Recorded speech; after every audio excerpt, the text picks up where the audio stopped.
symposium that what we organize once in 2 years. I invite you all to the 14th edition of that symposium, that is late 2024. And the theme of that event is on wetlands for human well-being. If you have wetland, you have water. Just now, Bangalore faces a severe water crisis. I was asking the government to see that whether we can allow the percolation of water, rainwater to happen through the lake, green spaces, etc. This institution, I was told, has the water body. The work of the water bodies, you should read scriptures to understand the importance of the ecosystem, apart from the science textbook. Bible talks about at least 320 times the importance of the nature. Even the Quran talks about the imminent war if you pollute the water body. That means when you pollute the water body, there will be scarcity of water and there will be fight for a clean water, pristine water. That's why how do they practice? If you visit Dargah, you have to wash your feet and finger with the clean water. Then only you can go to Dargah. They thought that when you practice in Dargah, you will also practice at home. Okay? Now look at our scripture. For example, Matsya Purana talks about that. Matsya is fish, okay? If you have a well at home, you are wealthy. Okay? 10 wells are equal to 1 lake. 10 lakes are equal to 1 sarovar. 10 sarovar is equal to 1 child. And 10 children are equal to 1 tree. Okay? Now, I'll put it other way. When you cut a tree, you are murdering your own 10 children. When you remove water body, you are murdering your own 1,000 children. See how effectively our elders have communicated to us, why we should respect Mother Nature and how we are benefited. You would have seen at home, the way your mother worked. Where children respect mother at home, that home there will be prosperity. When they respect mother at home, they will also, as they grow, they respect mother earth. When they start respecting mother earth, there won't be a poverty on the earth. As you all know, we have only one earth. That's where we have to minimize the degradation happening on the system. This year, the World Environment Day, we celebrate once every year on 5th of June. And 22nd May, we celebrated a Biodiversity Day. Now, what is the theme of the World Environment Day?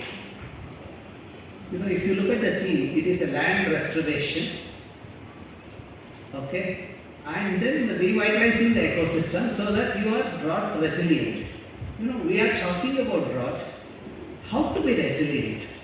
When you have water bodies in your locality, when you have greenery in your locality, when you eat food which are nature friendly, then you are setting up the system which is drought resilient. Let me see whether the connectivity has come. No, that won't work.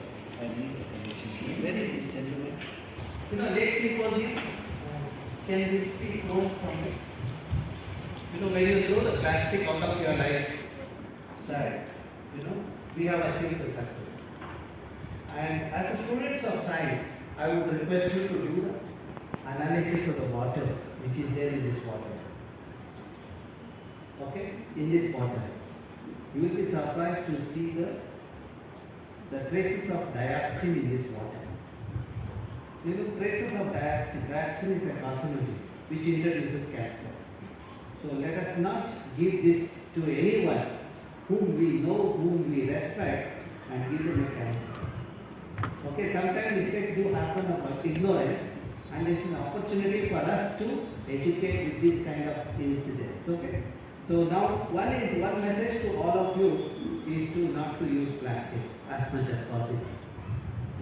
People are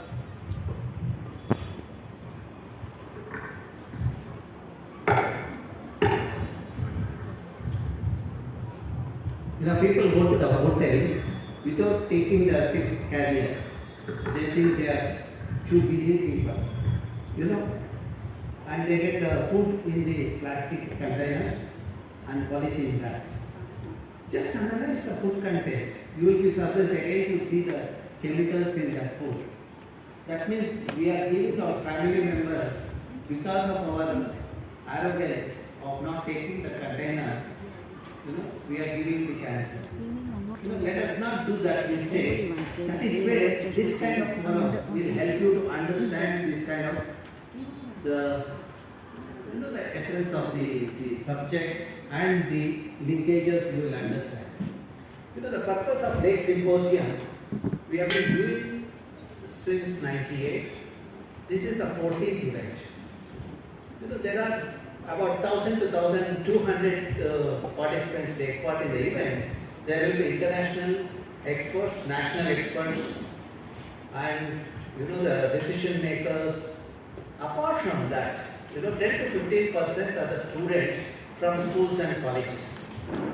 I could have conducted the event without school children, which is also easy for me to do it. But I always believe if I give an opportunity for the school children to take part in this kind of international forum, when the child attends the symposium all the 3 days, the child will get the knowledge. Then on the concluding day, when the child does the presentation of his or her work, when they get appreciation from the audience of experts, the confidence level goes up. That's what we are looking for. And our agenda is to make every child to be confident so that they can become highly successful in their career. Whenever we talk to the children, we ask them, what do you want to be? Invariably I get answers saying that I want to be a doctor, I want to be an engineer, like that. First message is, let us be human beings. Let us think of our neighborhood. Let us think of our the parents. and then think of what we want to do. You know, once you start respecting your mother, you will be surprised to see you will be highly successful in your career. You can do anything. You can become an engineer, you can become a doctor, but you will be a good human being. If you miss that, there is no point in becoming an engineer or a doctor. See, today I have seen doctors without humanity. You know, the profession has become so much. You know, they want just make money. Money will not bring everything. You know, when you take a sick person to the hospital, if the doctor demands 5 lakh, 10 lakh, you can imagine how the situation is. So that's where for the doctor to be a human being, good human being, let us give the essence of environment. You know, environmental education makes the people sensible. When they become sensible, they will be responsible. You know, that's what our idea is. And we have been, successful. You know, many of my students who have participated in Lake Symposium, today they are faculty in various leading institutions, including NASA. So that is what we are looking for. And that's where the children start thinking. You know, when you start looking at the environmental subject or the nature, it's an interdisciplinary. You can look at the environment as an engineer. You can look at the environment as the science student. You can look at the environment as a doctor. You will understand as I progress, I will illustrate all these things, okay? So now the World Environment Day, the current year theme is to restore the degraded land and also make the system drought resilient. You know, you see a photograph on the screen. Can you tell me what is this? Culture. We should be proud of our heritage. You know, this is the banyan tree, the huge banyan tree in West Bengal. You know, which covers almost 140 acres. I was told by Hulimavu, my student, that the main trunk has been removed because of the fungus attack. Now the banyan tree has spread over the entire zone. It is like the parents leaving the sea and children sharing in the system. Exactly a good example for the Indian families. You know, Indian families believes in joint system, joint family system. We want our grandparents to be with us. We want our parents to be with us. We never wanted to be alone. We were never selfish. But unfortunately, the education, what we have teaching in some of the schools and colleges, have made the children more selfish. That's why when they grow up, they never think of their parents nor their family. You know, I hope those things will change with the time. Now, you know, one is when you see something is degraded, if you restore that ecosystem, you have done your job. You might say that I am a young child, how do you expect me to restore? See, if you do not pollute the system, you know, when you eat something, if you do not litter it and dispose it scientifically, you know, you have done your job. When you look at the plants, if you allow the plant to nurture, you have done your job. When you look at the water body, just go to the water body, meditate. You see the kind of satisfaction you get. Okay? So now, today I will be talking about, or I will explain about your ecosystem. Know your ecosystem. See, your parents will be talking about know your customer in the bank. You know, when you have a bank account, you have to provide some document. The bank insists for the document so that they have KYC. Something similar you need to have is know your ecosystem. You know, this is told by one of the, we were conducting the World Wetland Day there in Shantisagar Lake. She was just a spectator. She saw our program. Then she told me, sir, your caption, know your ecosystem, seems to be very catchy because this is what everyone should know about. You know, the moment we know about ecosystem, we will know how to manage it, okay? So, now, today we have thought about the program like this, okay? After my presentation, Viju will talk about birds. Then Tulika will talk about how to do the mapping of the resource spatial mapping. Then Gadana will talk about water quality and soil quality. Since we will talk about the fish diversity, Asulba will take you to the water body where you can enjoy the etc. Then Abhishek will talk about how you can use artificial intelligence for monitoring the environment. See, actually, if you have a good brain, you don't have to depend on artificial intelligence. That's what I keep telling him jovially.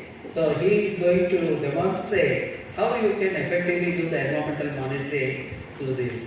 Then by the time when we are about to wind up the thing, that's the time for butterflies to start moving around. Then Chaturved will come and highlight about the butterflies. Okay? So, and all this detailed presentation we have put it online. I'm going to show you the web page also. This is the event, the Lake Symposium, Lake 2024. And today you will learn about the ecosystem. When you learn something in the forum like this, you should go back to your the neighbors. You should also educate them. You should also go to the other classes and explain the same thing what we have explained to you all, so that make every child in your system knowledgeable. Okay? Now, this is the web page where most of our research articles are posted, that is wgbis.ces.iisc.ac.in. In this page, there is the Lake Symposium page is there. If you are interested in other things, you can go through it. See, we have created a Bangalore Urban Information System, Bangalore Lake Information System, which Abhishek is going to talk about it when we talk about artificial intelligence. Okay? Then the Lake Symposium, when you access the web page, it gives the details about Lake Symposium, and more importantly, we have students and teachers partner. Here we have put all the reference material, how to do the study, how to document it, what is the format to be followed, and also the video section. Here we are going to put, we have put all the videos by, the talk by Chaturved, Rijulal, G.R. Rao, Sudarshan, Sinsi, Sulva, all those, 1 hour lecture we have put there so that you can access that anytime. Then as a part of the Lake Symposium, we also conduct an orientation program in various schools. Naturally when I go to the schools, most of the schools don't have the environment education, environment science teacher. Then we thought that we need to conduct an orientation program. That's where when we conduct the orientation program. Now this is the third event what we are doing in the series. First we started at Purna Pramati school at Anandvana. Then we moved to the Vidyanjali here only near Banerghata. Then today we are here. And then next week we are going to the Vattur and Vagdevi as well as KK English High School. Then also Vidyaniketan is one. We have a network of, do not think that we do only this job. Okay? We do science. We also take classes for the student. In addition to that, we do this program. We don't go to hotel or a restaurant on Saturday afternoon or Sunday afternoon to enjoy the food. We go to schools to enjoy our life with its children. That's the benefit we look for. Okay? So now I will request you to go through this web page wherein you get all the details. Okay? And this video also we are going to put it online. Okay? So now the process involves like this. We conduct an orientation program in the schools. Then students and teachers will carry out the field-based study. That is, immediately after the orientation program, you will start it. Then there is an evaluation by the respective school. Then they will shortlist the students and they will send the list to us. Then we will come and conduct the final pre-day conference wherein this selected student we will evaluate once again, and then among that, some part of students will select and take them to the main conference. But in case if someone is not selected, don't be disheartened. As a part of the Lake Symposium, since you have taken part in the orientation program, you have an open invitation to attend the Lake Symposium. You can come to all of us. We will arrange your accommodation. We will provide you the food also. So you are most welcome to come. See, when you come there, you can listen to your friends, you can listen to the experts talk, etc. Okay, that's what is going to happen in late 2024, that is during 17th to 19th October. Then on the 20th October, we will go to the nearby area, the field visit, either the Sacred Grove or the lake in the vicinity. Okay? Then on 20th October, late evening, we will plan to return to the Bangalore. Of course, I will leave for Bangalore so that I can take up my other assignment on 21st October at the IISC. Okay? I officially invite you to the Lake Symposium. Okay? So, you are all invited. So, you are our guests, you are our children. So, you will learn with us. Okay? And we will also learn through you. So, you might wonder why I have made this statement. That learning never ends in our journey. You know, when I go to some schools, when children get a new idea, we get excited. We want that to happen. And I am sure as a youngsters of today, you will try to do that. Okay? Now let us try to understand what is an ecosystem. You know, ecosystem, as you all know, in the textbook you would have studied, it has got the biotic and abiotic components. The biotic components essentially consists of autotrophs and heterotrophs. Autotrophs are the one which produces the food like plants, then on the terrestrial ecosystem and algae in the water body. They essentially fix the energy. You know, during photosynthesis, they convert the carbon dioxide which is in the atmosphere into the oxygen and also the food. You know, that is the food that is available to the next level. Had the plants refused to provide food, no one would have survived on the earth. You know, that is the importance of the plants. Okay? Then the heterotrophs, they help in transferring the energy from one level to the other level. Then finally you have the entities which remove the degraded the items or the nutritive walls, they degrade the whatever is left in the system. Okay? And what they do, they convert that organic fraction into elemental form. Okay? Then we have abiotic component that is essentially surrounding us. The physical and chemical aspect. The physical, the solar radiation, temperature, rainfall, soil, water, air. Essentially what surrounds us is the environment. Okay? Now, let us learn the food chain effectively. As I said earlier, see, the producer produces food which is eaten by the next level, herbivore and carnivore. And finally, whatever is left in the system get converted into elemental form by bacteria and fungi. Okay? Now, when you see this carefully, you see that energy and material transfer happen from one level to the other. Why do you eat food? Why do you take food? Your body requires energy. Your body requires nutrients. So that's where you take the food. And when we take food, there is energy and material transfer happens in our body. Similar thing happens at various levels. Now when you look at this carefully, there is nothing called waste in the system. Where do you see waste? You will see waste where waste people are there. You know who are these waste people? The people who are affinity toward the plastic. You can cook good food at home. But instead of that, sitting at home, placing an order for a food through the Swiggy or Zomato, are the waste people. Because they claim that they are too busy, but cooking hardly takes about the 45 minutes, half an hour to 45 minutes. You know, most of us, even in IISC, we don't go out for food. We cook. We enjoy cooking. You know, the husband and wife, we join together, we cook. Children enjoy the food. But when you get the food through the Swiggy, someone else's food, you do not know whether yesterday's food is given to you. And in that plastic container, what all things you get, chemical things. See, if there are worms, I don't worry in the food. But I am worried about the chemical contamination in the food. You know, that is where, and people say, the children who are sitting there, gentlemen given here, I want discipline. When you are disciplined, you will shine in your career. Discipline comes in a hard way. And people like us, like me, know how to handle the things. Okay? So please keep this in mind. And if many more want to come on the dais, you can do this mistake. Okay? But at the end of my talk, they have to answer to my question. That is the beauty of my session, okay?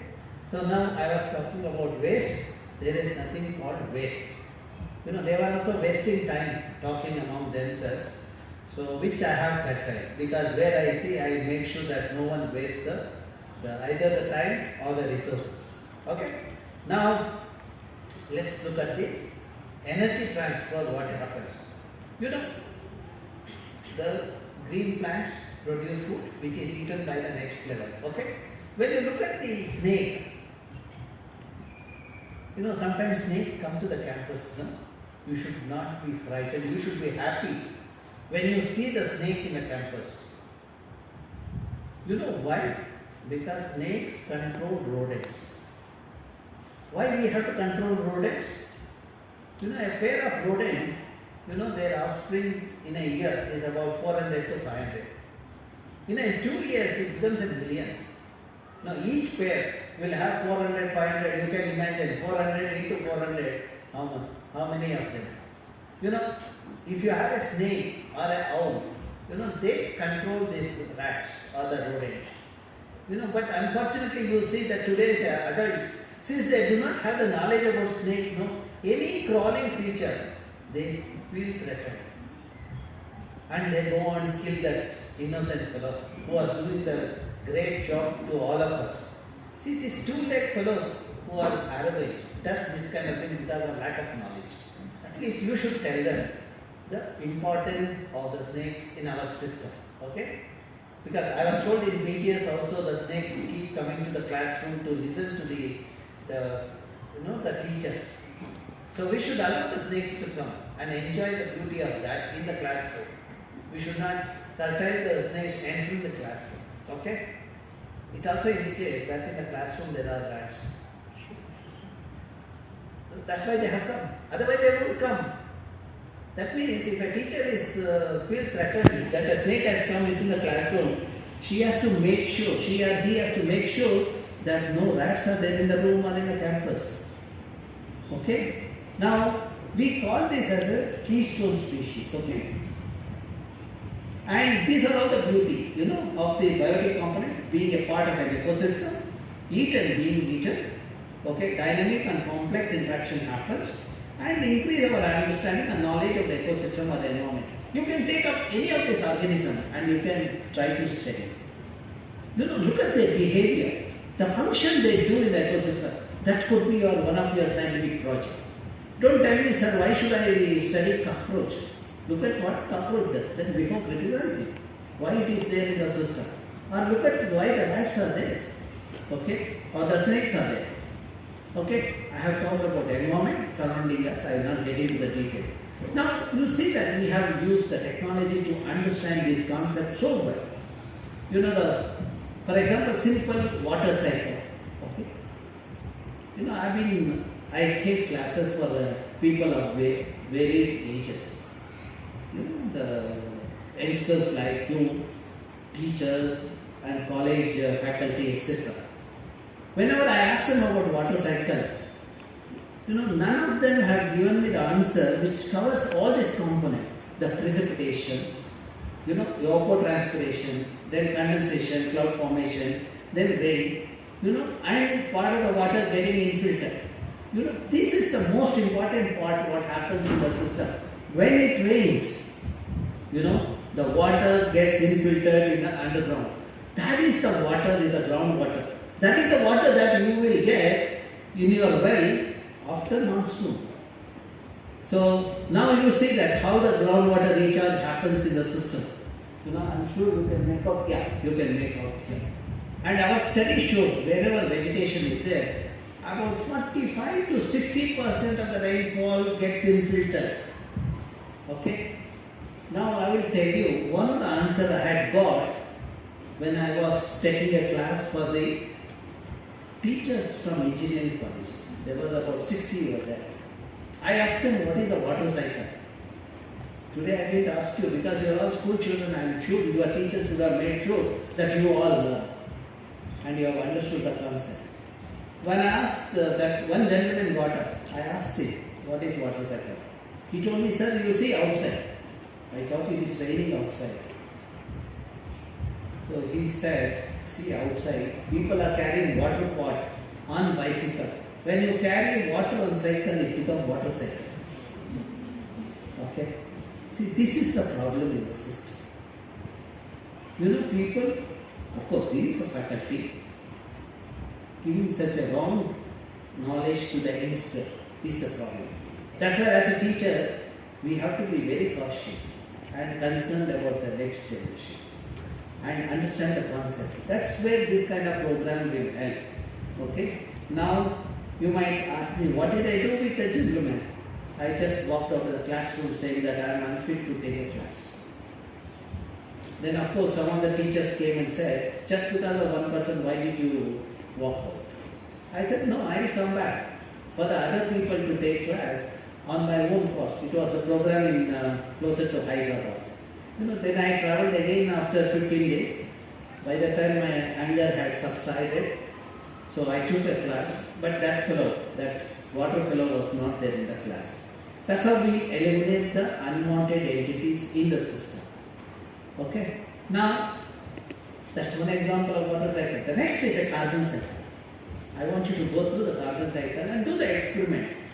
How the plants capture the carbon and how much it gets stored in the air. That's a very good experiment. Carbon sequestration in algae, carbon sequestration in terrestrial plants, and carbon sequestration in the macrophyte, which are closer to the water body. You will be surprised to see the soil in the wetland are the highest carbon sequesters. They store the highest amount of carbon. But to tell higher, you should do the experiment. You collect the water, the sample, soil sample, and the plant. You see that how much carbon is there in the carbon will be in the two form, organic and inorganic carbon. Okay, so that is another experiment you can think about it. The methods also people. In the subsequent presentation, people will give the presentation about the carbon sequestration. Okay. Now let's look at the diversity. Biodiversity. Biodiversity is the diversity in biological organism. The diversity can happen at 3 levels: ecosystem, species, and genetic level. You look at the ecosystem level, the diversity. What is the beauty of each of the ecosystem? What are their function? Okay. Then similarly, species. For example, if you want to understand species diversity, take an example of banana. When you go to the shop, there are varieties of banana. Red banana is there, then Nendra banana is there from Kerala. Then we have our own varieties, Elaki banana in Karnataka, like that. Look at the chemical composition, biochemical composition of that. You will be surprised to see each of these food, they are not just giving us the food, they are also giving the immunity because of the medicinal properties. Simple example is, if you take that Nendra banana, okay, of Kerala, which is rich in fiber. When you take the Nendra banana instead of the other banana, you will not have sugar problem, because the fiber rich food, when you take the food, as it gets assimilated in the system, it is slower. The sugar won't get fixed in your body. You will not have sugar problem. That's where, when you go to doctor advise you to have food which is rich in fiber and also pulses. Even yesterday's Indian Express, those who have the habit of reading the newspaper would have seen how the fiber rich and the protein rich food controls the thyroid. Today you look at the young girls in the age group of 20 to 40 or 60 having the thyroid problem. If you want to control that, the only way is to have the healthy diet. That's where when you do this kind of experiment, you will understand the importance of diversity. That makes you also, your family to be very happy family. You will start telling your parents, then your parents will buy the item which is healthy. Otherwise, what will happen? Arrogant fellows, what do? Morning to night they will eat only pizza. And they will become like pizza only. That is the kind of thing, okay? So now, when you look at some of the species, they also tell us the importance of the ecosystem. For example, if you look at this plant, it shows that okay, it has adapted to a situation where there is a high amount of moisture. Root respiration has to happen. Now it has got adapted to that. It is doing its job, but still it's in marshy area. Similarly, the frogs, any changes in environment, there will be some changes in the morphological features. For example, if there are any changes in the surrounding environment, you also react actually. When you are exposed to the highly polluted system, you will have a tendency to have bronchitis or other lung-related problems. Okay? And these are known as keystone species. The tiger, owl. Why do we call owl as the keystone species? As I said earlier, when owl eats these bandicoots or rodents, they are helping the farmer in the grapes, conserving the grape. So the farmer don't lose the grape. Similarly, tiger, if you look at, when tigers are there, it keeps control over the herbivore population. And because of the control of herbivore population, your grassland will be maintained. Because the grassland is maintained, the percolation of water will happen. That's how where tiger is there, you get water. If you don't have tiger, because of imbalance in the nature, then you will not have water, as it is happening in the Kaveri basin. See, when we don't have water in the Kaveri, what will happen? Two-legged fellows will start fighting. Okay? So now we understood what are keystone species. Then the next is umbrella species. See, all these are candidates for your study. You should understand them and make an essay or a project out of it. Okay? Umbrella species, because this fellow is there. The many other species get considered. Okay? Then you have the species which are beautiful. You should try to understand why they are beautiful. What makes this particular taxa to acquire this kind of a talent, and how it is useful for the humans also. They are important from cultural point of view. Okay? They are beautiful, people look at them. So because of that, the cultural significance you can understand. Okay? As I said earlier, vulnerable species of frogs, and there are economically important species like honey, what you get because of the plant nectar. Then you have some of the highly prized, Myristica, this is Rampatre, Chapatre, Chapai, all these things. These are all you get it from the plants. Okay? And that's when you need to understand the ecosystem. Take your own world. Look at what kind of birds are there, what kind of animals are there, how the interaction happens. That is a good subject. Okay? Don't try to do the copy paste. I was told there is something called ChatGPT, which is used by only dumb fellows. People who have real intelligence, they will never use the ChatGPT. A school child using ChatGPT for submitting an assignment would show the erosion in our education system. If you want to be successful in your career, don't ever think of ready-made stuff. Don't ever depend on Google for that. Go to your textbook and learn. Go to your teacher and get it clarified. Don't take Google uncle help and give a wrong thing. See, Google uncle always give the correct answer. That's not true. There are some dumb fellows are also putting something on the net which is picked up by this Google uncle. Okay? Now, let me take you to the Western Ghat, where I have been working for the last 2.5 decades. None of you are aware. That is the environment we started working. From Kerala to Gujarat, latitudinally it is 8 degree to 22 degree latitude. Now, you look at the Western Ghat, because of 100 plus rivers, you go to Kerala, there are 44 rivers from Western Ghat. Because of this river, with the water, we have the food security in the system. Okay? Now let's look at on the earth. You all know that do we have more than one earth? I want to answer.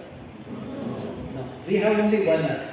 Now let us look at which part of the earth we have the highest number of plants and animal species. When we did the study, you see that This gives a latitude of the x-axis, y-axis number of species. You see at 8 to 14 degree latitude, you have the highest number of plant and animal species. Highest number of plants and animal species means the varieties are high. Because of the varieties of the thing, you get different food. Because of the different food, you get the different medicine. That's why when people take the diverse food, they are very healthy. You know, during COVID, I was working in Western Ghats villages in Kerala, Karnataka part of Western Ghats. I didn't see people dying because of the COVID in those villages. It's only in Bangalore. I was hearing every other day somebody has died or like that. That means the people in those villages, because of the availability of diverse food, they were having the diverse food every day and their body was immune to even the COVID or any zoonotic diseases. Okay? Now, if someone wants to study about Bangalore, there are opportunity to study. We have 1,300 species of flowering plant plus 250 species of birds, which I am sure our Richu and the Chaturved will talk about. They have updated the database. Okay, you can also take up the study. Just try to understand in your locality what are the varieties of birds and butterflies come there, and try to understand what they do, how they are useful to you, and you will be surprised to see that each of the bird either giving you knowledge or helping you in some way of providing the food. You know, birds and butterflies, this insect does the most important job of pollination. You know, when they pollinate, you have the food. If there is no pollination, you do not get the grain, you do not get the vegetable. So that is the importance of the pollination. You can also do experiment in the region where pollinators are abundant. Go to the Panerghata National Park site, look at what are the pollinators are there, and go to the another locality, okay, where there are no pollinators. You know, maybe near Vidhan Sabha. Okay, you see that because of the pollination, how the food productivity has improved in the region, in the villages closer to Panerghata. Okay, you can do that study. Okay, then try to understand the ecosystem function of each of these biotic elements. You know, whether it's a cockroach or the mosquito or the thing. People say that they are harmful to us, but also try to see why they are there on the earth. If they are harmful, then why we have them on the earth? How they have evolved? What is the kind of thing happening in us? Okay? Then you know the manners. You know, we are all part of this system. Only the thing is, we think that we are slightly intelligent. That's our problem. When you have little intelligence, no, you will become more arrogant. If you have full knowledge, then you will not be the arrogant.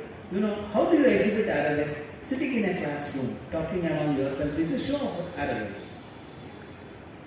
Or criticizing someone without understanding the subject is again a sign of arrogance. Okay? So you would have seen at home, or if you just switch on the TV in the evening, you know, news channel, you will see how arrogant people are arguing in the system.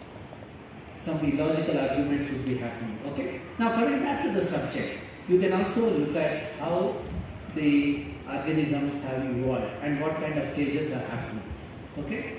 How they get adapted to the situation. If there is a water crisis or any other the environmental issues. Okay? Let us also look at what is the importance of this. See, because most of you are from Bangalore, at home people will ask one question: what is the use of this? If you go to home and say that today I met a group of youngsters, researchers from IISC, first question your parents will ask is, what is the use of that to you all? That means every action of ours, we will look at what is the use. Now let us look at what is the use of this ecosystem. How do you do that? You find out what kind of goods and services are provided by the ecosystem in terms of food, energy, water, and medicinal values. Okay? We have done some studies which I am. Now, these are some of the services. You all know that because of photosynthesis, we have oxygen. Now, that is where the role of plants comes. what is the photosynthetic efficiency of plants? That could be one experiment.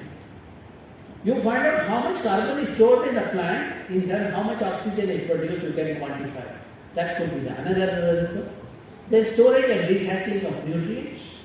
You know the micro and macronutrients are essential for our body. You need iron, you need magnesium, you need zinc. All those things, when you go to the doctor, they will tell you these are the, if you are lacking it, then you would have some symptoms. Okay? Then the food, nursery habits or this one, you can look at it. Detoxification. If we have so much waste, sewage or the industrial waste, how to treat that? You can think about it. In the last Lake Symposium, 2 youngsters came up with the water treatment technology. And also they said that how to monitor the water bodies using the robot. That is the beauty of your brain. When you are in, you will think positively. When you think positively, you come up with a very interesting outcome. See, most of the people who are successful today, their achievements have happened when they are in the age group of, the 18 to 35 or 40 kind of thing. Okay? So, and then you can also look at what is the soil erosion. When we remove the vegetation cover, how it affects the ecosystem. Then you can also look at the water resources, how much water is available in the region for drinking, etc. And how much in the globe you can compare with that, then you will understand how to manage the water. See, once you know that there is a scarcity of resources, your brain will start thinking of not wasting the water, okay, or any resource. Now, you can also see how people are connected with the nature. This gentleman's livelihood is met because of the extracting the sap from this plant. That is converted into alcohol. These are the other benefits, You have the physical health. When you look at the plants, you will learn many things. You can be it is intellectually rewarding. Okay, emotional. When you are stressed, go and hug a tree. It gives you the same level of comfort as when you hug your mother.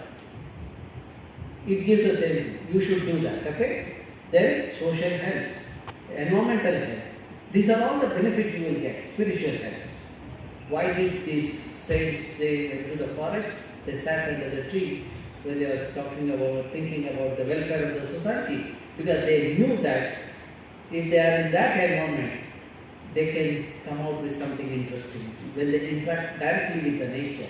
Okay? Then, what kind of food you should have? The food what you take also decides my country fate or my earth fate. If you start taking the food where the water footprint is less, then you have saved the earth. For example, if you take pulses and millets, you are helping the system which is a drought resilient crop. The millet is a drought resilient. So, and also when there are changes in climate, when there are droughts happen, millet can survive. And millets and pulses require less water. And let us look at what is the benefit of pulses. It helps in weight management. If you want to be slim and smart, have more pulses in your diet. It helps in brain functioning. If you want to be intelligent, make sure that you take pulses every day. Okay? It's a good source of vitamin and mineral. It also helps in muscle generation. If you want to look like Salman Khan, you can do that. Then, the preventing cell and gene damage, just have a bowl of pulses every day morning. That's sprouted pulses. Okay? It helps in digestion and boosts the metabolism. It reduces the risk of cancer. And also it lowers the blood pressure and controls the diabetes. Now you might ask, what is the fruit? See, one of my colleagues, look at his food plate, the dinner plate. He has 5 varieties of vegetable, 5 varieties of fruit and a bowl of pulses. Earlier he had the diabetes and blood pressure. Now he is about 75. Of last 1 decade, he has practiced this diet. He neither have blood pressure nor the diabetes. See, the way you take the kind of food, that also decides your behavior.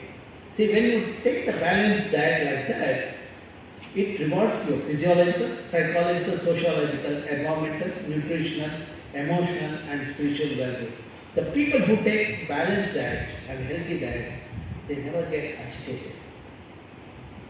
People who are not on the proper diet, you see them shouting at everybody every minute. Okay? Now let us, when you start having pulses and millet, what is the water footprint? Let us see. See, for example, to grow a kg of pulses, you need only 200 liters of water. To grow a kg of millet, you need 150 liters of water. To grow a kg of rice or a wheat, you need 3000 to 5000 liters of water.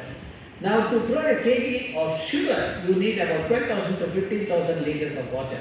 Now, you see that when you start taking more pulses and millets like ragi and all those things, you see that you have reduced the footprint of the water requirement.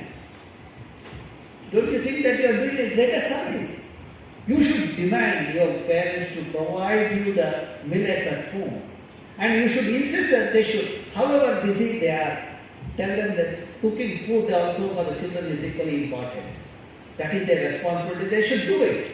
Okay? And more importantly, when you start eating pulses, we need to grow pulses. When we grow pulses, there is no human-animal conflict. You know, in a region where rice is grown, the wild animal come in search of the rice and sugarcane. But when you start growing pulses and millet, you know, wildlife conflict can also be reduced. See, that could be your another project.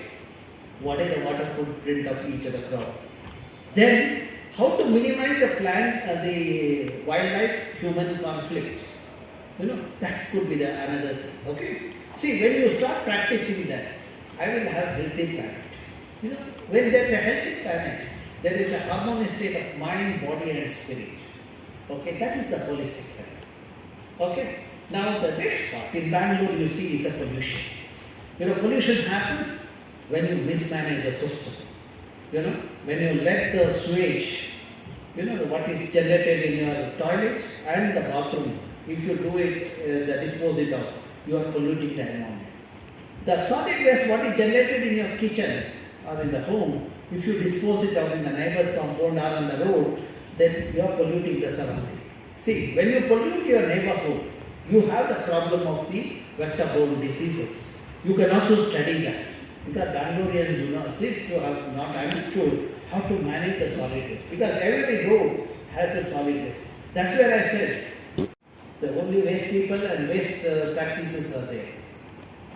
Okay? Then, yes, is when you burn or when you dispose the waste into the surrounding environment, there are volatile compounds that get into them. You can look at this also. What is the air quality in Bangalore and various cities in Karnataka?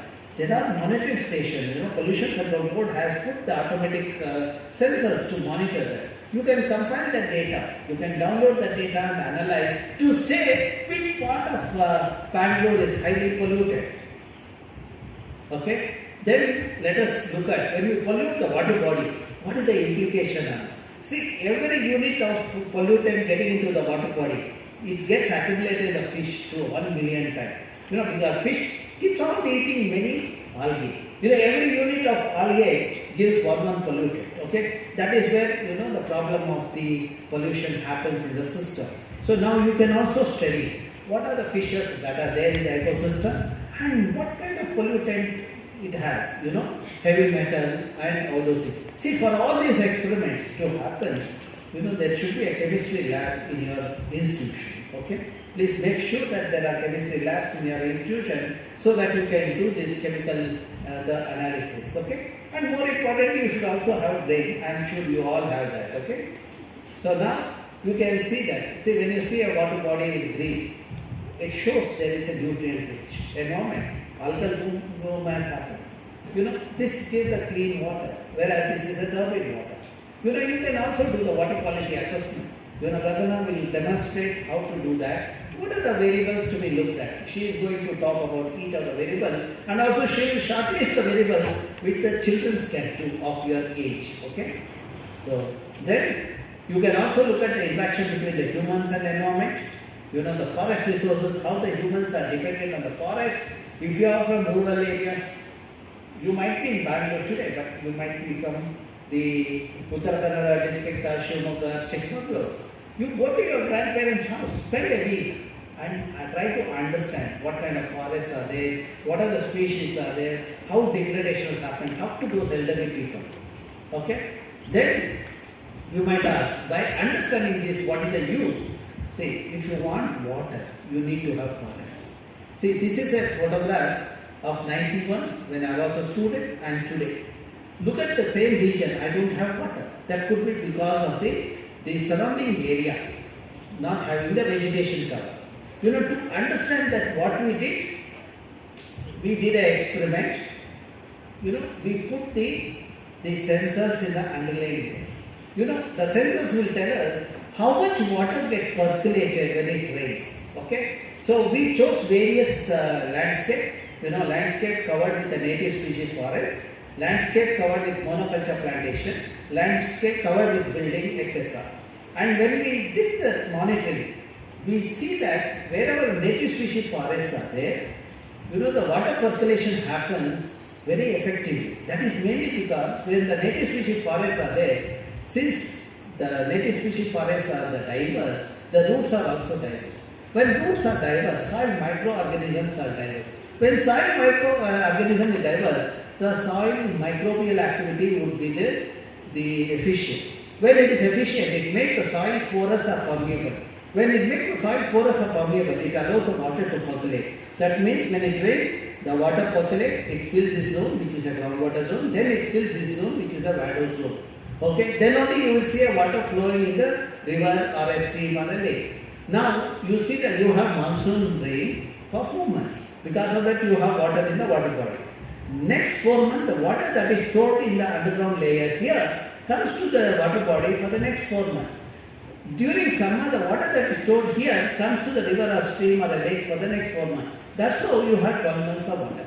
Now, when you have buildings, you know, nothing goes underground. So there is no water. That's where the Bangalore faces scarcity.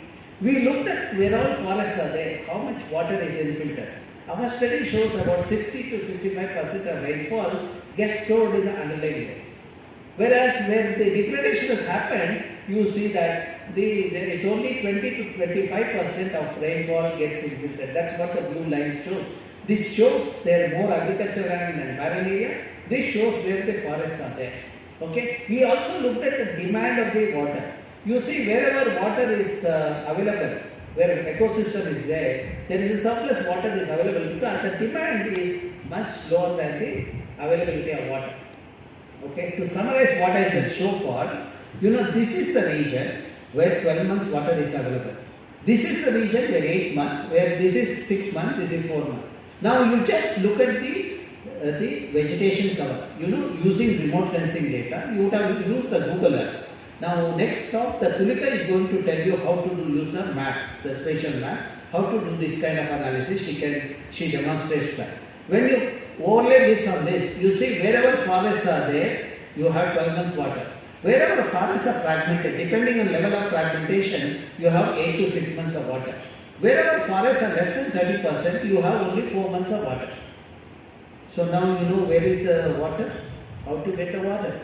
See, now you might ask how this will help. See, the farmers in this region, since the water is available 12 months, they can grow multiple crop or a cash crop. They earn 1,54,000 rupees per acre per year.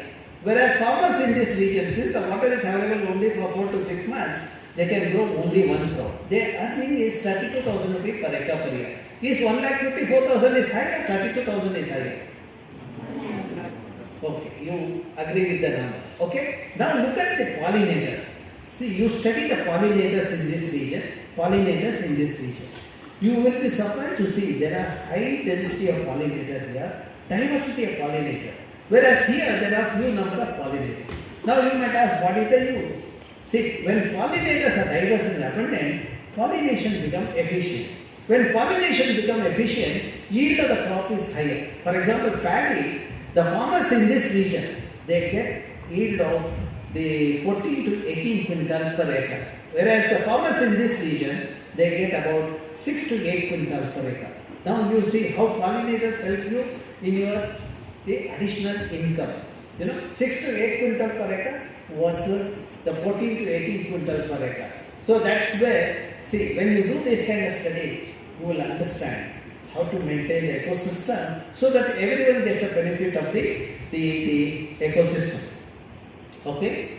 Now you might say, no, the degradation is happening, what will happen to us?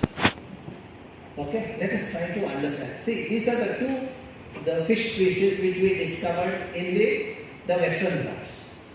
We gave a name to that, okay? But more importantly, they have medicinal properties. Then we thought if we bring to Bangalore and culture it in our lab, we can multiply them so that we can become big money people like Birla, Tata, Ambani.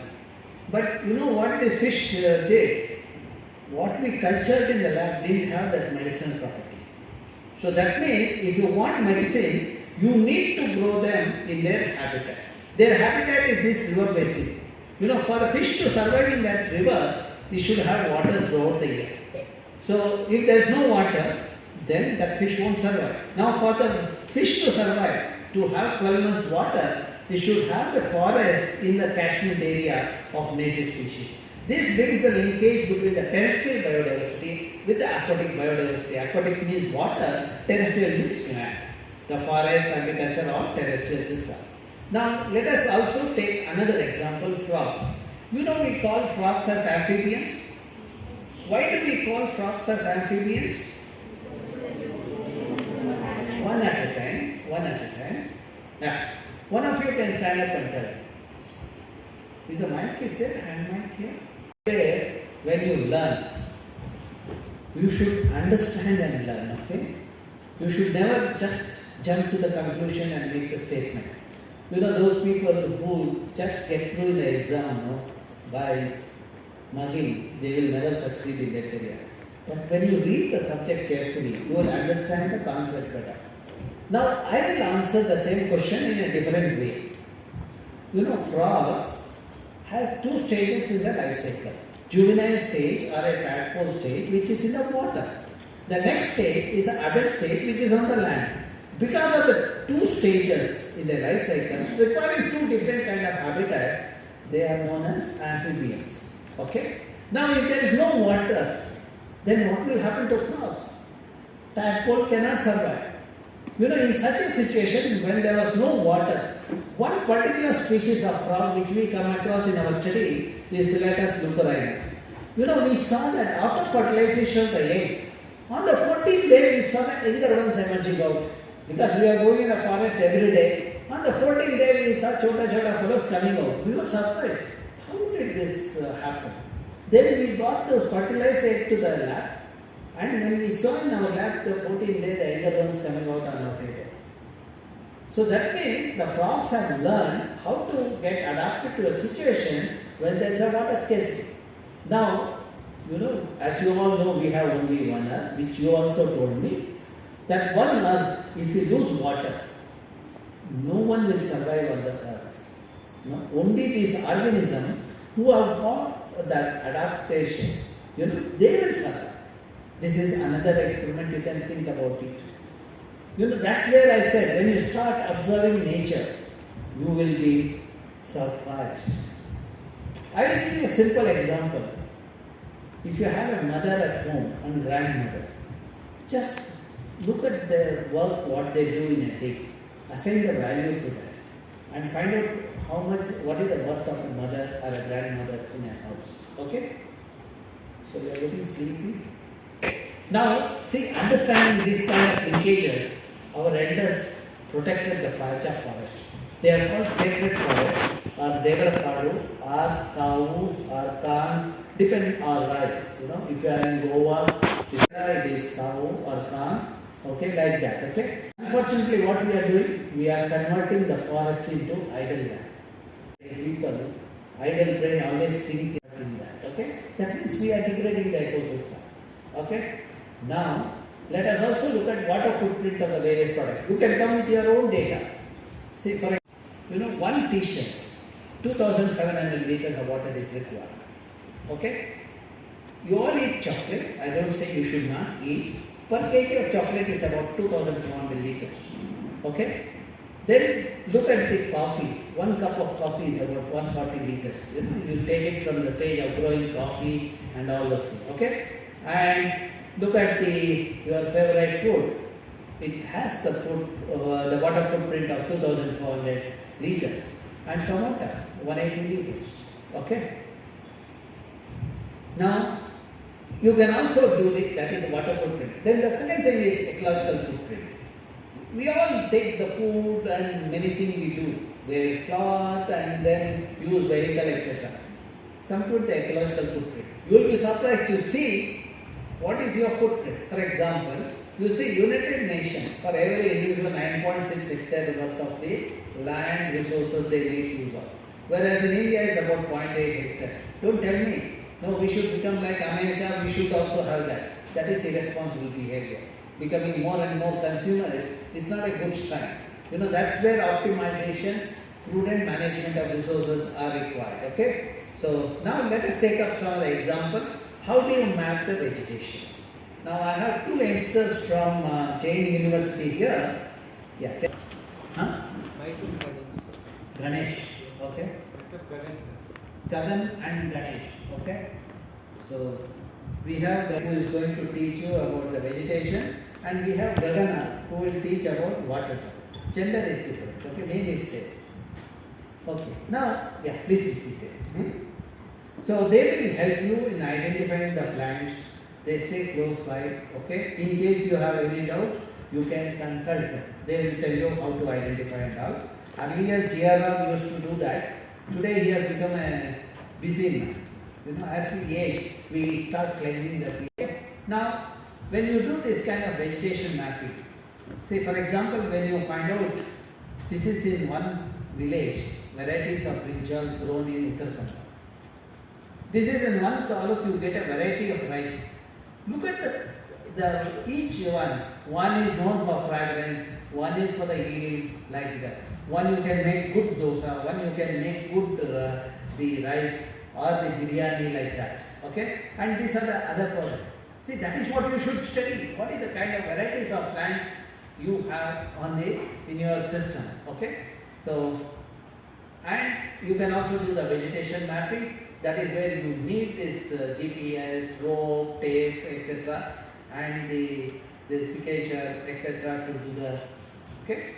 Then you can select your village or the ward. You can get this map from the village accountant office. Today this map, they are called cadastral map, is available online. Okay? So, and also in the Google, you can view your village, you can view your school, you can view the ward. Okay? You can also do the mapping online. Tulika is going to explain how to do that. Okay?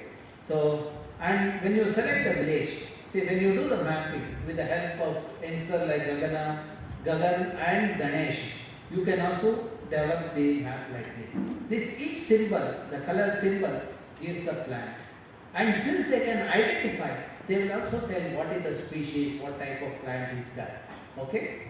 So then this gives the close-up of that. Okay? Then when you do it, you can assign the color to the various the types of plants, and you have the varieties.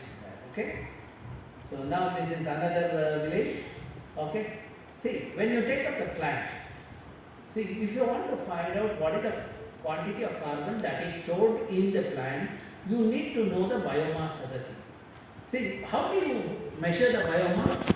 One way is cut the tree, weigh it. But that is a distraction. You should not cut the tree. Then what is the other way? You measure the girth of a tree and height of a tree. Once you have the girth and height of a tree, you can find out what is the volume of the tree. Simple cylinder example. You know the cylinder volume? What is the volume of a cylinder? Yes. Very good. The volume of a cylinder?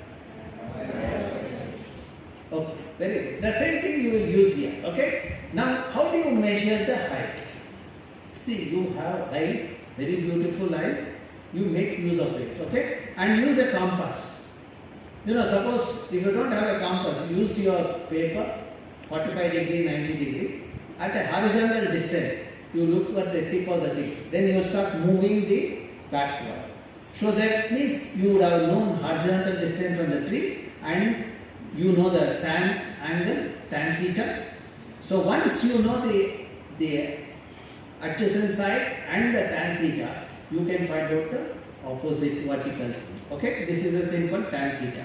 Okay, you can do that, you will get the height. So once you have height and girth, girth is the circumference, you can find out the radius of the tree and you can find out what is the volume of that. With the density of that wood, you can find out what is the biomass. And about 47% of that biomass is the carbon. Okay, so now you can also do the sampling like this, 1 hectare plot you can take it. If the region is small, you can do the censusing of the entire region. Censusing means each tree you will map, okay. Then if the forest area is big, then you can have a transect based quadrant. Okay, you will have a quadrant, within the quadrant you will find out the trees, the 20 meter by 20 meter. Within that 2 quadrant of 5 meter is there where shrubs are mapped. Within that there are 1 hectare quadrant where you have grasses and herbs. Okay, that's how we map the trees, shrubs and herbs. Those who are interested in trees and herbs and shrubs, I suggest you to talk to me or Gagan and Ganesh. We will explain to you further. Okay. Okay. Then once you have done, you can record it, locality, the lat long of that, and also how to use GPS. Tulika will explain to you, and how to take photographs using that your mobile. You can have the GPS camera. Okay. See, this is what the children have done. This is almost about 15 years back. Ali Rani is here. She brought the student to our campus. The student did the measurement of tree. Each child measured the girth of a tree and height of a tree. When a class of 60 to 70 kids do this experiment, you will get 60 values for the same tree. Because each child does the measurement differently. One fellow gives in inches, one fellow in centimeter, and that kind of variation. See, you record it, the student wise. You can also teach statistics, find out the mean and standard deviation. When you are teaching science, you are also teaching the mathematics. This is the best way of teaching the subject so that children learn more effectively. Okay? When they do this kind of thing, they also have recreation. But we didn't allow them to pollute the system by littering the waste. But they all enjoyed. They had a good food and they went around, enjoyed the campus like that. See, this is the only subject which gives you the physical recreation as well as the knowledge. Okay?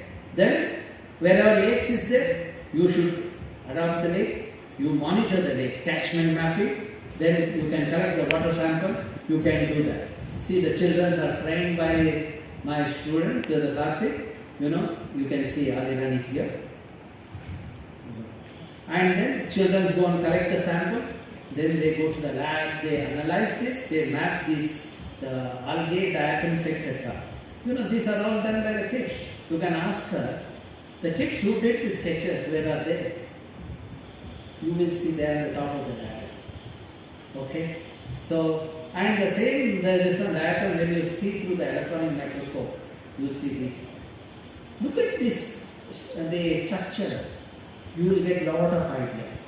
This organism, every 4 hours of fire goes on reproducing. Within 4 hours of fire, nature creates this. The beauty of the nature, look at this, the symmetry. And whereas we have to design a product like this, it will take a long time. We'll have many tea break, coffee break and all those things. But nature does it without any break. Okay? So, and this diagram also has oil. You can have the biofuel also. Okay? And the children, when they do the neighborhood mapping of biodiversity, they come to us, we interact with them, we validate their experiment. This is what we do with the children in Shumogga, Uttar Kannada, etc. Okay?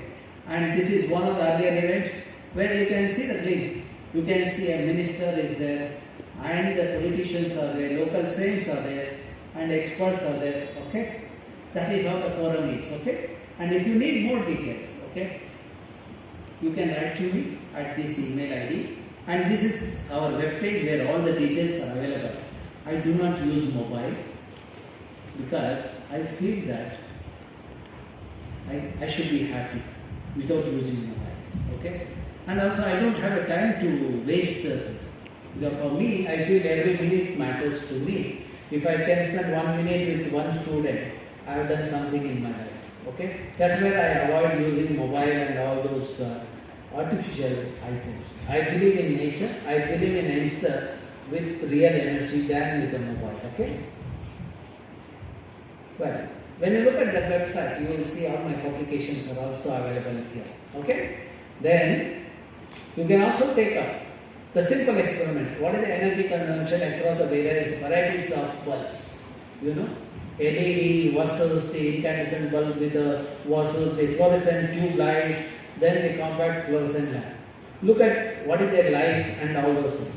See, you will be surprised to see the kind of brightness what you get. The same brightness you can get from the same, instead of using 40 watt fluorescent lamp, you can use 10 watts LED, 15 watts CFL. And look at the number of the time, this one lifetime. You know, for LED it's 50,000 hours, okay? Whereas the incandescent bulb 1200. That means in a lifetime of one LED, you have to replace incandescent bulb 50 times, okay? And 8,000 hours is the compact fluorescent lamp. Now, look at the energy requirement. For LED it's about 8 to 10 watts, the incandescent bulb 60 watts, and CFL 30 to 15. You see the amount of energy you are going to conserve. You get the same illumination, okay? And life is also longer. See, that is called sustainable. When you use this, you will also have lesser waste product in the system. You would have burned 50 bulb and thrown it in the environment in the one LED bulb lifespan. See, you can do this kind of experiment. Water auditing, energy auditing, and way to minimize the wastage. You can think about it, okay? Then you can also look at, you all use paper, okay? To manufacture paper, what is the electricity, energy footprint and the water footprint? Don't just search on Google. You also carry out experiment. Try to manufacture paper. Look at what is the footprint of that, okay? So now, you know, a tree with the people have come up with their own lesson. You know, 1 metric ton of paper requires 17 trees, okay? The 24 trees for white office paper. You can see every time when you waste paper, you can see what is the tree footprint also, okay? And how much electricity? You know, 10,061 units of electricity you require, 10,000 units, okay? Or you require 2.57 cubic meter of oil. You know, you all have water tank at home, 1,000 cubic meter, 1,000 liter, 1 cubic meter. You know, 2.5 times that water tank, the oil will be consumed. See, that is where when you learn this thing, you will never think of wasting the resources. Because you know that wastage will make you, that tomorrow you will not have the resources, okay? So, now that is what the knowledge we bring among these children. You know, when we put this knowledge in your own brain, if you take it sportively and learn the concept, then you will be highly successful in your career. We are looking forward for that, okay? And look at this kind of thing. You know, there is a water body in our campus. You know, this is a lab for our students. You know, I was told in BGS also there is a water body. That could be a good chemistry lab for the children. So BGS should never worry about the snakes. When water is there, humans will be there, snakes will be there, rats will be there, everything will be there. That is the ecosystem. We should have that, okay? Not only the sun, see, we have a water. You know, in Bangalore, having a water body with a water is a great thing. That is there in IISC campus. And we did the biodiversity mapping of the thing in the lake. You know, we have two Germans here, Cincy and Sulaba. They have landed to take class here from Germany, okay? They did this mapping, you know, how the lake was there earlier and every year how it is. Then what is algae, zooplankton, fish, etc. They mapped that. You can also prepare the similar things for the lake in this campus, okay? And you should tell your principal that lake is worth 1,000 children. When you have 1,000 children in this campus, the lake is also equivalent to that. We should also manage that, okay? So, see, when I meet people, I also make them to create a water body. You know, this is what in Mudvidre, the saint met me. The next month, he has to create a water body in his campus. Similarly, I met another young man here. He is a head of Alva's College. Okay. In his campus, he created a water body which stores 25 lakh liters. And he also take up the planting of native species in that camp. When we visit the campus, myself, Bijo and all, quite often, we see greenery with the water body, we see a hope in the system. That hope is because of the young man. When young people are there, they are sensible. They do this kind of intelligent things. When people get old, they become, silly. So let us not worry about old people. They are outdated. Let us think of young people. For young people, we will create the system. Okay? See, you might say, what is the use of this? Mudabitre Talo, this water body was created in 2016. He did desilting of 2 lakes. Because he did desilting of 2 lakes, 30 lakes in that Mudabitre was desilted by the community people. 32 lakes. When all other taluk face water crisis, this particular taluk does not face water crisis. That means this intervention has helped in providing the water. That's what the religious leaders should do. They should ensure the sustenance of natural resources like water, the vegetation, etc. When they do that, there will be prosperity in our country. That's where I keep telling and I write. Science, society, culture and spirituality should go hand in hand in our country to see the prosperity in our country through the sustenance of natural resources. Okay? So then, if you come to my campus, you will see this triangle. When I was young, I was fascinated by this architecture. I felt that I should have it in a campus. I was a student at that time. I brought the seeds to the campus, planted in 7 locations. Out of 14 seeds, 7 seeds were planted in 7 locations. Out of 7, only 1 has survived. That is this next to the building where I worked for 2 decades. That means even the plants know who will take care. Because other 6 places which is far away from this building, they didn't survive. That means even the plants know who will take care. What do you say, Gagan? Do you agree, Ganesh? Okay. So then, in front of the building, we created a mini forest. 49 native species, 500 saplings were planted in 2 hectares area. At that time, groundwater table was 150 feet. Today, I have water at 10 feet. Not only that, I have a lot of your friends, 4 families of slender locusts, varieties of birds and snakes. We are not threatened with the snake. When we see the snake walking there we go and talk to them. There are instances every day after lunch when I walk in our Julie garden, one fellow comes there. So I always feel that he has come to see me and I have come here to see him. So that's how we reciprocate the relationship and respect for each other. Okay? So now the temperature in that mini forest area is 2 degrees low. That means the vegetation and water body help in moderating the microclimate. Okay? So now that's what we communicate to the wider section of society. Now today we are doing the same thing here. And also for the people who are seniors, who are working in industries and universities, etc., we offer a course on environmental management. Now I was told Gagan and Ganesh also want to do the course. That's how they have come here to talk to me. Okay? So then, you are all welcome to Lake Symposium. When you do a good job, like the youngsters who work with me, there is a smile on everybody's face. Thank you very much. I am sure you will take this message forward and see something great happens in the Lake Symposium. You are all invited to Lake Symposium. You come there to the Mudabitre, we will take care of your accommodation and food. You will enjoy and you will see how we also work. That might give you some ideas to you. Even if you are not selected, you are welcome to come there. Okay? And if you are selected, then it's all the more good for us. We want more and more youngsters to compete and succeed.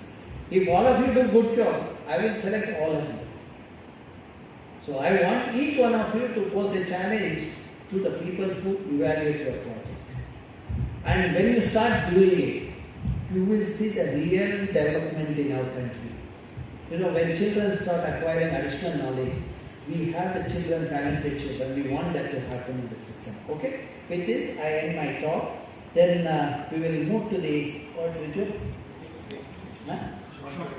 Short break. Is morning good? I can't hear. You didn't have breakfast or you had breakfast? Yes. You had banana that was outside? Yes. So you are all energetic? Okay, thank you. So today we'll see how to do the mapping of your biodiversity. Are you excited or interested? How many of you are interested? Okay. Some of you are not interested. I want to see long hands. Okay, so everyone is interested. Thank you. So today we'll see how to do mapping of your neighborhood. But for that, suppose how many of you have done bird watching with visual sir? Okay, how many of you have identified birds? Give me some names of the birds.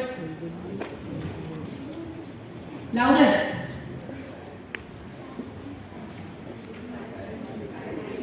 Parakeets. Okay. Then how many of you have done sampling of the trees? Anyone? Okay. How many of you have used Google Maps? All of you. Very good. So you all know about Google Maps, no? In Google Maps, if you want to search about your house, can we do it? Yes. It is very easy, right? So if you do that to your study points or your sample points, wouldn't that be nice? Right now? So we'll try to do that in our phone only. For that you don't require any high-end devices or anything. Okay? So how many of you know this device? What is that? Can you tell me what is that? Louder. GPS. Okay. So do you have GPS? Yes. Some of you don't have. Don't worry. GPS parts we can also take in our phone. Where we have Google Maps. We all have phones. Or either some of our parents or teachers have phones, right? So we all have GPS now? Yes. Good.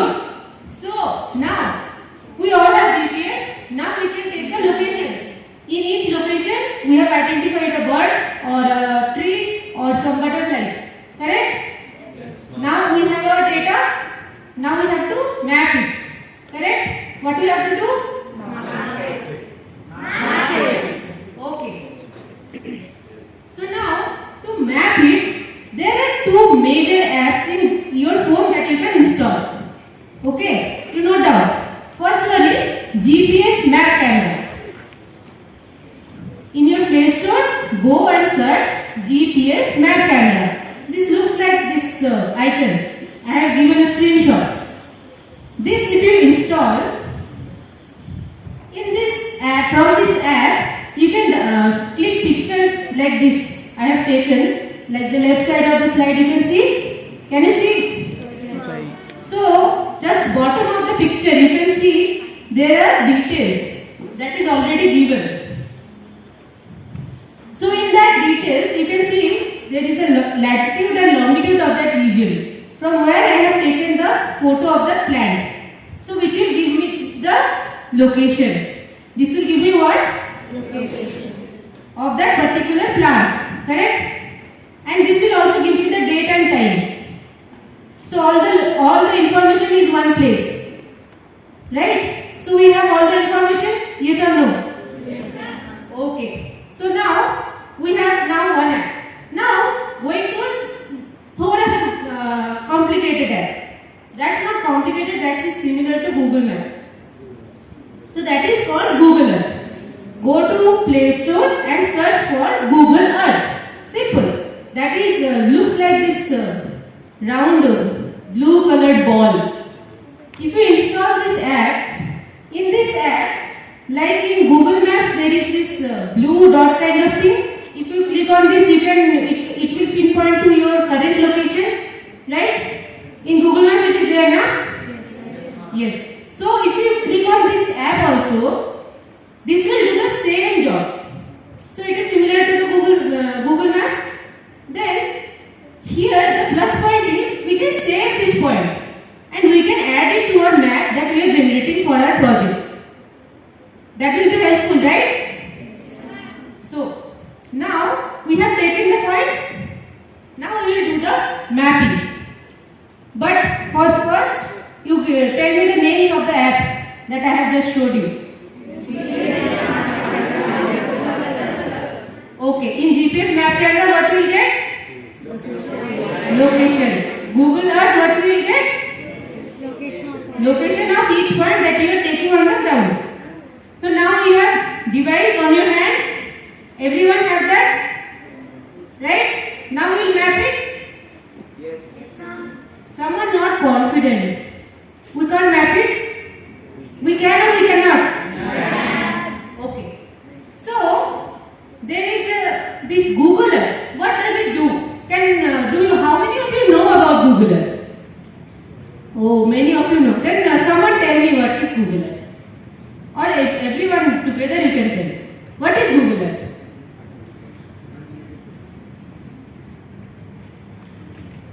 Tell me, what does Google Earth show you? Locations. Location, okay. And? Satellite imagery, very good. And? Yes. Very good. So there are multiple features in Google Earth. So first one is we can use it to create maps of our study region or the region that we are doing the study in. Okay? Then the second feature is using this Google Earth feature we can identify how much area our study area is in, and also we can measure the roads or the lengths that roads that you have traveled or the length of the river. All that we can measure also. Then the third point is here we can also identify the changes. How we can identify the changes? By seeing the past image and the current image. Right? So suppose I have taken a photo of 2001 and I have taken a photo of today. If I keep those photos just side by side, can we see the changes? Yes, right? So that feature is also available in Google Earth. Right? So what are the features available in Google Earth? Create maps. Okay, very good. So now, how to install it in your desktop? To create map, we have to install it in your desktop or laptop. Okay? So simple when you open the laptop, go to Chrome or any browser, web browser, where you can search in Google. Google search everyone will know how to do? Yes? Yes. So there we will search on Google Earth Pro. Now I have searched. I will get this link which is called as Earth Versions. If you click on this link, you will be taken to this website. This black colored thing will be taken on to. If you scroll down, there you can see this option to download Earth Pro on desktop. Okay? Now I have downloaded the Earth Pro. Now you have to install it. When you install it, you can see this grey ball kind of thing on your desktop. Understood? So installation process is not complicated or complicated? Not complicated. So we have now installed the application in our system. Okay? So first when you click on it, it will show like this. Then it will give the location where you are currently right now. This will automatically take you that location. Like this you can also view the where you are. Next, I will give you the quick view of what are the things are there in Google Earth. Okay? So there is this menu bar which is in the top left corner. Then just beside that there is toolbar. Then just down the menu bar there is a search bar where you can go and search the places. If you go and search for a school name like you do in Google Maps, it will be similar to that. So if you click on something, the location, it will be taken to that location. Okay. Then there is also the list of areas or the samples that you add, that will be in your list of places, and then the base layers. So what are the things in Google Earth Pro? Menu bar.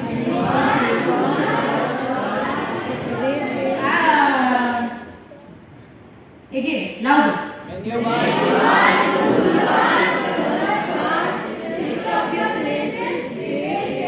Very good. So now, I want someone to tell me what is a point, what is a line, and what is a polygon. Yes? A point is the exact place where you are. A line is kind of represents a road. A polygon is for an area. Okay, very good. So, point will show us the exact location, and line will show us like a river or road network, right? And the polygon will show us an area, like the campus of our school. Correct? Correct, na? Or am I wrong?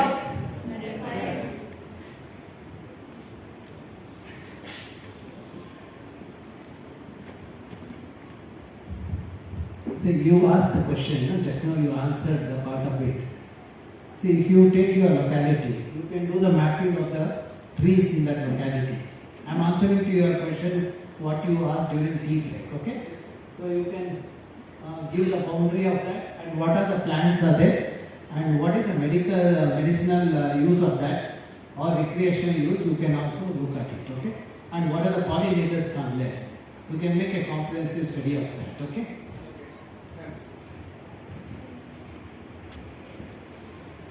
Okay, so now we'll start with the point. You remember when we were taking the points in the GPS map camera and also in Google Earth, latitude and longitude value was there, right? So if we give a place mark using that yellow pin, can you all see the yellow pin on the top? So that is called a place mark. If we click on that, this we can move it to our required region, or number 2 option, this screen will come, this grey screen. There you can put the latitude and longitude value. Okay? Clear? So now you have the location on your notebook and you have your location on the system also. Now it is getting automated. Right? So in this you can give the name to the point also. I have taken the IISC building, so I have given the name of IISC main building. Then the label color also you can change. And the main thing is that symbol. See, I have marked a symbol, that is this one. This is the appropriate symbol to mark a particular location. Okay? After you have done all this, then please click on OK. If you don't click on OK and click outside, then it won't be saved. Okay? Now you have saved your point. Saved your point or not? Yes. So, can you tell me the process how to create a point?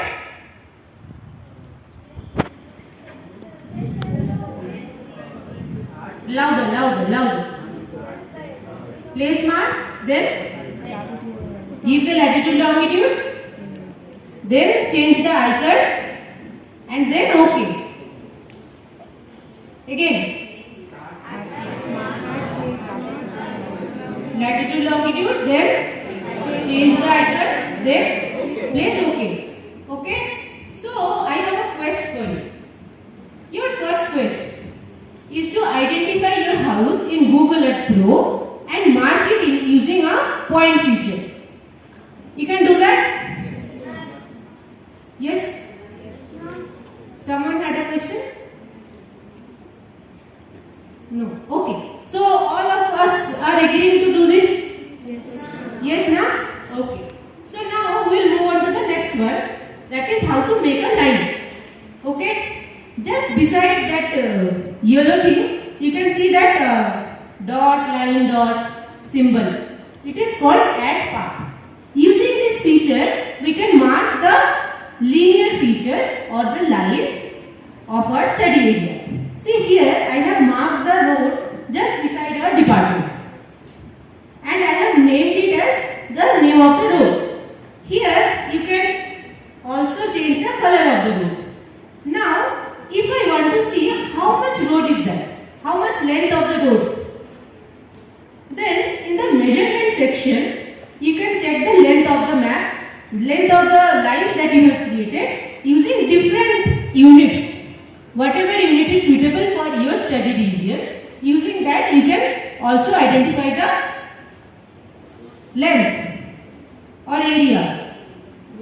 Length. Okay.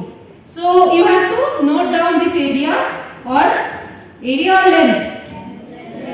Correct? Area or length? Are you sure? Length. Okay. So this length you have to note down in your notebook. Otherwise you will forget it.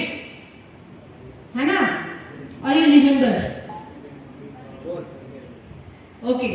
So now give me the steps. How to create a line. Then mark the line. Name the line. Change the color and click on OK. If you do not click on OK, it will be yes. Very good. So now I have a second quest for you. That is to identify the road from your home to your school. Okay? And how much road, how much length of the road you have to walk from your home to school if you go by walking. You can do that? You can do that, na? So what is the quest?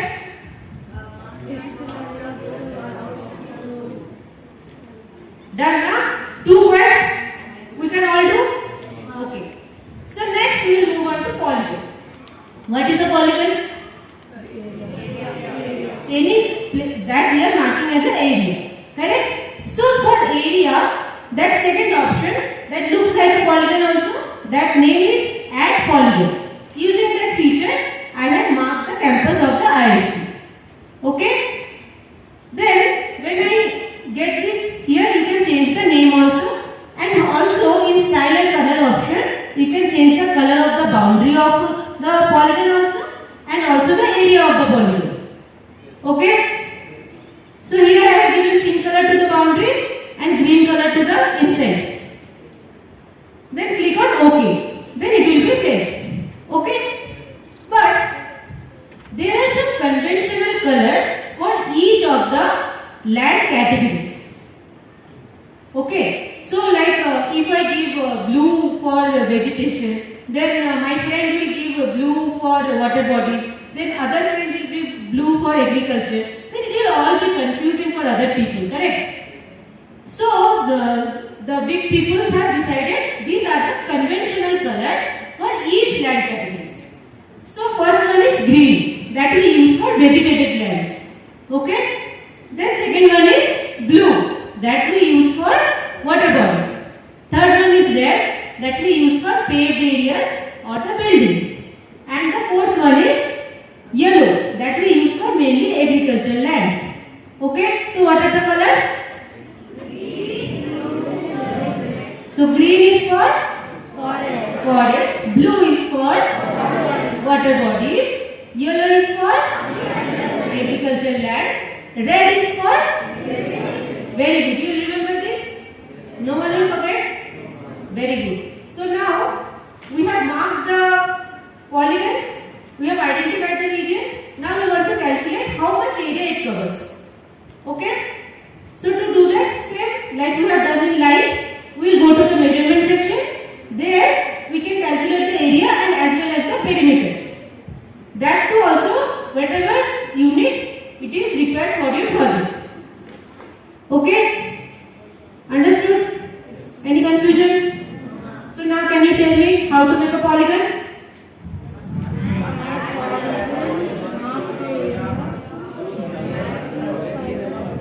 What will be the colors? Green for forest, blue for yellow for red for very good. And also finally you have to click on otherwise very good. So now moving on to our third quest, that is to identify the nearby lake. The nearby lake to this school is Arikere Lake, right? Or Hulimavu. Hulimavu Lake is nearby. So you can all digitize the lake area. You can do that, na? What will be the color of the polygon? Blue. Blue or yellow? Blue. Pakka? Okay. And you can also calculate the area, right? Using which feature? Measurement. Very good. Now, in this Google Earth Pro, there is also a feature called historical maps. You can see that watch-like thing or clock-like thing on the toolbar.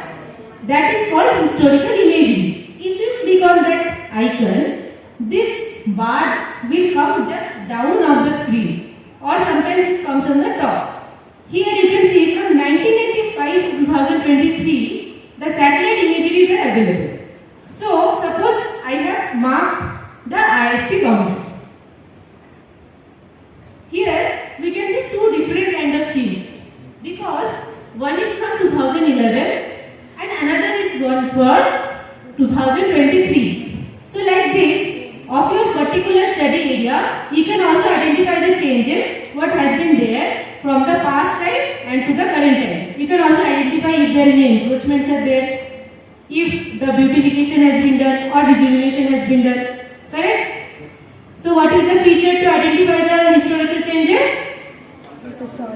That looks like a, which is on the, very good. So now I will also give you another example. That is, this is an area in Kerala. This round thing you can see, that is newly planted rubber plants. That is in 2013. In 2023, 10 years after, this looks like a forest. Right? So now, you have understood how we can see the changes? Now, we have taken all the polygons, points, lines, everything. Now it is final time to take our map and add it to one project. Okay? So to do that, on the top toolbar only, there is this option, that the middle one, that is called Save Image. If you click on that option, your map will be saved. In this, you can edit the title and also the description of the map. Then, the right side corner, the legend is there. The legend also you can edit, which that line what it denotes, the polygon what it denotes, the point what it denotes. Okay? And also you can save it the map. The top there is save image option is there. Based on your preference, JPG or PNG, whatever format you want, you can save the map in your system. Okay? Saving the map is complicated, easy, moderate. Very easy. Someone told me very easy. Someone told moderate. Where is the confusion? Okay, you repeat. How to save the map? We have to click on Save Image, then edit the title, then edit the legend, and then save the map. Now it is easy or moderate? Moderate. Okay.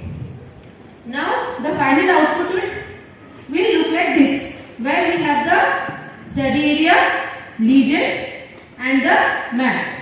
So here I would like to identify some of the key features of a particular study area map. This you all have to note down. First one is the title. Without the title, we cannot identify what map it represents. Okay? Second one is the legend, which shows us what are the components in this map. What are the things, what this green color shows, what this red color shows. This will give us in the legend. Okay? Third one is the north arrow. That you can see that N with the arrow. You can see all of you? All of you are from? Yes, ma'am. Okay. So north arrow is there. Just down of north arrow, you can see that 2000 feet it is written. That is the scale. So there are 1, 2, 3, 4, 5. 5 major components of a map. What are the 5 major components?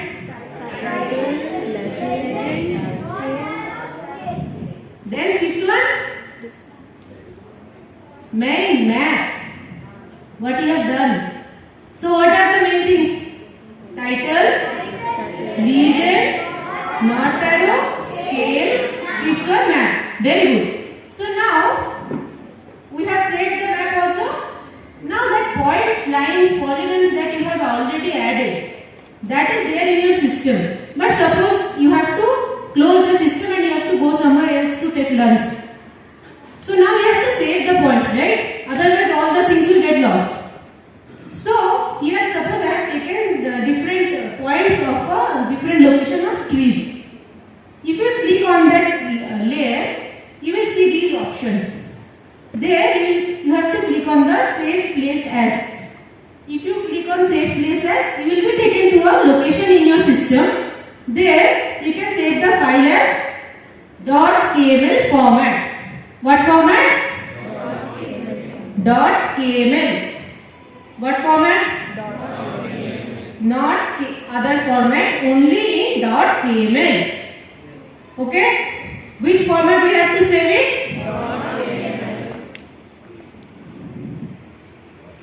.kml. Correct? So tell me how to save a layer. Right click. Then save place as. And you have to give the file name also, na?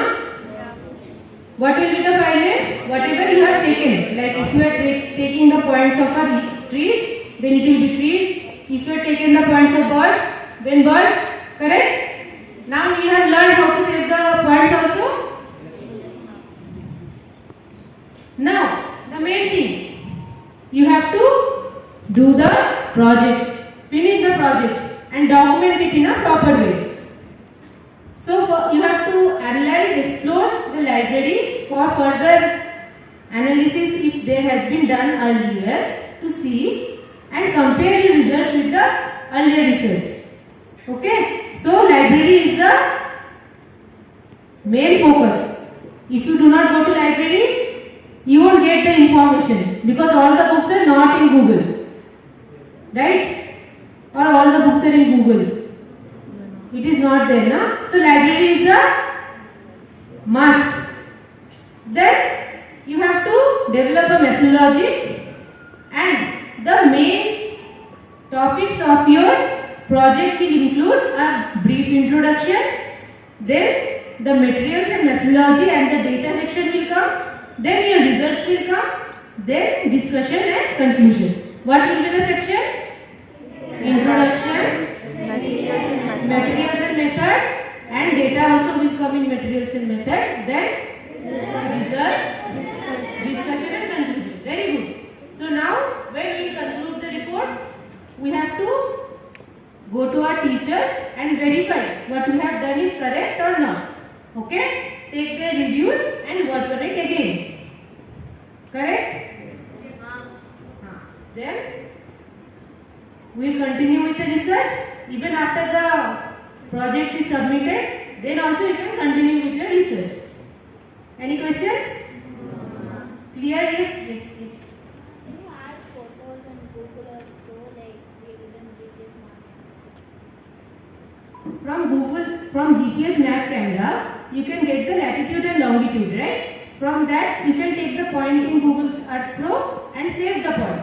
While you are saving the point, you can add the map just beside that point. You can identify it. Okay, this point shows this map.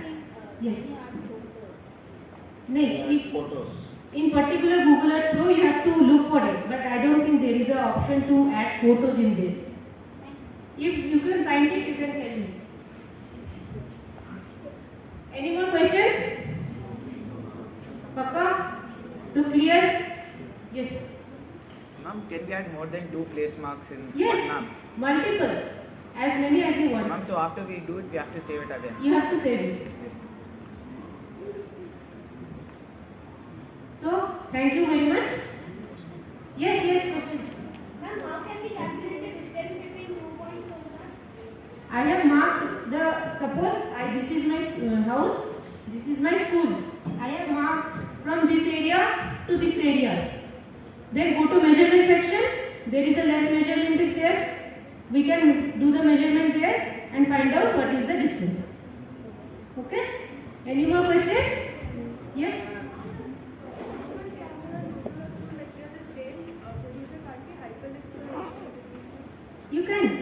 You can hyperlink, yes. Anyone else?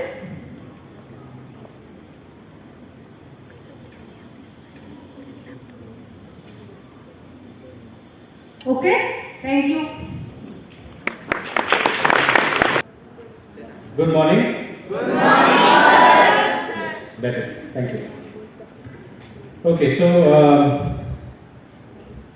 TVRAMACHANDRA spoke about a lot of things, right? From GIS to birds to animals to amphibians, reptiles, everything he has covered. And he has given you a lot of ideas on how to do projects. So here I am going to specifically focus on one taxa, that is aves. Alright? So in birds, how you can do your projects if you are taking it up, and how to identify them, because most of you when you start off you do not know how to identify, except for the crows, and sometimes we don't identify the crows also properly. Okay? So first of all, I would like to keep this interactive, so I want you to answer back as much as possible. Thank you. Alright, so I hope all of you have seen some bird at least. Okay, so can anyone tell me what are birds? Pigeon. What are birds? Flying animals. Okay. So can we group bats into birds? Why not? It's a flying animal. Yeah, but like you said, it's a flying animal. Okay, so you cannot generalize and say flying animal, right? You have to be more specific. So now I'll ask again, what are birds? Flying animal that has feather on its body. Okay, so one condition applied, that have feather on its body. Flying animals. They lay eggs. Features. They lay eggs, okay? They are very light and have hormones. How do you know they are light? Have you tested the weight of an ostrich? It weighs more than me. Okay? So we cannot generally say lightweight. Anything else? They are warm-blooded, very good.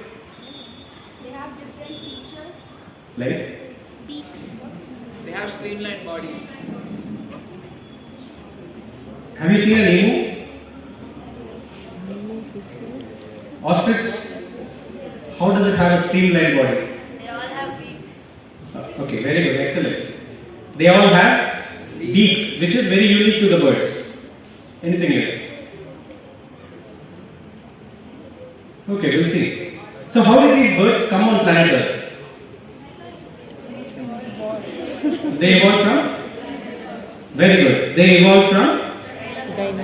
Small dinosaurs. Remember, when we say dinosaurs, we imagine them to be big. So it's not the large dinosaurs that evolved into the birds. Because the shorter or the smaller the animal, the shorter the lifespan, more number of generations will undergo the same conditions and they will be able to evolve much faster than an animal that lives for a longer time. Okay? So it is the smaller dinosaurs that evolved into birds and they are living amongst us today. Like they are these guys. Right? So have you covered all these points? You said feathers, warm-blooded, eggs you mentioned, but they are hard-shelled eggs. Except for birds and some of the reptiles, no other organism lays hard-shelled eggs. Okay, that's very important. Then wings, you thought since it's flying, it is by default there. Beaks you mentioned. Then what else? 2 legs and vertebrates by default. Right? Okay. So where are they found? Everywhere. So on moon? Then we said everywhere. Inside the earth. Inside the earth? Everywhere. On the earth. So on planet earth. So anywhere across the globe you go, you will definitely find a bird there. Conditions apply. You have to keep in mind the season. Okay? So once these dinosaurs developed wings and they started flying around, they became highly locomotive. They crossed oceans and mountains which otherwise they could not have. And when they went to new places, they started diversifying a lot. Okay, with that diversification, we see about more than 10,000 different species of birds across the globe today. And in India, there are about 1,500 different species. In Karnataka, Anyone knows? 600. Close. 500. 523 species in Bangalore. It was there on TVRAMACHANDRA slide. Yeah, thank you. Around 250 species of birds we have documented in Bangalore. Okay, in your locality, how many are there? You need to document and let us know. Can you do it? Can you do it? Yes, sir. Okay, let's see. So there is an organization called IUCN, that is International Union for Conservation of Nature. They have studied the different species of birds and categorized them into different categories. Okay, so each of these categories denotes the level of threat the species are in. So if it is a critically endangered species, then it is very close to extinction and requires intense protection. Understood? And if it's a least concern, like the name says, their population is stable or increasing, or small variations are there, but they are not in the risk. Data deficient means it is not assessed. They don't have enough data to say or put them into one of these categories. And what does extinct mean? Okay, under extinct, totally extinct is there, and then extinct in the wild. Two categories are there. So extinct in the wild means under captivity it is still present and they are trying to revive the population. Okay, so you can see the number of species of birds that are assigned to different categories, and extinct I have not put here because we cannot bring them back once they are extinct. So as citizens and as human beings, our role is to ensure that none of these species go into extinct state. So we need to take measures to ensure they are not even in critically endangered or endangered state. All of them have to be promoted to least concern. Then all the bird populations are stable. Is that understood? Okay. Next, why should we study about birds? Not all of us love the birds, right? Do you all love birds? No. See, honestly, they are saying no. Because you have not had an interaction with the bird. So obviously you will not develop that love until you interact with it. Like how sir said, he was talking to a snake and that is why he has an affection towards it, he respects it. All that comes only when you interact with the organism. So unless you interact, right now most of us interact only with one device. Yeah. So it is better to interact with the world outside because there are different types of living organisms leading different lifestyles from which we can adopt a lot of life learnings. Okay. So like sir mentioned, he explained the whole ecosystem functions, right? So organisms are present in different trophic levels, and birds are one such organism which are present in all the trophic levels. Okay? They are there as some of them feed on nectar and fruits and berries, some of them feed on insects, some of them feed on reptiles, some of them are decomposers, that is, they feed on dead animals. So like that, they are present in different places in the food web. So any hindrance in the ecosystem, you will definitely see the disturbance, or through the diversity of birds, you can understand what is happening in the ecosystem. So we study them as bioindicators. Next, when you are growing certain plants, there are always a possibility that it can be affected by pests. Right? If you have a home garden, you know the white cottony substance that keeps coming and infecting your plants, and the plants end up dying. Right? So instead of applying pesticides and insecticides, if you open your gardens to a lot of wildlife, definitely biological control will happen. If you go to the forest, you will never see any plant that is severely infected with mealybugs, that white cottony substance. Okay, that is because biologically some other organism will be controlling the population of those pests, so that the plant is not affected in a serious manner. Okay, so birds help in biological control by controlling the population of what? Other pests. For example, Chaturved will be speaking about butterflies later on, where beautiful caterpillars will come and eat your plants. Okay? Usually butterflies don't lay too many eggs on one single plant. They spread their eggs across different plants so that the plant also survives and ensure that the young ones have foods. He will talk more about it. But sometimes when there is shortage of plants, they end up laying all the eggs on one plant, but there is not enough leaf. So what happens? all caterpillars will start eating the leaf of that same plant and the plant might end up dying. So if it is an open garden and birds have access to it, they control the population of the caterpillars and ensure that your plants are safe. So that is what we mean by biological control. Okay?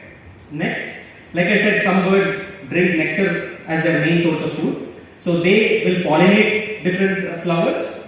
Okay, I'll talk about this. Ganesh and Gagan will talk about plants more. But one small thing I would like to highlight here is, you have seen a variety of flowers, right? Do all of them have fragrance? No. Why? Exactly. So if they have to attract birds, what mechanism do they follow? Colors. Very good. They have very good sense of sight. So that is why plants use colors to attract the birds and other mammals. But if they have fragrance, it means that they are attracting insects. Very good. Okay, next.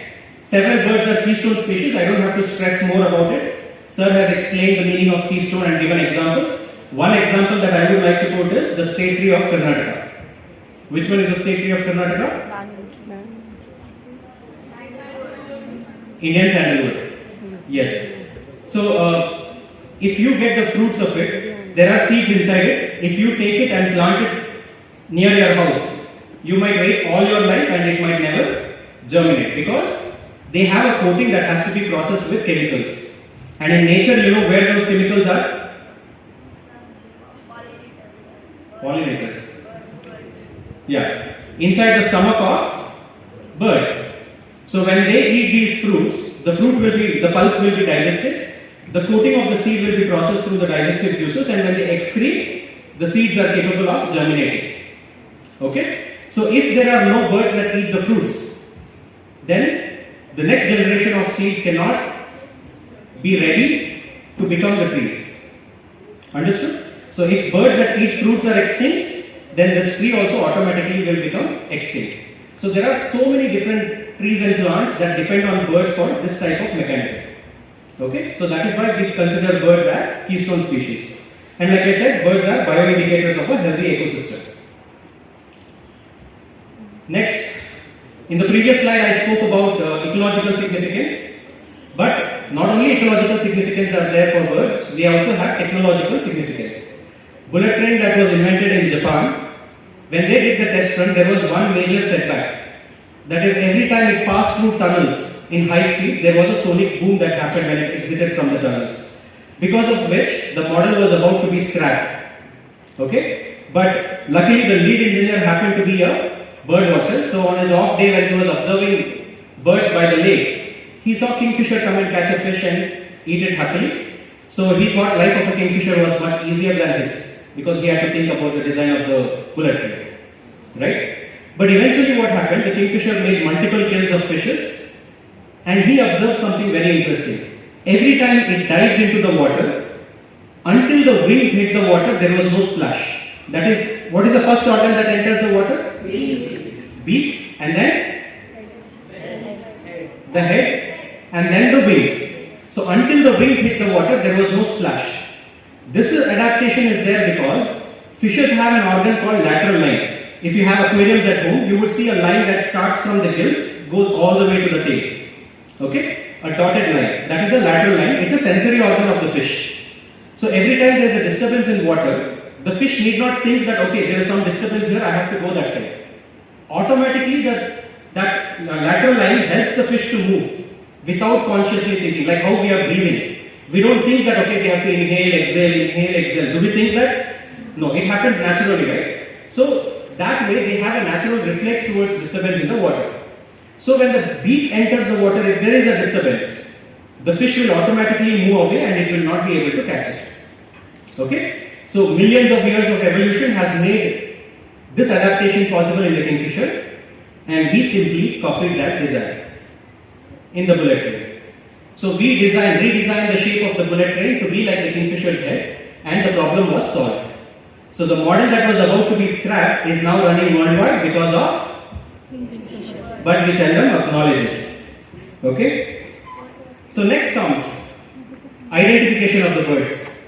Now, After listening to this session, today's orientation program, when you go out, you will be looking at every possible organism. And then you will try to identify it. But that can be a frustrating thing because you don't get the answers easily. Right? You don't get the names, you don't get to understand what it is. Then after a few days, okay, whatever I observe, I am not able to identify, so that just fades out. So that should not happen. Birds are something that you can see everywhere, so you don't need a special equipment like a microscope or a magnifying glass to see them. With your bare eyes, you will be able to observe and document, and remember, as students, your observation and listening skills also improve with bird watching. Okay? So, what do you need to observe? That is very important. So, I give you some examples. So, based on that, you can start documenting it, and if you still have problems identifying, you can always get back to us through your teachers, and we will be more than happy to help you identify. Okay? Now, the second point here states about the habitat. Basically, somebody might be very interested in seeing a penguin, but they cannot search in India, right? Would they find a penguin in India? No. So you should know what type of habitat a bird lives in before you go in search of it. Otherwise, you will roam the entire country without finding a single penguin. Now, you don't have to remember all of this. Just understand that most of the birds have been given names based on their appearance. Okay? So, when you find a bird's name, see the image of the bird and see how it relates to the appearance. That way, it's easy for you to remember the names. Otherwise, in one nature walk, you will get about 20 to 30 different species, and you will create hybrids with the names. Okay? If you remember the features properly, you know, when you see the bird, you will know, okay, these are the features. So this is what the name of the bird is. So that becomes more easy. So first thing to observe is the size of the bird. You need to ensure you keep the distance in mind whenever you are relating it to the size. So we generally use these four birds which are commonly known to everybody here. Anyone who doesn't know any of these birds? Sparrow, myna, crow, eagle. All of you know these birds, right? So that way the size reference is same. Otherwise, my friend Chaturved will say, I went to Malaysia, I saw a bird which was very small. Now the small I imagine in my head and the small that he is referring to might not be the same small. Right? So if he says it was as small as a sparrow, then we are in the same page. So that is why this helps. Understood? Next thing is the colors. You need to identify two things in colors. One is the major color and the minor color. Now when you are identifying colors, okay, I'll ask you. If you see a kingfisher, what is the major color? Blue. I would say orange. I would say orange. The difference is, you are seeing the kingfisher from the back and I am seeing it from the front. The common kingfisher, the entire front region is orange. The back is blue. So that is very important. Okay, so which side you are seeing the bird? Whenever you are writing the description in your field notes, please write down, I saw side angle, these are the major colors, these are the minor colors. Understood? Okay. Next, if you get a closer view, sometimes whenever we go for bird watching, like yesterday we had field work and Chaturved was with me, and my camera was not working for some reason, and so many species of birds came so close to me, and I was not able to capture it. The entire day I was cribbing with him saying that my camera is not working. But the day my camera is functioning properly, they are very shy. They don't come in front of me at all, they stand somewhere very far away. So that generally happens. So if they happen to come very close to you, observe the different features like the beaks, the legs and the wings. Because not always you see a bird sitting in one place, right? You might see it flying over you. So that time you will not be able to see the beak or the feet. You can definitely see its wing patterns. All these will help you to narrow down your search. See, there are more than 10,000 different species in the world. You have to start somewhere. So if you say it was a very large bird, larger than an eagle, it was on the ground and it had a very long tail, what bird comes to your mind? Very good. Thank you. See, that becomes very easy.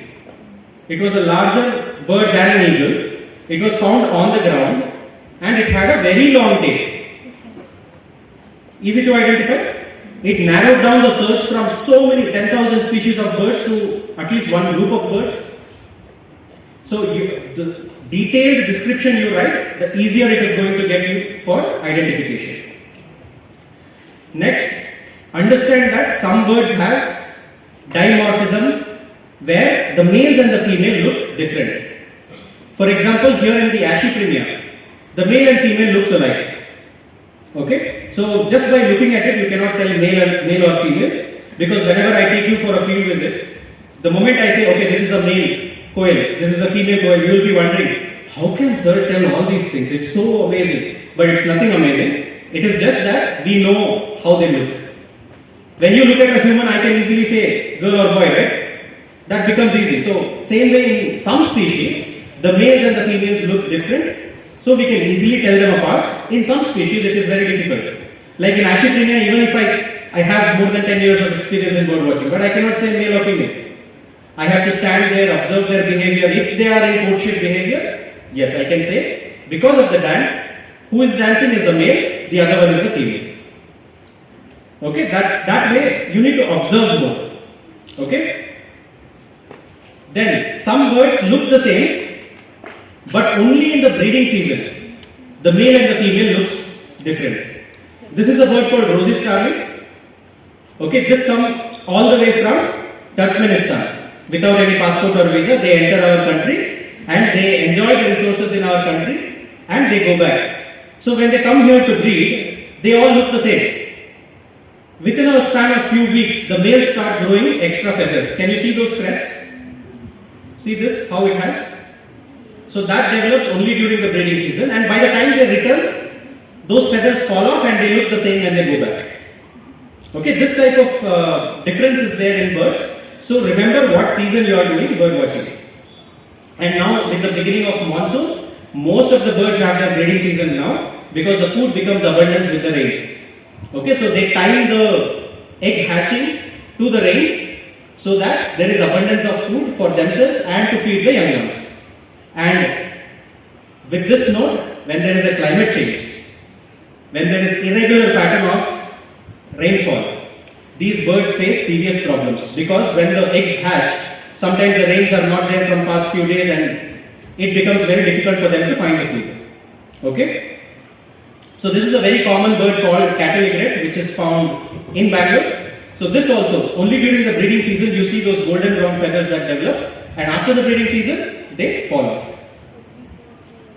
Then you get to see wonderful, wonderful behaviors of birds. Like I said, many birds sing, dance, do mimicry, okay, do aerobics, acrobatics, everything.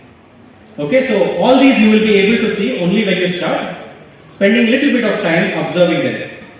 Now when you do your project on birds, don't be like you go, you see a bird, okay, crow, write down, then you search for another bird. Don't do that. When the crow is right in front of you and it is doing some activity, just observe, take few moments and observe what it is doing. Maybe, you never know, you might end up doing a project only on one species, how they interact with their ecosystem. Right?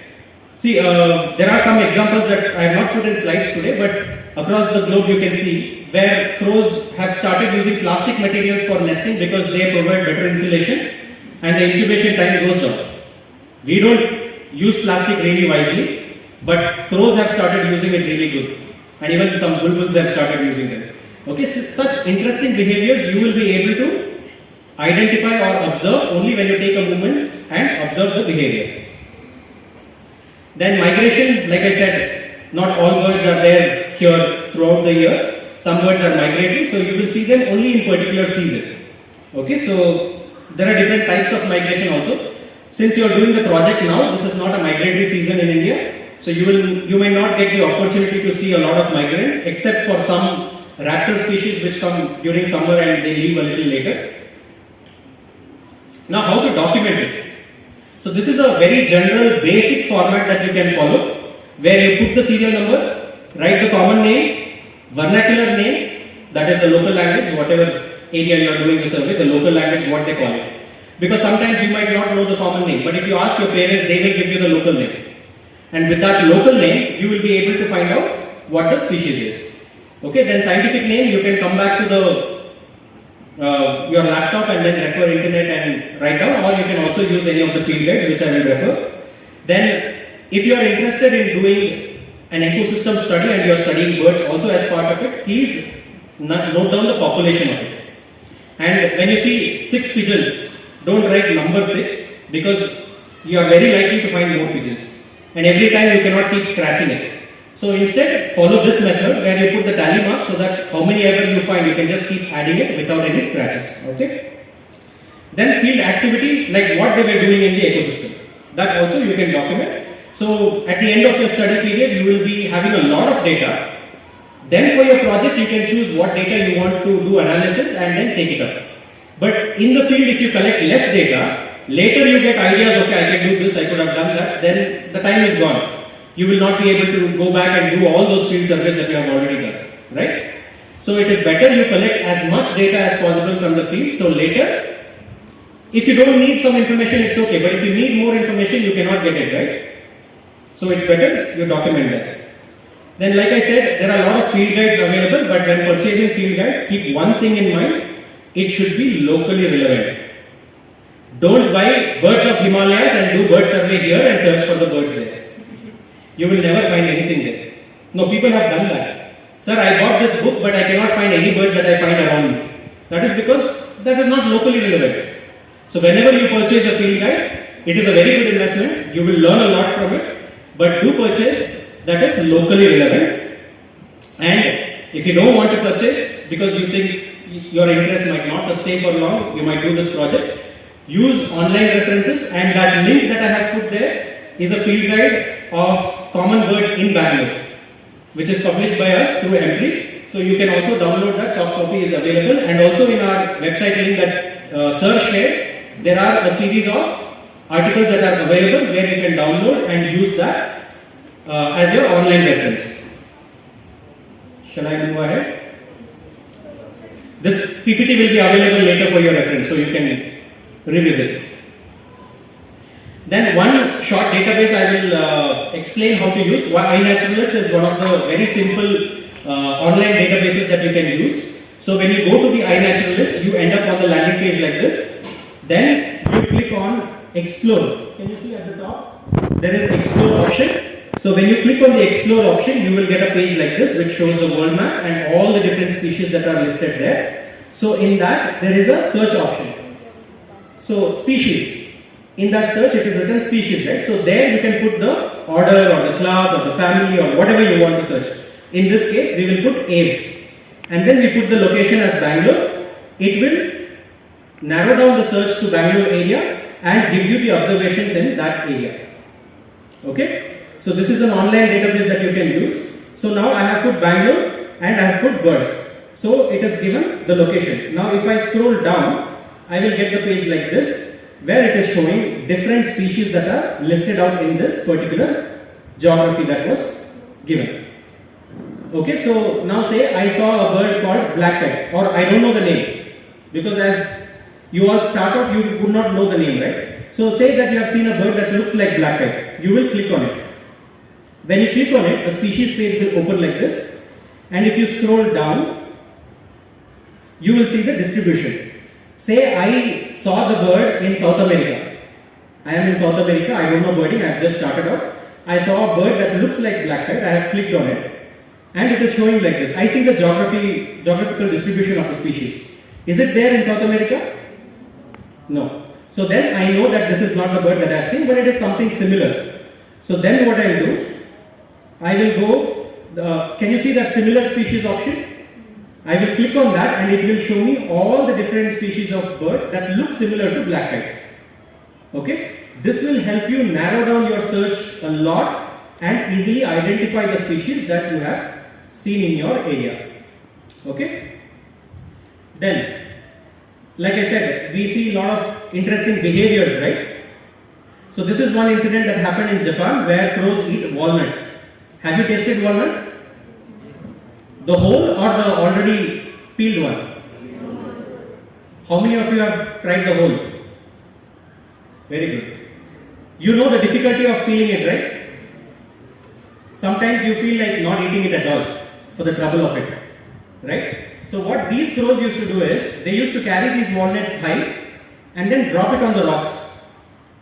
So the gravitational force used to do the job, and with repeated attempts, the walnut would break, and from inside they would take the walnuts, eat it and fly away. But now they have also innovated. They go to the traffic signals, when the lights are red, they bring it and keep it in the zebra crossing, and they wait. When it is green, the heavy vehicles go on the walnuts and break them. When it is red again, they come down and feed on it. Aren't they smart? You know why crows in India have not invented such thing? There is no, or we don't stop at the zebra crossing. Right? We just go and stand on the crossing. So please follow traffic rules so that our crows also can innovate. Okay? Now, one last case study that I would like to say is a project that we have worked on. Like sir said, sir showed you Mudbidre town, right? In that 2 lakes, in that one of the lakes that we created is here in the IISC College, Engineering College campus, and some of you students have visited it also. So this was started in 2017 after the conference in 2016, where the land was like this. Okay? So there was no, like sir said, there was severe water shortage in that region, so we wanted to have a pond also because birds also need water. So we decided to have a bird park there, first ever open bird park in Asia. So we excavated and created it like this, and the rain is very intense in that region. So you can see how the silt is accumulated in the water body. So to stabilize the soil, we understood grass grows fast and also spreads the roots far away to extract the resources. So they stabilize the soil much faster than other plants do. So we initially planted the grass, and within a span of 1 month, you can see how the soil texture has changed. Okay. Then we also were documenting the bird species there. So most of the common species in urban habitats were found in that region at that particular time, and we involved the students of that college to do the planting of the native saplings of that region. When we say plant native species, don't bring plants from Himalayas and say it is still an Indian plant, so we will plant it. That is not right. Locally, what is available, that you need to plant more. So then you can see how the planting was done, and still the soil is not that stable. Then few months down the line, you can see how the texture of the soil has changed and how the garden has started developing. And this is in October 2017, few months later. You can see the soil, the water still is very silty, but the soil, you can see how the texture has transformed, right? The erosion has reduced to a greater extent. Then the bird diversity also increased because with the availability of plants, the insects started coming in, and some of the plants had started flowering and fruiting. So lot of bird species that depend on insects, nectar and these fruits started appearing in that particular region. But the water did not sustain for long. By December, it had completely seeped through because percolation, like sir had explained about percolation, right? So that has to happen and the groundwater has to recharge. So I'll quickly forward to the summer next year, where the area looks green but the water is completely disappeared. Then by October, after the monsoon, again the water is there, it is still silty, but the garden is growing really well. And you can see small blue boats. The students made it because every time I went there, I was asking them, you planted this, right? So what, do you remember what species it is? They always forgot. So they thought it is better to make a board because sir is going to come every month and ask the same question. So they made the board and put it near every sapling that they planted. Now every time I ask, they just refer to the board and answer me, so I have stopped asking now. Now the bird diversity also increased much higher after 1 year. And also the sapling, you can see how tall, how short they were when we were planting and how tall they have grown now. 1 year fast forward, October 2019, you cannot see the water body, right? Because the trees have grown really well and covers the water body from that angle. It does not give us the view of it. November 2020, during COVID period, we were worried about the park, but there was a break during November, so we went there and we did capture the photograph and we did the documentation also there. And here you can see how the entire area has shape shifted. It looks like a forest area. 1 year down the line, can you see how green it is? The entire area, how it was very silty, and now it is really a productive ecosystem. Another year down the line, you can see in 2022 October how the entire area, I cannot even cover the entire park because of the trees that have grown very tall. And this is in peak summer last year. You can see how the water is not silty anymore, and even in peak summer, the water is retained in the pond. Okay, like sir said, the groundwater recharge has happened, and now 5 years down the line, it has started holding the water in the pond, and now fishes have started coming there by itself. We never released the fish. We had a discussion about releasing the fish, and the next visit I made, the fishes were already there. And you would have seen this naturally happening in water bodies outside also. A lake would be completely dry. The moment the water starts there, the fishes also appear out of nowhere. Have you noticed that? You know how they come? Yes. It is our birds that bring the fishes. What happens is these fishes, when they lay the eggs, they are very adhesive. So they would be sticking to the vegetation there, and when birds walk through that, those eggs will get stuck to the feathers and the birds' legs. So when they shift from one water body to another water body, sometimes the eggs hatch in the new water body and they start appearing there. Understood? So see how the entire function happens there. Without that, the fish population would never be there. And we are thinking that we wanted to release fishes, and nature has brought it by themselves. We created home for the birds, and birds brought the fishes for us. Right? So I would end my session here, and detailed session on the bird identification and different behaviors, migration. Detailed information is available on the portal which sir shared. So you can definitely go to the student teacher corner, and in the reference materials, reference videos, there is a 1 hour video which you can refer, and if you have any questions, you can always reach out to us. So now if you have any questions, you can ask.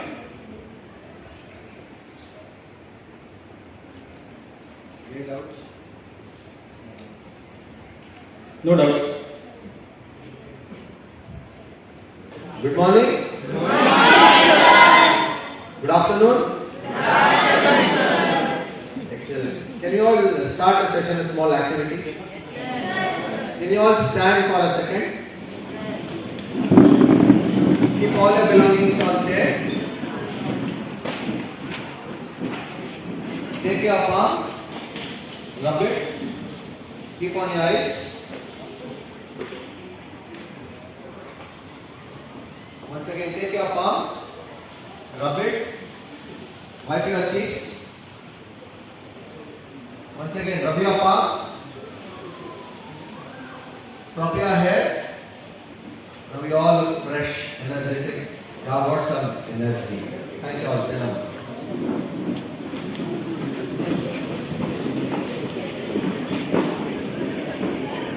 The beauty of this session, it is like we got to know about some plants, then birds. Sir explained lots of biodiversity. Let us learn about insect diversity now, particularly butterflies. First, you should know what are insects. The word insectum is like derived from Latin, which means cut into section, head, thorax, abdomen. Then all insects will have 6 legs. Very easy. Next, if they are flying, they have 2 pair of wings, that is 4 wings. Also, 1 pair of antennae, later compound eyes. So if you see all these characteristics feature, then you can call an organism as an insect. Now, insects are like huge in number. More than 50 million species are there. So we will restrict to butterflies. When we want to know about butterflies, we also have similar species like moths. So the order Lepidoptera is divided into like 2, birds, butterflies and moths.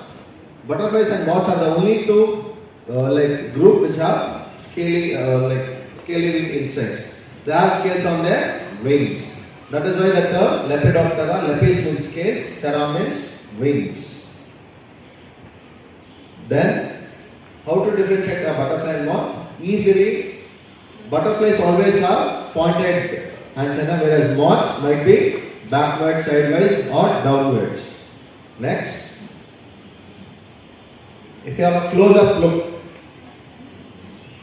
at butterfly antenna, there will be some bulged or club structure, whereas moths don't have. It might be hairy one side or 2 sides. Now you know butterflies and moths. Observing butterflies. my God, observing butterflies project well. Trust me, it is one of the most passionate activity which you can involve in your lives. Observation doesn't mean catching. What all you have to do is, you should have keen eyes in nature to observe small things. Then also you should have broad mind to conserve. Only if you have small eyes, you can see our wonders. You might have big eyes, large eyes, 4 eyes, but still you should always have keen eyes to observe small things in nature.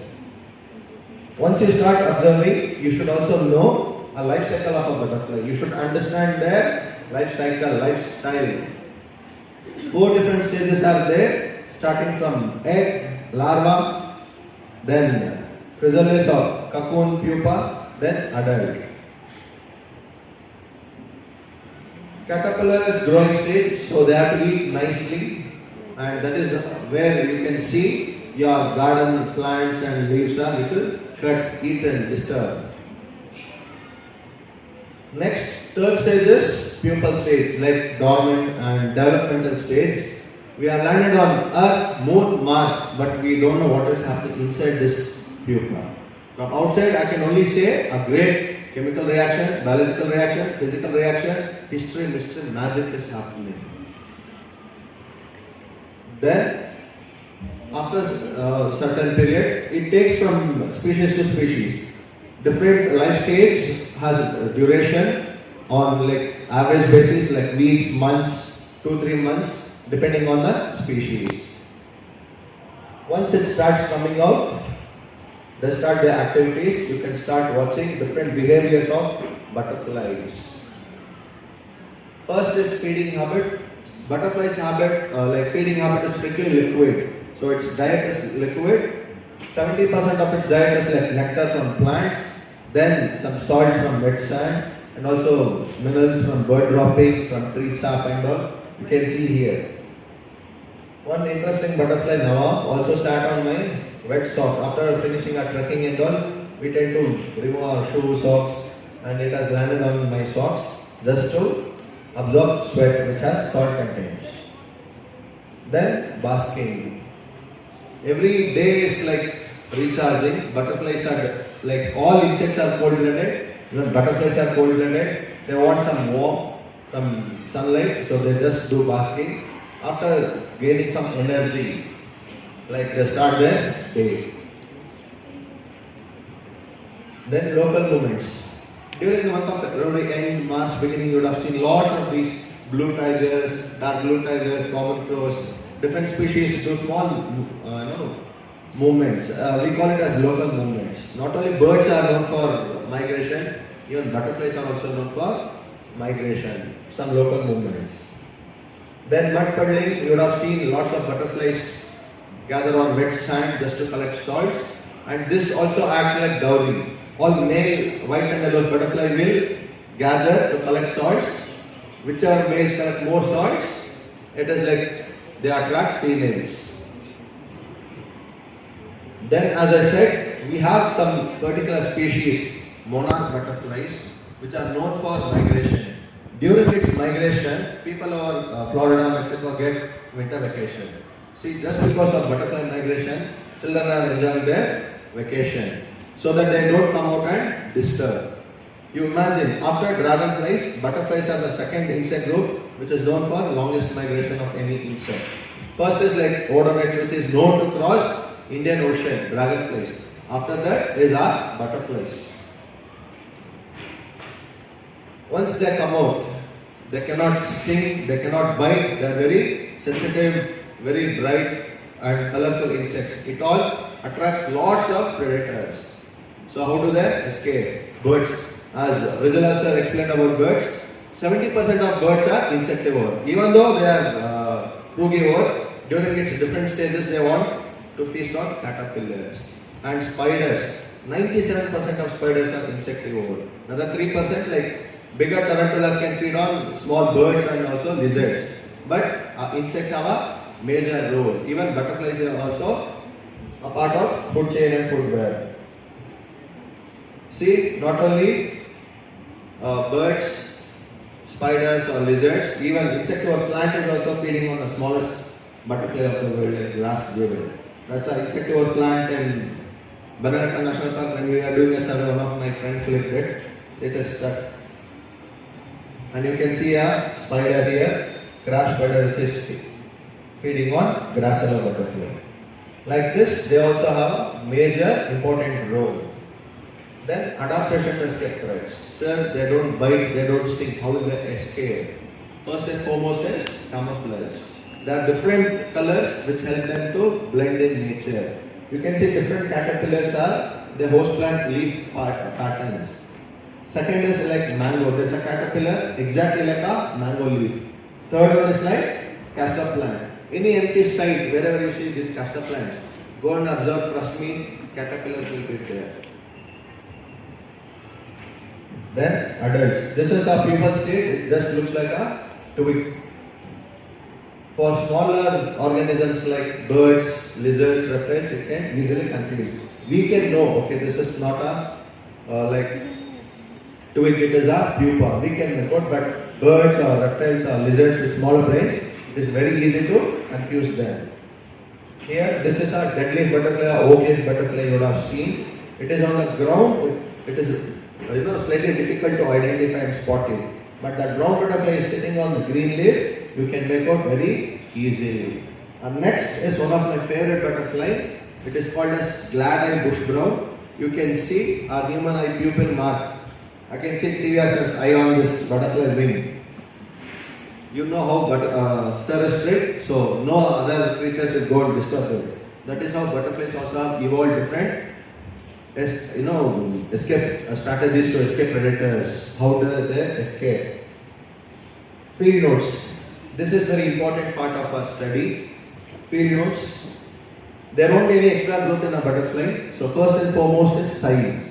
You observe small, medium, large.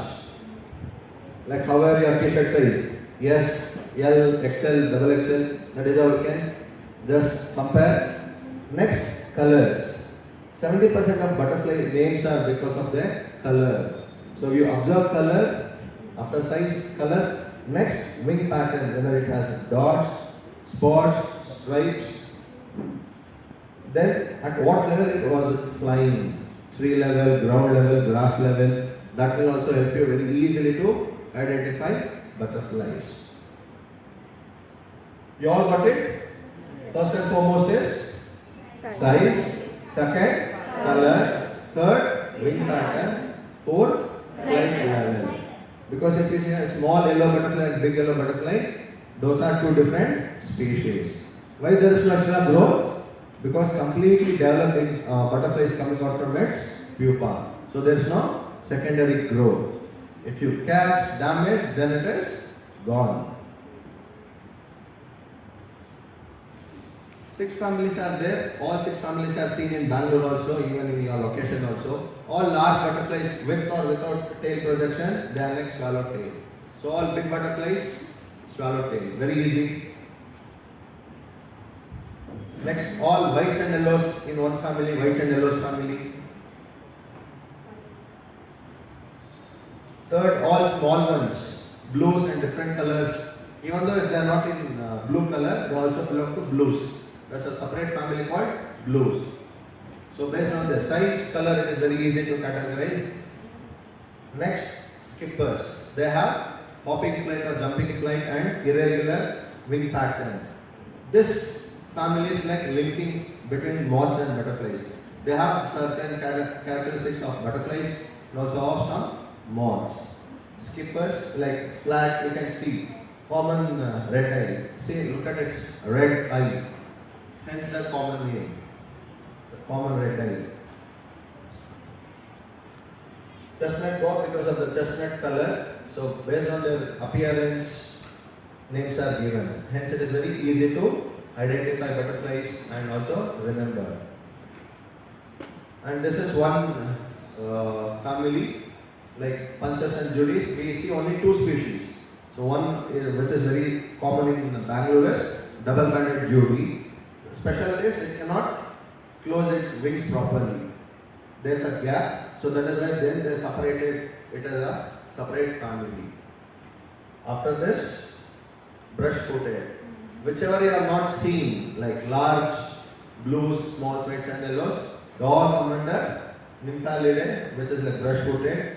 In this is like world's most diversified butterfly family. Even in India also we have lots of brush footed family butterflies. They are different colors, different size. Common leopard, tawny coaster. Again, tawny is because of orange color. Coaster, its flight is like coaster ring. They don't have regular flight like other butterflies or insects. You get familiar with names or images, it is very easy. Then, diversification of butterflies. All over the world we have like 18,000 plus species. Every day there will be increase in numbers. Next, Indian region 1504, Western Ghats 346, Karnataka 316, Bangalore is 153, Sir showed 150 which is like 2 years back data, and now my recent study 153. So there's always an addition. And there's a report, more than 175 species of butterflies are seen in Bangalore. When they say Bangalore, they would have added and included all urban or rural areas also. For me, Bangalore means complete city. That is why my number is still 153. Your area, big question mark. From today, the day when you stand in your school balcony or your house balcony or garden or on terrace, start observing. Open your eyes to watch butterflies. Materials required for documenting. First and foremost, field guides and manuals. Sir showed the web portal address where you will get soft copies, and also we have books available, you can use it. Then collecting dead ones. You don't kill it, harm it. If you see a dead wing or broken wing, collect it, sketch it, or ask your parents to click that photo and send it to us. We will help you in identification. Then camera. If you are having cameras, you can use it. What it says, search for life when you do research. Searching is not enough, researching is required. That is why we all are called as researchers. If you research, then you will be a researcher. Documentation format. This is very easy and very productive in field. Later you can come and do different analysis. First and foremost, for any biodiversity studies, date, time, location, weather condition is must. Second, common name, family, individual count, activity, characteristics.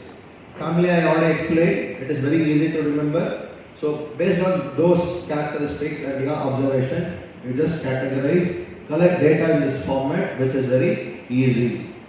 Then you can also start analysis. If you see a large number of butterflies like swarm, it is very difficult to count. At least in characteristics or activity, you can mention that particular month, time, location or weather condition time, you are seeing lots of butterflies flying together. So that will give an addition to our studies for your documentation, for your observation. Observation plus documentation will lead to wildlife conservation. Because we started observing, Sir gave us chance, we started documenting all the way from Bannerghatta National Park to Tamil Nadu we have walked.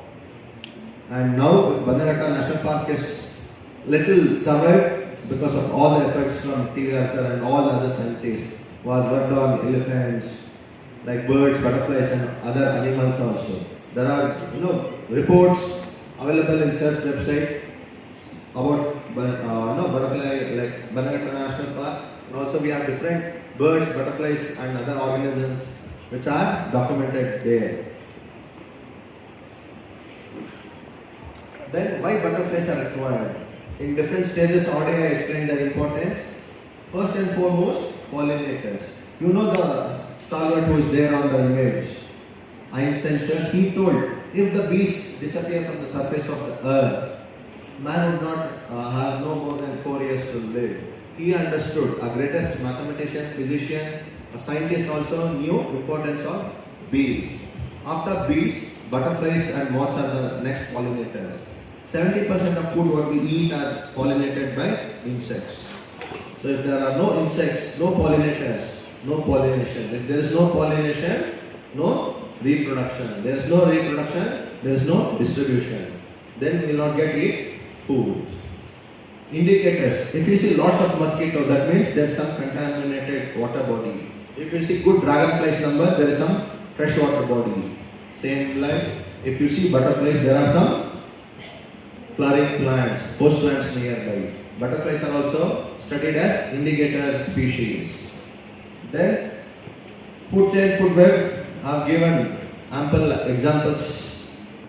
They serve spiders, birds, and also other insectivore plants and other reptiles also. Butterfly and host plant interaction. Still I wonder who has taught botany and taxonomy to butterflies. A lime butterfly knows which is its host plant. A lime butterfly will lay eggs only on lime varieties. So it is known to a butterfly which is its host plant. So if you keep tulsi, aloe vera, rose and lime plant and you want to experiment, lime butterfly will come and lay only on lime plant, not on your aloe vera. It knows aloe vera is lady's product, so it won't disturb. Next, tulsi, it knows, oh, tulsi is worshipped by moms, let us not disturb. Then rose, it is product of boys. You all know why boys use rose, correct? So butterflies also know it is not a right to lay egg on particular plants. They lay eggs only on host plants. So encourage plant more and more host plants which you can enjoy, attract. That's a saying, don't chase the butterflies away, mend your garden, let butterflies come to you. From a small site, pot to plot, you plant host plants and you can attract butterflies. One of the first, like private butterfly park, with Samilan City's butterfly park, you would have heard, you would have seen, and we are happy that we are associated with him. So that is like private butterfly park. Next, something similar at Alvas also we have done. Now Chitralekha ma'am wants to do some butterfly parking in BGS. So you will be like inspiration role model to other schools. You have small patch or place we can set up a butterfly garden. Start planting host plants. Once you start planting, you will attract your guests. What you need to do after planting? These are the easily, locally available plants, trees. There are certain tree species also, grass also, plants or shrubs. Whichever is possible, you can. Champak tree, curry leaves, castor plant, vine varieties, mango tree, banana, ashoka. Anana is like all your sitafal, hanumafal, ramfal, lakshmanfal. Even those fruit yielding trees are also host plant to butterflies. Then pomegranate, pinata, cassia varieties, bahonia, all your bullfoot or camel foot, you can also plant it. If you have more space, plant trees. If not, all the herbs and shrubs varieties. Then Indian almond also, palm varieties, grams, bamboo varieties. Different grass attract different butterflies. When I say grass, you should be always very attentive in your class. Then only you can listen more and be careful. Whenever you are doing field work, have permission from your elders, like parents and teachers. Just because we are telling, you should not get excited or over-excited. We want a safe study, and sir looks for a long run relationship with every student. Sir remembers each and every school who has taking part of lay conference. I'm very happy. Since 2016, I'm associated with TVR sir and my mentor Harish Bhatt sir, and it is like 4th lay conference for us. So 2016, 18, 20, 22, now 24 also. It is like very happy to be a part of this lay conference. Thanks for the opportunity, sir. And this is the proof. If you plant host plant, our guests are there. You can see different egg also, caterpillar also. Sir wants to add something. No, you go ahead. He said you need to remind the poster also. You prepared the poster now after a long. Yes, sir. See, and this caterpillar, if you see, it looks like a snake head. Just like marking it as confusing other predators. You can see egg also there, caterpillar also slightly This is on lime and that is on curry leaves. Though you have planted a small sapling also, you can start observing, documenting. Which are the plants you have hosted and what are the caterpillars you have seen? A caterpillar is taking how many duration, how many stages have you seen for all the months? You can also pick up. Small activities, small projects of your observation, documentation can be a good school projects at your level. All observe, observe, observe. And you want to know what happens once you plant. 3 things should be in your mind. Do not kill caterpillars and complain there are no butterflies. You have planted all the plants to attract butterflies. First, to have butterflies, you should also have caterpillars. So don't kill any caterpillars from now on. Second, avoid pesticides and insecticides in gardening. The whole agenda is to attract butterflies or any other insects, right? So do not use any chemical fertilizers or pesticides. Third, encourage planting host plants. Remember the example, tulsi plant, aloe vera, lime, rose. You will understand the importance of butterflies.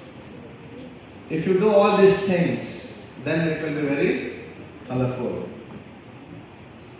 Any doubts? Always you can reach out. Use technology to learn ecology.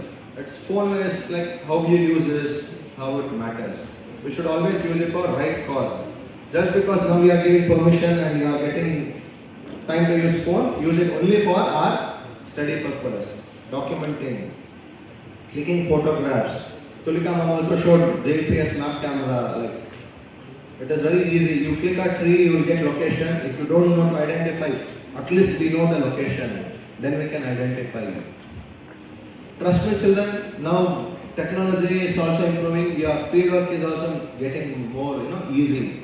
When we started, we had to find lots of difficulties. We did not get field guides also. Now it is available and resource materials are easily available and we have made sure that it is reaching to you also. Then last, if we do not conserve butterflies, there is one form. Do you want to see which form is that? Do you all want to see how is it?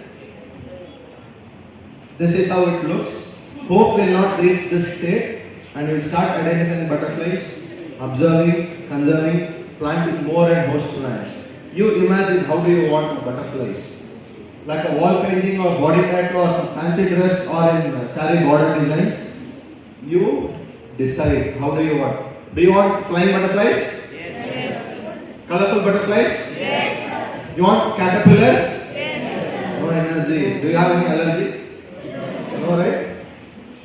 Do you want butterflies? Yes. Then open your eyes and look at each and every flies. How many life stages in a butterfly life cycle? 4, right? 4 stages give us a small message. At this engage, adopt this. First and foremost, egg stage. Be sensible like egg. You all should be very sensitive like an egg stage. Second, caterpillar stage. Eat nicely like a caterpillar. Eat more green. Like how sir said, pulse. If you take more pulse, no pills and no bills. So eat more and more pulse and like green food. Eat nicely. If you eat nicely, you can think wisely. If you think wisely, you can work precisely. So eat more healthy food. Then if you eat more and healthy,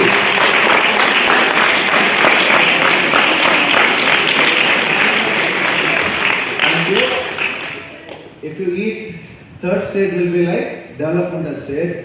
Work silently like a pupa. No one knows what is happening inside a pupa, right? Your work should speak. Study well. Be it at lab, be it at school, be it at class or your room. Work silently. Study. Observe more and more butterflies. Then you can learn many things. We all are here because of biodiversity. We all are here because of Lake Conference. It is not just because of the conference or competition. Throughout our life we meet plants and other organisms. So work silently like a pupa. If you stay humble like egg stage, if you eat and be healthy like a caterpillar, and if you work silently like a pupa, trust me, your life will be as colorful as butterflies. Wish you all the best. Thank you.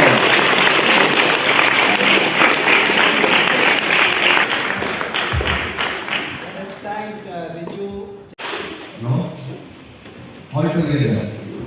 3, 2, 1. Nice. Okay. Sir is still is not satisfied. Shall everybody one more time? 3, 2, 1. 3, 2, 3, 2, 1. No? You are late. 3, 2, 1. Better. We give best. 3, 2, 1. Excellent. You all got energy? Sir said food is a source of energy, right? Hope you all have good food and now you are ready. Don't sleep and you know that sir will pick any of you to summarize. That is how sir can analyze. Because we need to know how much you have understood about birds and butterflies.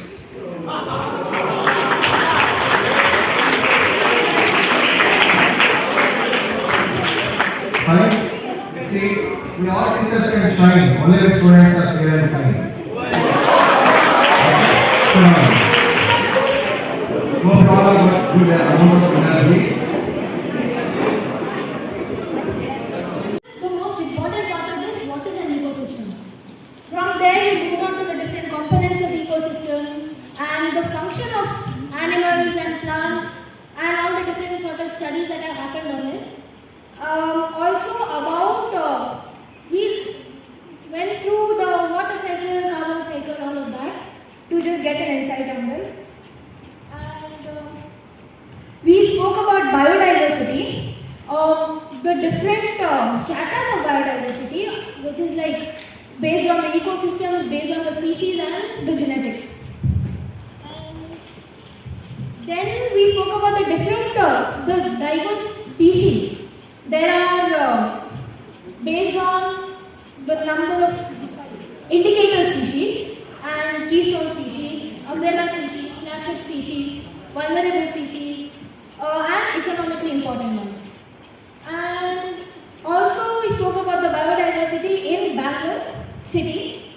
Along with that, also the different climate conditions and all that a lot of plants and animals thrive in, or we get the most number of species in set altitudes and climate conditions. Along with that, we also discussed about the importance of having diversity, which is like it is important for us and our environment. We get a lot of benefits from them if we treat it with the equal amount of respect. And along with that, we also spoke about the value that nature has for us people, the spiritual, physical, emotional, mental well-being, all of that. Along with that, the water footprint, energy footprint, all of those as well. Then, mapping of biodiversity. So, the different methods that we can use, or the different programs or apps we can use to get our information to source it from primary and secondary data included. Along with that, we also the map, the components of the map, the legend, the title, the arrow, the map itself, all of that, and along with it we also Good afternoon, my name is Ilan from Presidency School, Bangalore South. Ma'am started with first telling how to map. She told two apps, which was one was GPS mapping camera and another was Google Earth Pro and it mainly helps on creating map, explore past image, measure area distance and identify change and create projects. And also she explained how to download in laptop and desktop. In the map components were title, legend, north arrow, scale, map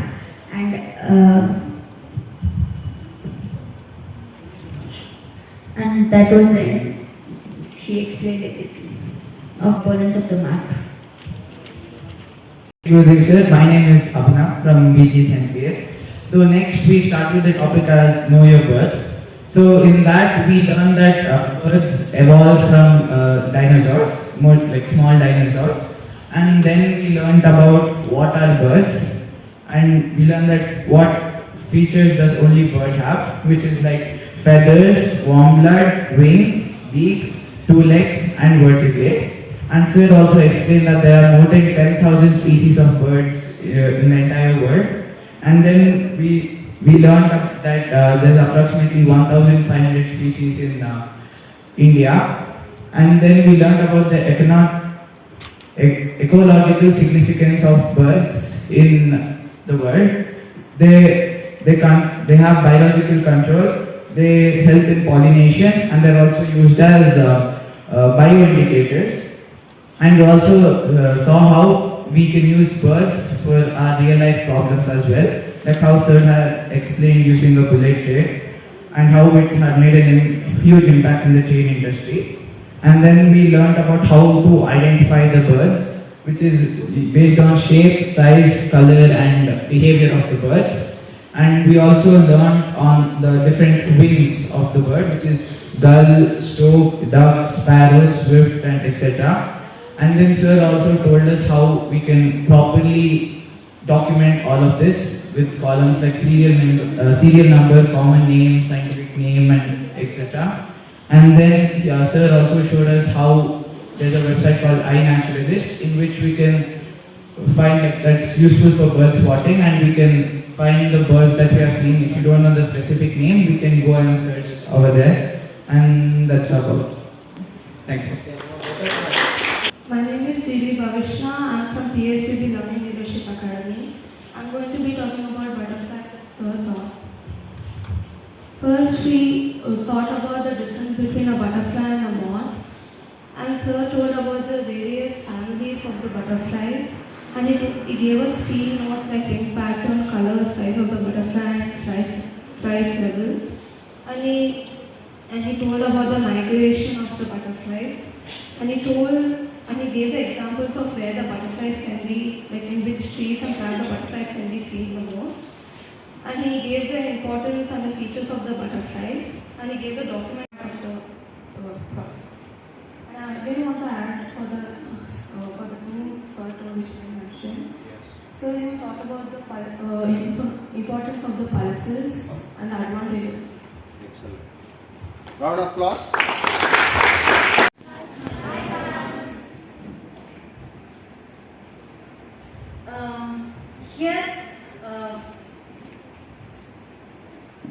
Today I will talk about the fish diversity in aquatic ecosystem and plastic pollution. Okay. I think till now you learned lot of things. Have you selected your project title? Can you please tell the names of title that you have selected?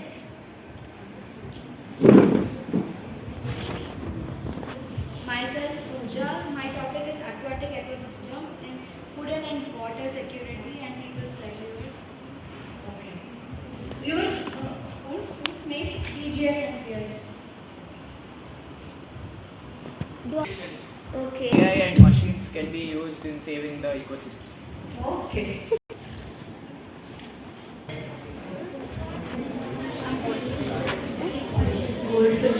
Goldfish, then catfish, okay. Flora Paima, alligator cat. Okay. Huh? Okay.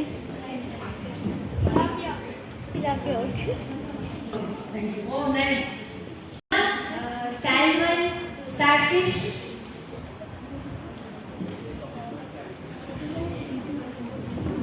Some fishes like tropical fish, stingray, etc.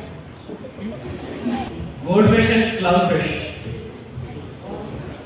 I want to study about fish.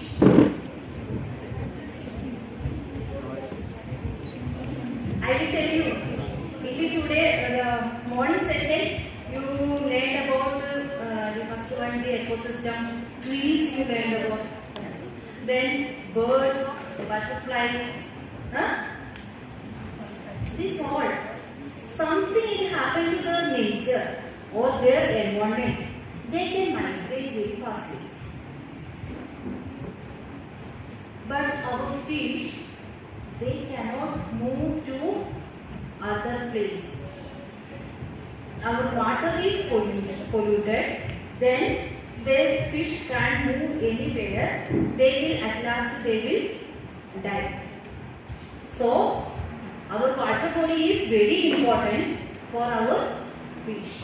Not even fish. That fish can't survive that water body. Then what is your situation? That groundwater recharge. I told about that, na? Groundwater recharge. Then that groundwater only we are using for our domestic purpose, na? We will use that drinking purpose and all. Then that water we will use. Then where is our health condition? You understood? Okay. Then our fishes is very more important, no? Yes, ma'am. Yeah. Then we can start. Today's talk is based on fish. Another one is plastic pollution. First, we can start with fish. The fishes are called blooded animals with a backbone. They have gills for breathing underwater and paired fins for swimming. They live underwater and are depends on water for dissolved oxygen, support, food and shelter. Okay, so the fish, in the case of fish, they want that very good quality of water. Without the good quality of water, they can't survive because they are depending on water for dissolved oxygen. You also want oxygen for your metabolic activity, respiration and all these things now. That's why fishes also want oxygen. Then they need support, they need food, they want shelter. Okay, so water is very important. That means our any water body, river, lake or marine, any kind of habitat that is very important for our fish and for us also. Okay. Then fish, they will eat aquatic insects, zooplankton, plants like phytoplanktons and the macrophyte, then other small fishes also. So the fishes are important ecologically linked in the food chain. Why? Because they serve as a food for other fish, then other water birds like herons, then eagles, alligators, then other wildlife, and they will give food to us also, humans. So fish is very important.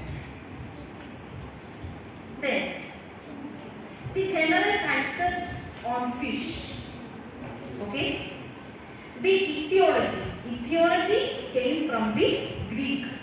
That ichthys or ichthus, that means fish. Logos means study. So etiology is the branch of zoology devoted to the study of fishes. She talked about that marine fish and all the things, no? That wise we have three different varieties of fishes like bony fishes, cartilaginous fish and jawless fish. The class, first one is the number. That means A means lacking and Ganthus means jaw. That means jawless fish. Then chondrichthyes, that means chondrus means cartilage and the ichthys means fish. That's why cartilaginous fish. Then ostichthyes, that ostium is bone and ichthys means fish. That's why the bony fish. These are some examples of the jawless fish. We have fish and lamprey. Then the cartilaginous fishes, for example shark, then these skate, rays, etc. Then the bony fishes are all the katla, rohu, in our freshwater, everything it will under the bony fish only. Okay. This is which one? You can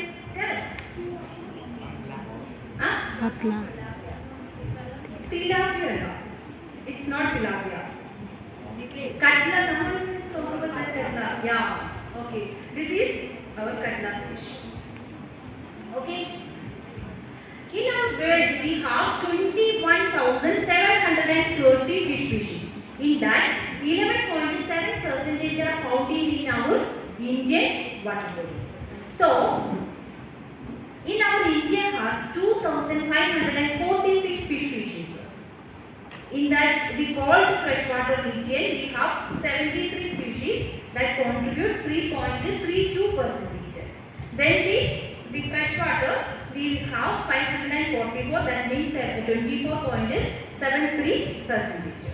Then brackish water, that is we have 143, that is 6.5%. Then most dominant species are found in our marine ecosystem, that is 1,440 fish species, that means 65.45% in our marine ecosystem. In this thing, we have 450 families for the freshwater fishes globally. In that, 40 are represented in India. In that also, 25 of this family contain commercially important species.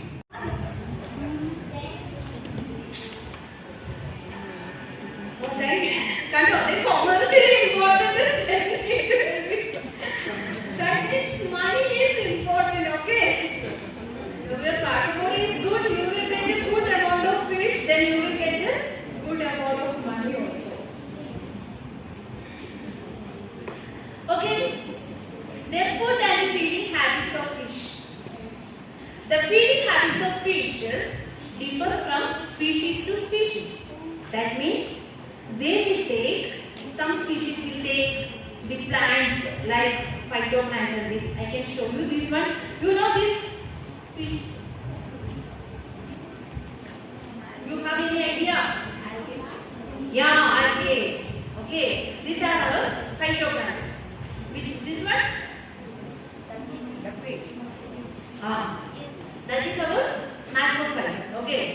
Then this is small fish. Then this one? You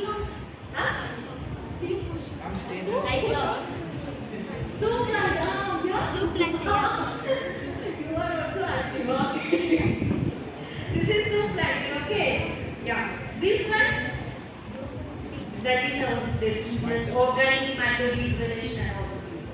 Then that's why these all are food, fish food. Okay. So fishes can be classified according to what they often eat. You already know about these things.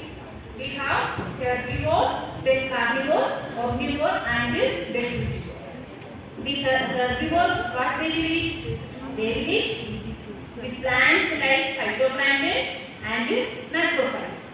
Then carnivores, they will eat the animals like zooplankton and fishes. Then omnivore, they will eat whatever they will get. Okay, they will get plants, then they will eat that one. They will eat the zooplankton or small fishes. They are very, based on their hungry, what they will get, they will eat. Okay, then detritus, they will eat the detritivores, they will eat detritus, like organic matters and all the things.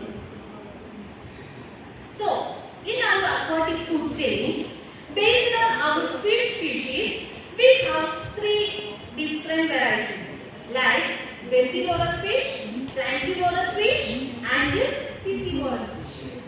The benthivorous fish, where they will be there? In the bottom. What happened? Okay. The benthivorous fish, where they will, we can see in the bottom. Okay. Then what they will eat? They will eat organic matter and detritus. So, what they will go and disturb the sediments. When they will disturb the sediments, then the nutrients will enter into the water column. Okay, then that nutrients, our primary producer like phytoplanktons, they will take. Okay, then they will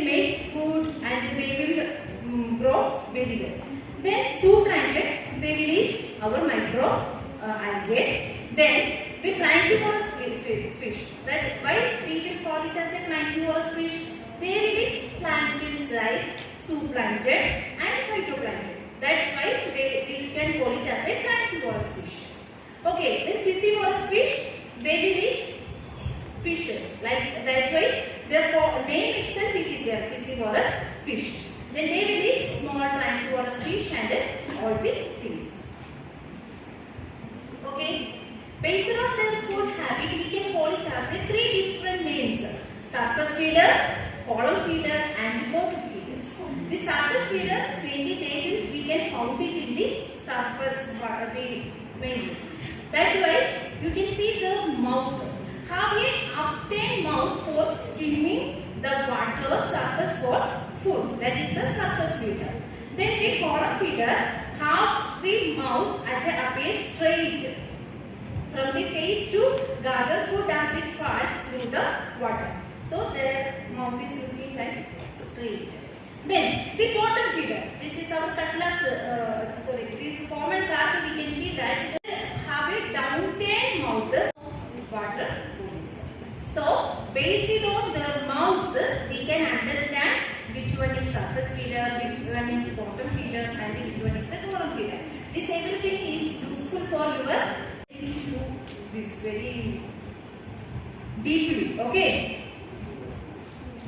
Then we have Indian major carps.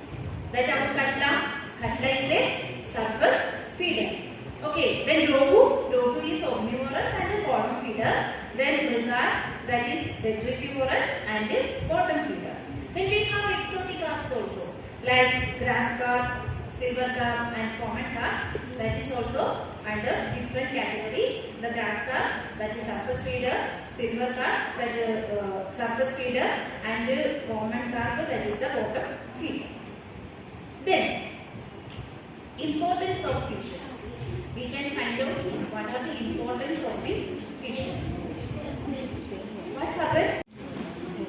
First one, the fishes are good indicators of fish. We can understand our water body is good or bad.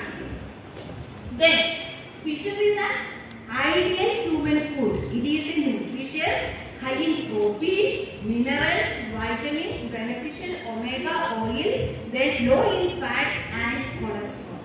Wow! What a good food our fish. Then, this table represents the composition of the some Indian food fishes. These are the rohu, katla, murgal, common carp, mola, then magur and chana. There, the protein, we can see here, the protein content is higher compared to the fat. That's why the fish has the high in protein, so we can use the ideal human food. Then, why I tell these all the things? Because in your project report, you can make it as a feeding habit and benefits of fish. That means benefit, that is food fish or medicinal value or ornamental value, we can find out based on that species. Here I am giving some example like our katla, that feeding habit is omnivorous, and the food fish. Then the Gambusia affinis, that is also omnivorous habit, that omnivorous fish. Then used as the carnivora, a live food for the carnivorous aquarium fishes and the mosquito control. Then some the Heteropneustes fossili, that is also omnivorous, that is food fish and for medicinal value. So this way you can also make a table like not even fish. Okay, in the plant, your terrestrial plant species you are taking, you can also make it like that. What are the economical importance of that particular plant? Then what are the parts they are using and all the things you can make it. Okay. This is not for only for fish. You should think about in your project. Some have the different ideas about your thing. You should think about how I can use it in my project also. Okay. How we can collect fish and their identification. And mainly here the people are using boat and gig net for the different size. Then here the different nets they are using. This is the trap net, then cast net, then hook and line. This one is the gill net, then cage trap, then deep net. These are all the nets our people are using for the collecting fish.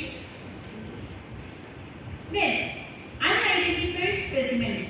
That we don't know what is the exact name and all the things. Then you can use the preserved in the 10% formalin solution, and you can look into your school or your lab. Then you can take the identification keys and you can identify. Then how we can identify our fishes? Then this is we can identify up to the species level by the natural their color, then pattern of scales, then fins, then mouth pattern. Now we understood na surface feeder, bottom feeder and column feeder, how the mouth pattern. So that mouth pattern basically we can understand. Then paired and unpaired fins and body part using standard literature. So I am giving one example. You can see here the Oreochromis niloticus, that is our tilapia fish species. This is our tilapia fish species. Okay, this is the mouth, then eyes, then this is dorsal fin, then caudal fin, anal fin, then the pelvic fin and the pectoral fin. This is that's why the in the fins they have the spines also. Why that they will for the defense and all the things they are using their self protection and all, they are using the spines. Then you can do the scientific classification that is based on that is kingdom, phylum, class, order, family, genus and species level. Here the Oreochromis niloticus, that is species level, the genus is Oreochromis and family Cichlidae family, order Perciformes.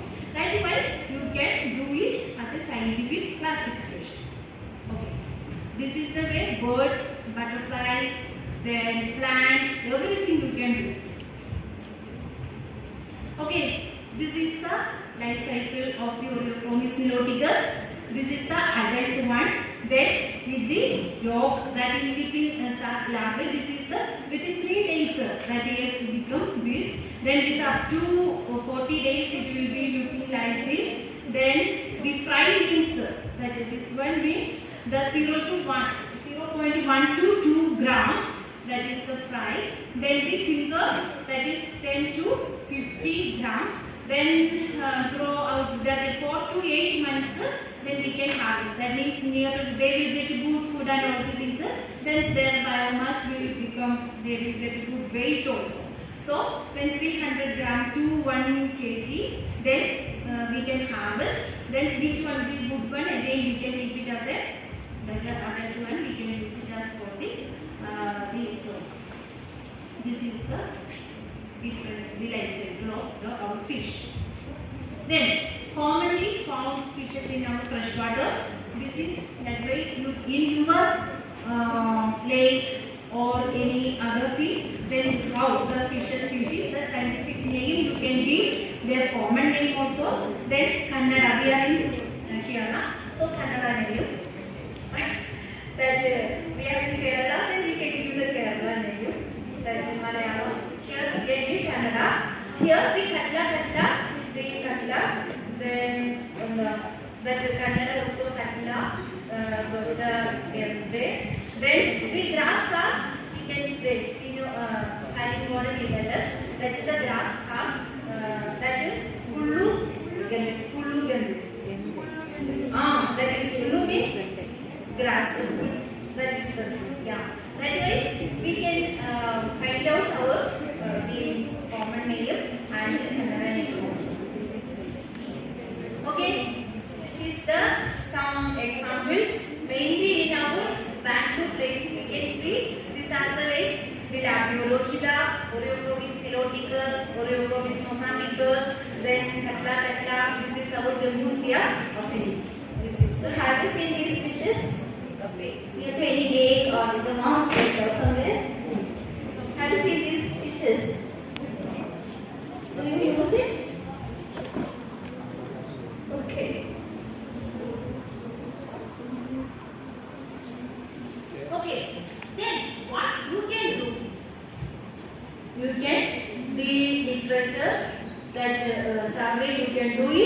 then based on the water body, then that our Tulika madam talk about that how to find out the area, mapping and all the things.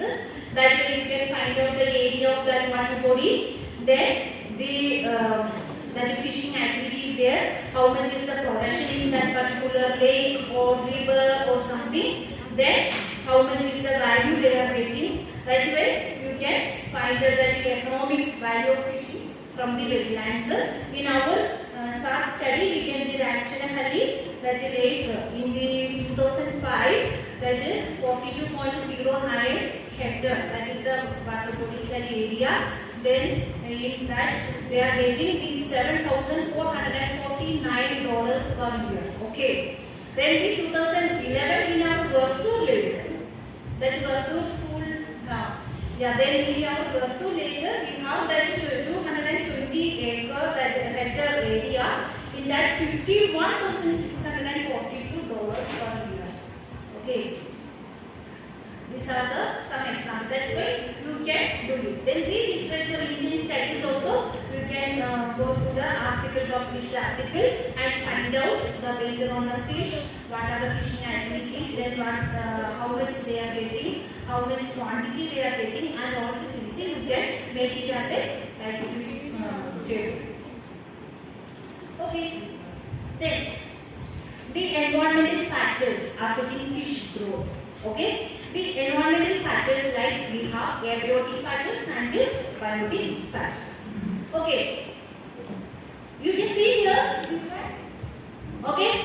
This. What is this? Huh? Fish eggs. Yeah. Yes. This is the fish egg. Okay. How much small this one?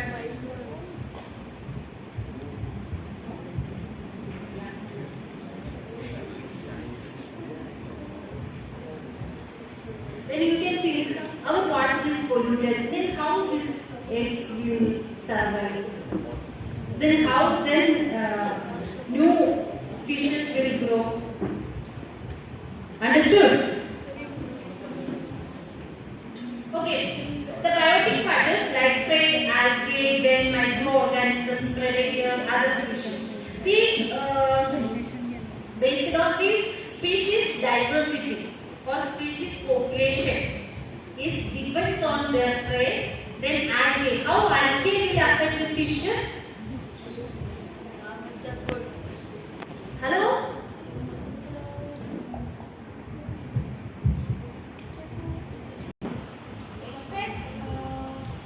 Like whenever they eat the algae,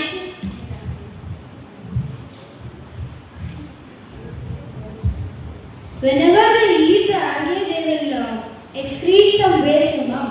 So that time, when they eat more algae, more waste will be formed. That may affect the growth of fish.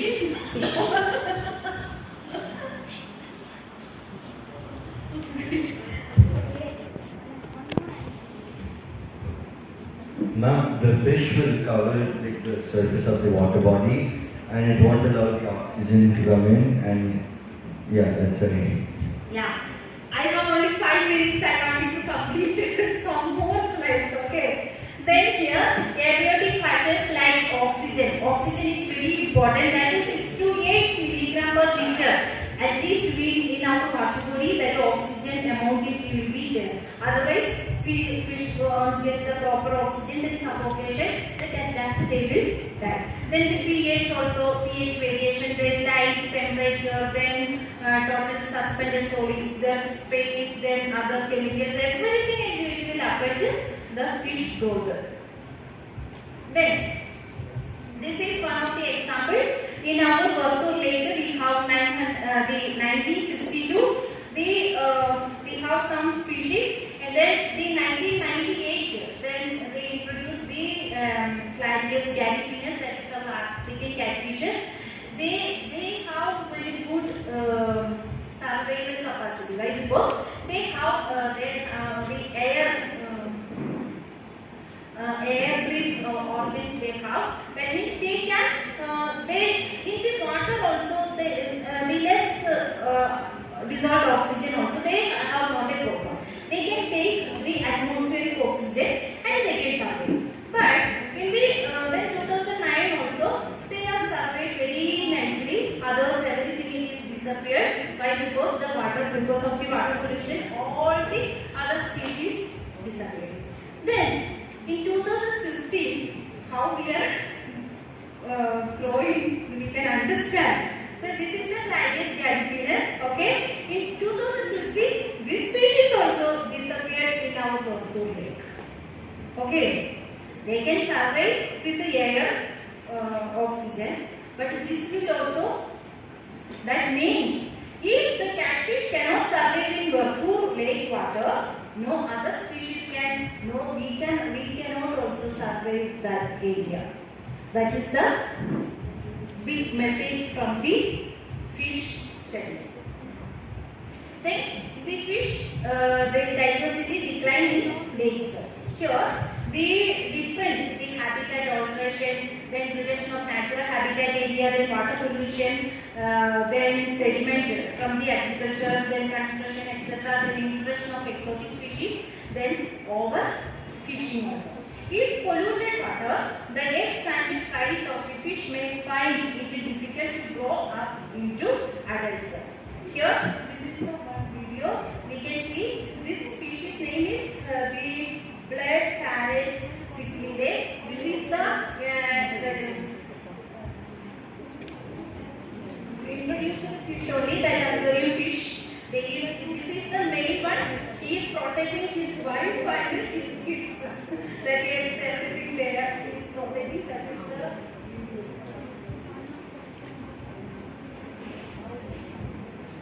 So water is polluted, then very difficult to survive. You can see there. Yeah.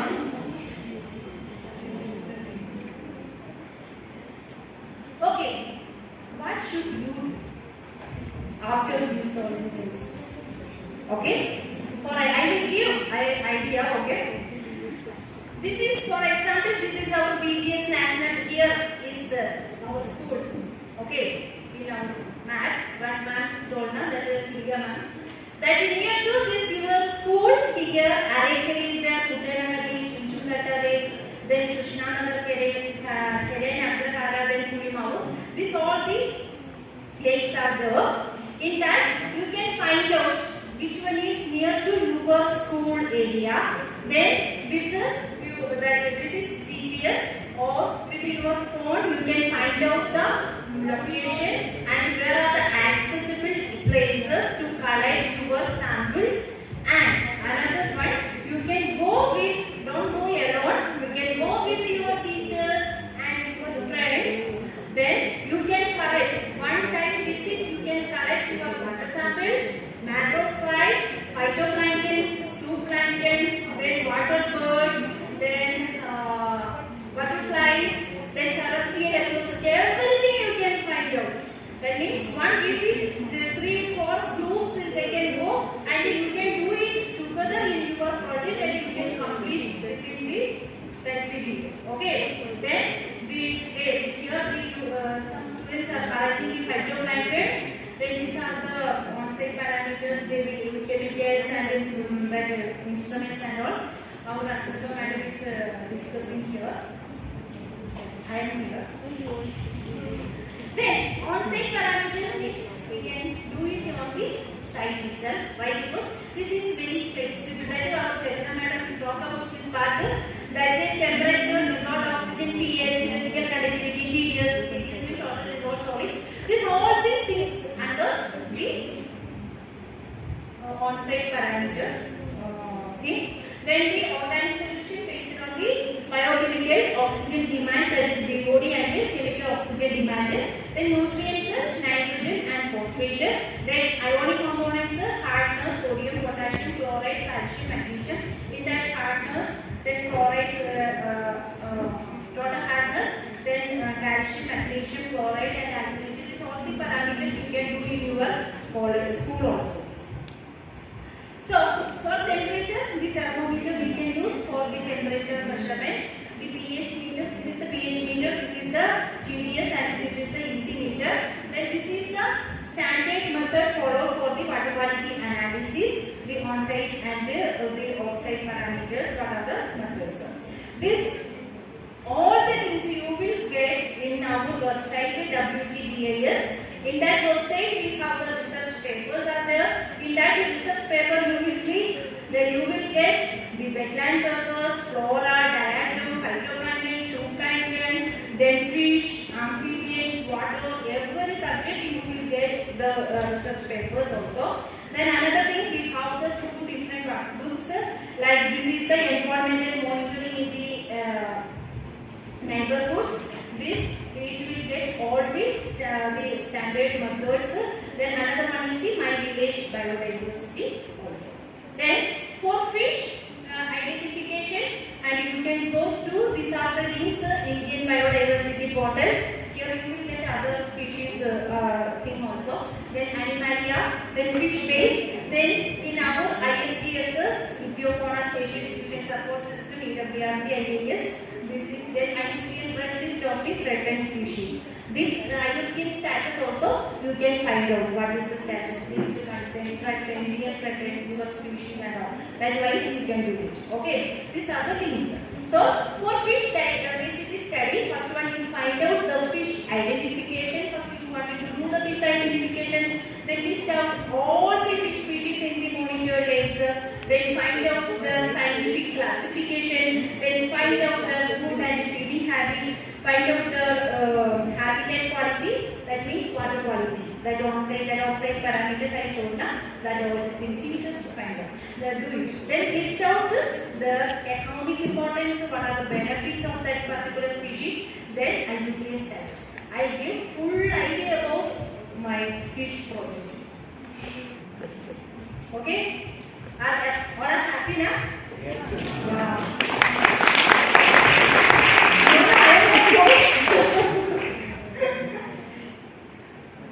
Then another one, I will ask you another question. Plastic is important or not? No. This is, if plastic is used properly, it is an affordable and durable material. It's a strong polymer, right? Along with that, it is very lightweight. And also like it can handle a lot of different what can I say, like external stimulus and all, which means that again it is quite durable. But if we are talking about plastic in like the kind that we use and then discard it, that I think that kind of plastic is not good. The single use ones. Whereas those strong durable plastic materials and all that we use, those I find them to be very useful.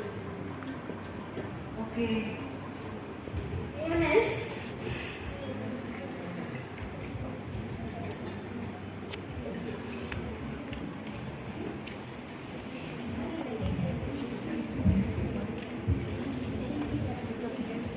My name is Ananta from Presidency School. The chairs we are all sitting on is also made of plastic, so I think it's equally important. Yeah. Okay, then what we can do, we can check. Okay, plastic pollution and its impact. The plastic is the family of organic polymers derived from the petroleum, the ideal for various uses due to low cost, light weight and high mechanical strength. So, in our India, that is leading global plastic consumer, that we are producing 5.6 million tons of plastic waste annually. In our world, the manufacture of plastic item has increased, that is near to 300 million tons. Okay, so the plastic pollution do not decay or rust down. The polluting ecosystem and posing health hazards to all the aquatic and humans also.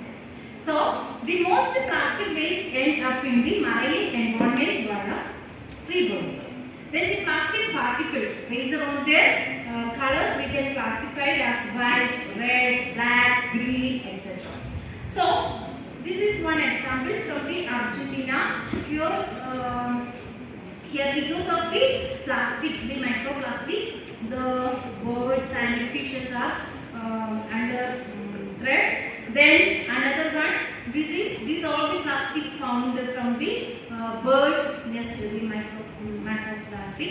Here we can see that the plastic materials present in our bird nest can reduce the separability of both parent and chicks because they may consume or entangle themselves in the debris. So, another one, what are microplastic? Microplastics similar to plastic are about 5 mm in the diameter or smaller and cannot fully biodegrade. Here we have two types of primary and secondary sources and secondary microplastics. That primary microplastics created in the commercial products like our cosmetics and all the things now, it will be coming. Then secondary, that is formed from the natural environmental forces such as ocean works and the heat of the sun. Here you can see the plastic pollution because of the sun heat, the and time duration, they were converted as a microplastic like 5 mm. That is the diameter. This means the very small pieces that it create health risk to our human, animals and our planets also.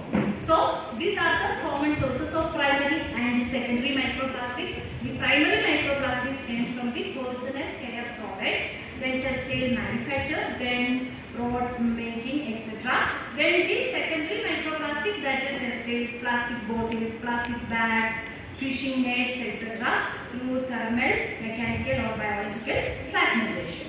Then the microplastic characteristics like physical and chemical characteristics. Based on their color, they have transparent, red, black, blue, white and other colors also. Based on the size, the nanoplastics that is 0 to 1 mm and microplastic 1 to 5 mm. Then more than 5 mm, that means mesoplastics. Then based on the shape, you can see that film, bird, fiber, foam, pellet, fragments. These are the polymers. From these all the things the microplastic will generate. Then this is some example for sheet. This is the thing like the film type. This is then line of fiber like this, foam this one, the pellet like this and the fragment is like that. The line or fiber usually originated from the fishing lines, clothes and other textiles and all the things. Then filling that will originate from the bags or the wrapping materials. Then the microplastic impacts on marine life. Here the microplastic resembling phytoplanktons are consumed by fish and cetaceans. Here because of the microplastic, the plastic debris reduce stomach capacity, then delay the growth, then causes internal injuries and blockages also. So, in our marine mammals, because of the microplastic debris, 23% are affected, then 36% sea birds are affected, 86% sea turtles or species are affected in our global studies. Then, here, how the transfer of microplastic to organism across the food chain. Here we can see we have using the different types of plastics. This because of the fragmentation, they will convert as a microplastics. They ingest to zooplankton and small fish and big fish. Then fish we will consume. Then we will take bottled water. Here sir showed that morning itself for this one. Okay. Yeah. Then these are all the way our the plastic enter into our body that will affect the serious health problems. Here, the possible effect of microplastics in body, the fish body after ingestion. The microplastic enter into fish bodies, then the oxidative damage, tissue damage, DNA damage, growth reduction, slow down swimming, etc. Everything it will be affected as last mortality also will happen. Then based on our fish, based on our human body, then inhalation, then ingestion, then dermal contact, the different problems, the metabolism alteration, then oxidative stress, then cytotoxicity, carcinogenicity, etc. These all the things will also facing because of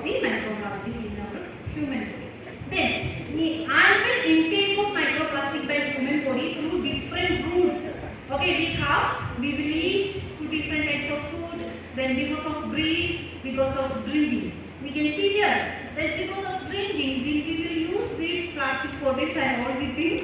Then 0.2 to 1.2 into 10 raised to 6 microplastics per year. Then because of breath, indoor air, that is 0.162 to 2.3 into 10 raised to 6 microplastics per year. The outdoor air 0.462 to 2.1 into 10 raised to 5 microplastics per year. In the case of eating foods, that is in our aquatic products 0.5 to 1.2 into 10 raised to 4 microplastics per year.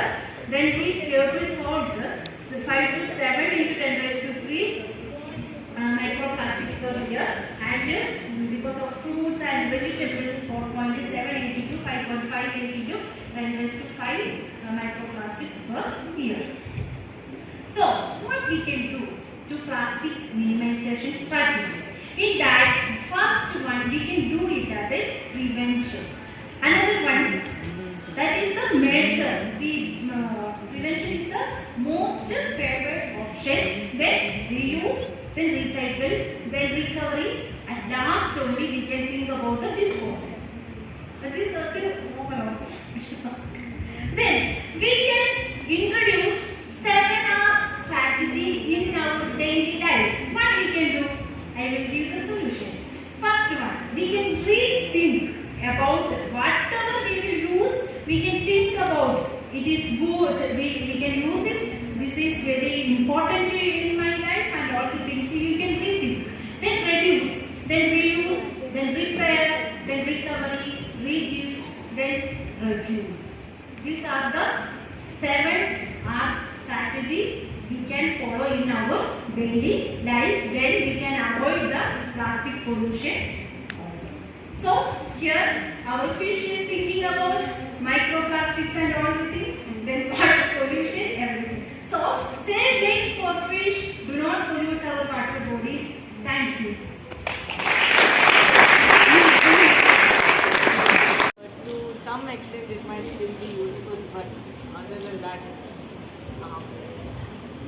Ma'am, in some areas plastic can't be recycled. Okay, I think by the time, after some years, you will realize more about the plastic consumption, usage and all that, and you will change your mind, I think so.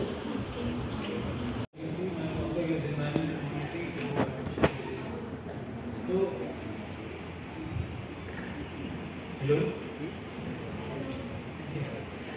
So, as you can see, my topic is on artificial intelligence. So, how many of you are interested in computer science? Everyone?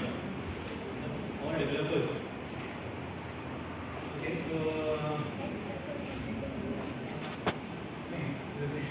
So, I will first show you what work I have done as a software engineer working in environmental engineering. So, this is the application I have created. This is Bangalore information system.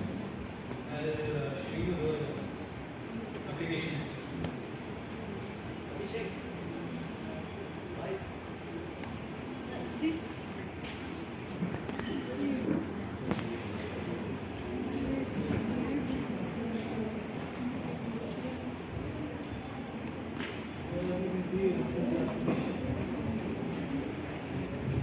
This is the application, and if I zoom in to which is the nearest link to this tool?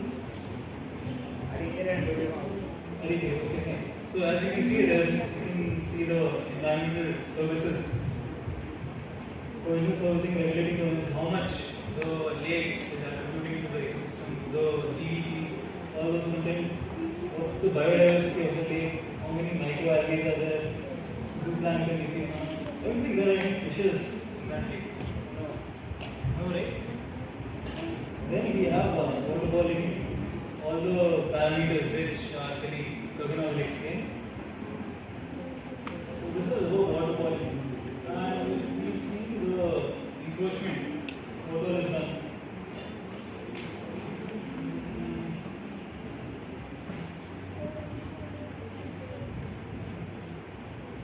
So the land area was originally 37.53 acres. And the enclosed area from that is 7.88 acres. If you want to watch the classification of what all is enclosed. We have all the documentation, and which Silicon just explained right now. The mappings. So this area is being enclosed in the red. Okay, I'll get back to my presentation. I think you are more interested in artificial intelligence.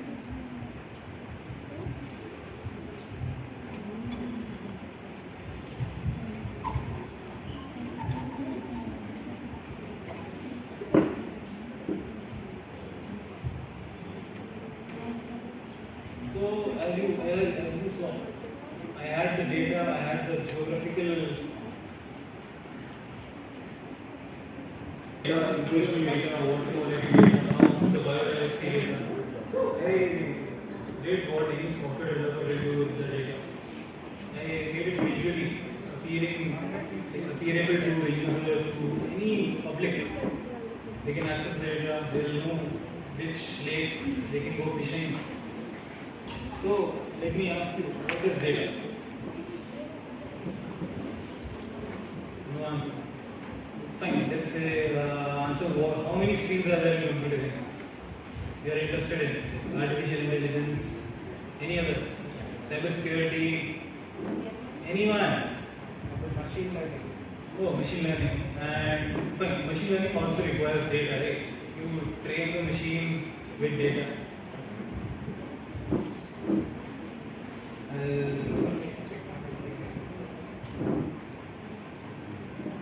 So data is the information.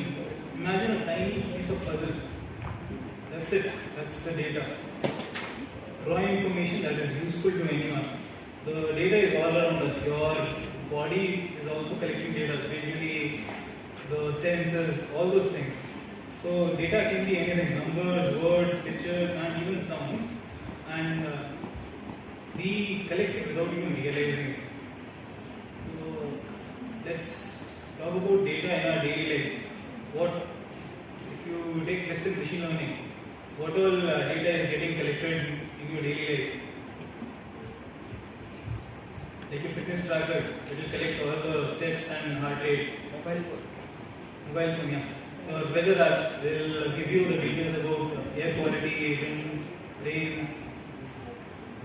Your online games, which will record your scores and achievements. The best example is you get your Flipkart recommendations. Yeah, that is through machine learning. How they train the model, what all you are buying, how much you are spending. So depending on that, they will give you the recommendations. So that's the power of data analytics.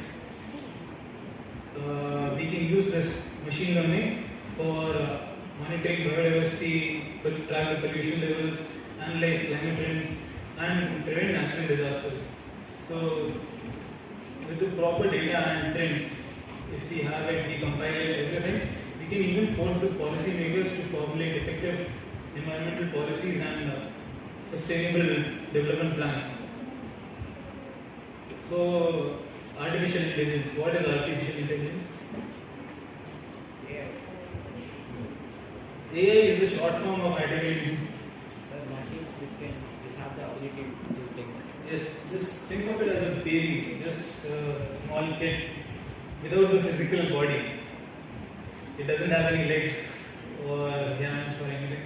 Just a mind without any knowledge. So what you do is you train it, you give it some data, you learn it. It will learn automatically. So that's the steps of artificial intelligence. First it will learn. It will learn how to do things, why is it happening, reasoning, the things which are happening all around us, why we need it, the self-correction part, if it is making any mistakes, as you know, ChatGPT and all, you are accessing it every day. So self-correction, improving it day by day, and giving out creative outputs. So what you can do with artificial intelligence? Any thoughts you can come up with? For environmental project, anything with AI? So first we need data for any artificial intelligence. So first go to any ecological site, let's say lake, any forest, anywhere. Take photos, not just one photo. Take hundreds of photos. Let's say you are going to your nearest lake.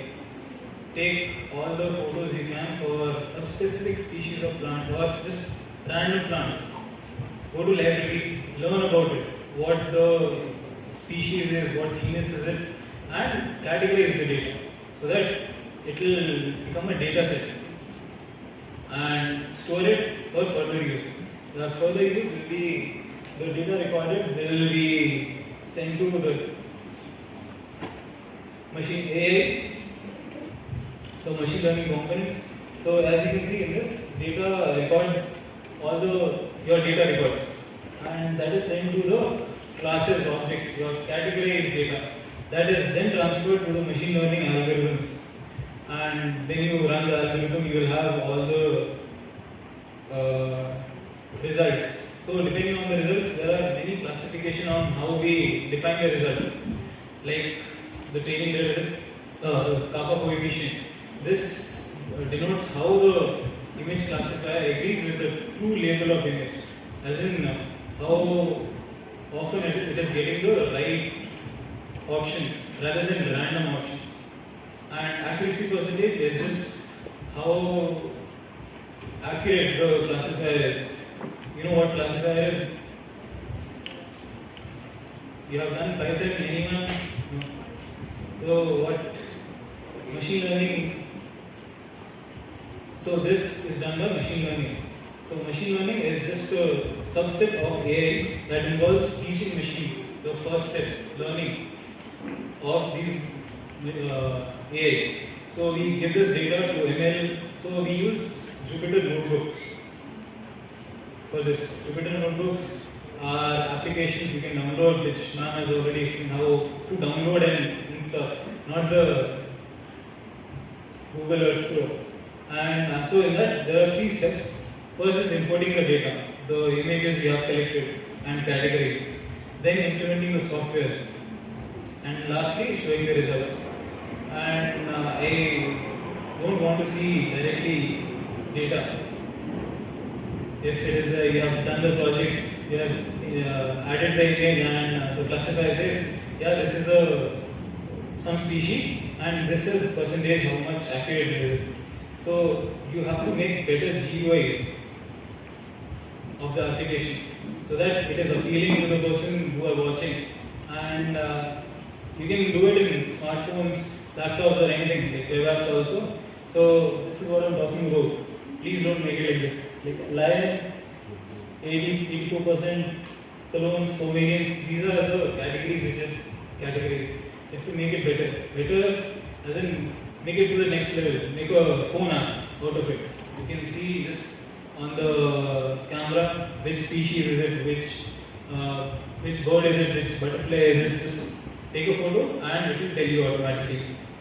So with this all process you have to document also for the project presentations, project essays, everything. So documentation is very much required. You have to be clear on the communication part. It will improve your efficiency of how you are doing a group project. If your friend is doing something else, you are doing something else, and if you lastly match the data, you can see how much proficient your data is.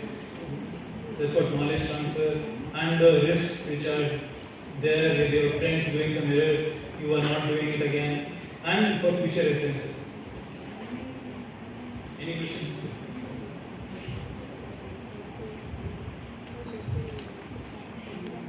Told that if you make a mobile phone app which helps to identify which type of species it is, Yes.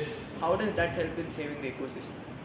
If people know more about what the species are having in their environment, they can at least preserve it so that the level of diversity is consistent. It doesn't degrade anymore. Biology teacher of PSVS. I have a question, like anything like AI system is working on migration of any animal species, or how can it be used? If you give like any idea, or it's been used anywhere in the world. Migration, as in migration of migration, like great migration of vital beasts or maybe some dolphins? How AI can be implemented over there? We can track it so that their ecological sites where they are migrating to for breeding or any other, like say if they go in warm areas for breeding and the ecological site is destroyed, so that is a problem. So if we map it accordingly to the sites where visiting or where their path is, the animal path, we can save it. Okay, but my No, actually, you know what happens with the data, known data. For anything to happen, you need to provide some data which can be used. For example, the species are coming to particular location. You want to know that where else it is likely to go. Then you will know the condition of other places. Then you will do the modeling to see that where it is likely to go. Then you can go and verify. Instead of going to every place, you can narrow down to that particular location and okay. The similar thing with during elections, where all the hot spots of the trouble. No location people take it and the police record. Then with that they map the location where they are likely to be. And it's always from the records only people do that, okay? Only thing is this kind of technique help the reduce the time and the expenses associated with it. Yeah, now we will move to the algae and zooplankton and macrophytes of the aquatic ecosystem. So Hulimavu will do the presentation. Microalgae, zooplankton and macrophyte. Then fish, since you have already talked about. So food webs have already elaborated on it. So in aquatic ecosystem also we have producers like microalgae and consumers. They are like primary consumer, secondary consumer and tertiary consumer. And there are decomposers like bacteria which decompose all the organic matter. So all these there is a material and energy cycle throughout the food chain of food web. So planktons are organisms that float or drift in the water. Okay. So planktons are two types. One is phytoplankton. So as the name suggests, phyto means something related to plants. So plant-like organisms are called phytoplanktons. Then zooplanktons are there. Zooplanktons, as the name suggests, zoo means animal-like. So animal-like organisms floating in water are called zooplanktons. So these planktons, they respond very quickly to the environmental changes. So they are very much affected by the pollution. So only pollution-tolerant species can thrive in those waters if water is polluted. And other species which are very sensitive to water pollution, they die off soon. So there will be a reduction in the species diversity if water is polluted. So the characteristics of microalgae, since they are also called phytoplankton, they are plant-like organisms, they have the chlorophyll content, they can photosynthesize. Can anyone say what is photosynthesis? Yeah? On the process where plant make food. Yes. So they produce food because they have chlorophyll content, they photosynthesize. So during photosynthesis, like we know, the carbon dioxide plus water in the presence of sunlight and energy is converted to carbohydrates. Plus in this process of photosynthesis, oxygen is released. So algae, there are two types, like prokaryotic forms and eukaryotic forms. So do you know about prokaryotic and eukaryotic forms? What is the difference? Yeah. Just the answer. Prokaryotic cells does not have a well-defined nucleus. There are two types. Prokaryotes means they don't have a proper cell bond structures, whereas eukaryotes they have a definite cell wall. Then microalgae, they can be like microscopic to macroscopic forms, unicellular to multicellular forms. So this is the photograph where you can see there, they are microalgae. So why algae is more important? Because they photosynthesize, they produce oxygen. So earlier our atmosphere was a reducing one. There was no oxygen present in the atmosphere. So it was about 3 billion years ago. The cyanobacteria are the first algae found and they photosynthesized. Because of that photosynthetic activity, oxygen was released into the atmosphere. Likewise, we got the oxygen onto the earth. purify water. So that's a property called bioremediation. Then they are the base of food chain and they are valuable bioindicators. They are bioindicators helping in biomonitoring process.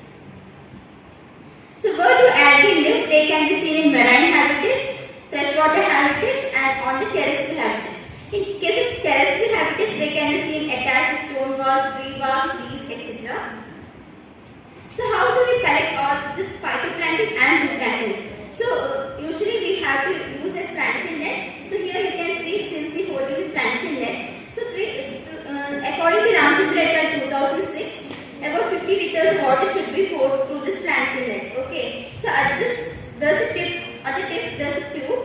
So all the plankton will be collected in that tube. Then we have to carefully transfer that tube to the another sterile container. Then go to the laboratory and check under the microscope. So on this through a microscope only we can check the phytoplankton and zooplankton. They are not visible with the normal eyes. Okay. So algae, there are many types depending upon their habitats and where they are found. Like planktonic forms they will be freely floating in water. Benthic they will be seen at the bottom of the lakes or water body.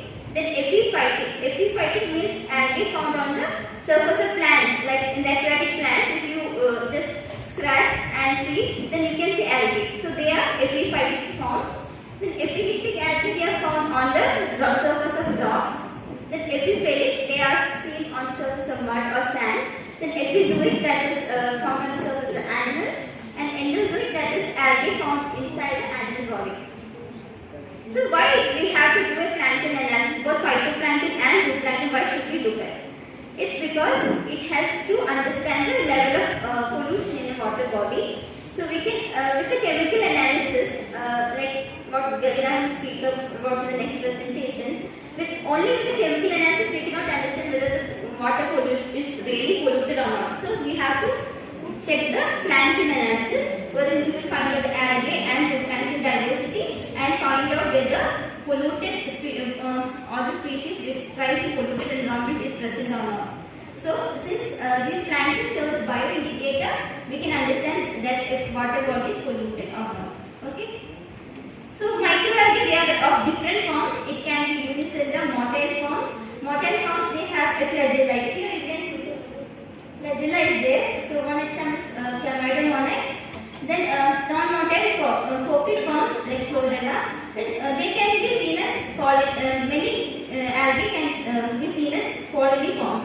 Colony forms like Phidias and Bulbos. Then coelomate forms they have a fixed number of cells in that algae. So for example, Pandorina has about 16 cells. So if we count here, there will be 16 cells, and in Eudorina there is about 22 cells. Then algae can also be filamentous forms, simple forms like Spiracula, and there can be branched forms like Carophora. And some algae are like tree-like organisms, like dendroid forms. Example is Dinokia. So commonly found algae in Bangalore lakes are Basidiophyta, then Euglena-phyta, then Cyanobacteria, then Chlorophyta. So depending, this table gives the different algae divisions. So how we can differentiate the algae is they have the different nuclear structures, cell wall, photosynthetic characters, the storage product, flagellation, and the pigments. So when we look under the microscope, we can understand these features, and then we can go to refer the textbooks related to algae and find out which is the species. So for example, in case of, I can just point out only the peculiar features of each and every group. So Cyanophyces, they are called blue-green algae. So when we look under the microscope, we can see, if we see that the algae is blue-green in color, then that will be definitely a Cyanophyce group. Okay. So how they got this color? It's because of phycobilin protein that gives the blue-green coloration. So every algae has different storage products that I have already told you. So here you can see that here also there's colonial forms, then single cell forms, then filamentous forms, and all can be seen. Then chlorophyces, they are typically green in color, so they are called green algae. So depending upon all these pigments like chlorophyll A, B, then carotene and xanthopus, all the algae gets a different coloration. So here also there is multicellular forms and unicellular forms. You can see they are brownish green in color. So here there are two types, like pennate diatoms, which are bilaterally symmetrical, and this is centric diatom, which is radially symmetrical. So one example of the centric diatom is Cyclothila species, and this pennate diatom is Nyxia species. So actually this is like a soap box, okay? So one is like this and another will be like this, or a petri plate kind of thing. So and the one of the peculiarity of this diatom is they have a silica cell wall. Other algae don't have the silica cell wall, okay? The Euglena, these are mainly found in organically polluted lakes, so there is high amount of organic matter, like there will be high concentration of BOD and COD, and there will be very less oxygen content in the water. Then these organisms thrive well. Okay, so a main identification feature of this is they have an eye spot, which you can see now. It's a collection of orange-red lipid droplets. So with this, we can identify Euglena among the other species. But they are mostly green color, and this specular numbness is only when in the mature state it is red in color, or else it will be light green in color itself. So these are some algae found in clean water and surface water. So these are the algae grown on the reservoir walls. If you see on when algae is attached to the walls, there will be mostly filamentous type of algae present. Okay, and these are algae found in polluted water. So if you find in your water, like in the lake water, if you see these species, then we can find if they are present in large numbers, we can understand whether water is polluted or not. So they serve as bioindicators because they help in understanding Euglena species. They are found in organically polluted lakes. So green filamentous green algae are found in eutrophied lakes and also where there is heavy metal contamination. So after knowing all the biodiversity, even phytoplankton or zooplankton, after you know all the biodiversity composition in that, you can make a pie chart like this, stating the different divisions, what is the percentage of each and every division in your particular water body. Okay. So economic importance of algae, they help in making biofuels, cosmetics, the nutraceutical and pharmaceutical industry. Then they serve as animal feed, fertilizer, nutrients, etc. So next is zooplankton. I have already told they are animal-like organisms that are very much moving. So they float, drift, or weakly swim in water. So the main food for they are the main food for fishes and other invertebrate predators. This zooplankton, what they will eat?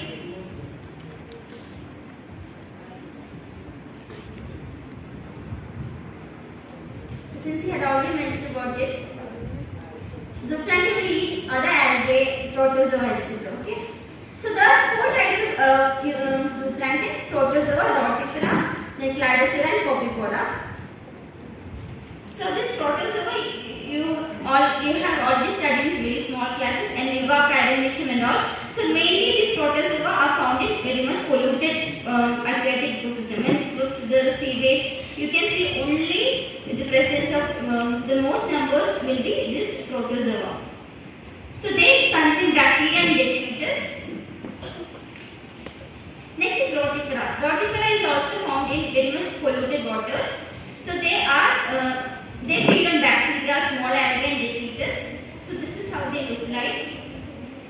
Then cladocera. One main peculiarity is that they have bivalve carapace. They have distinct head and eyes. This is the eye. Okay. So they move with the help of the antenna. Then they are filter feeders. They can filter the water to trap the organisms in it. Then they mainly feed upon smaller zooplankton, bacterial plankton, and algae. Next is copepods.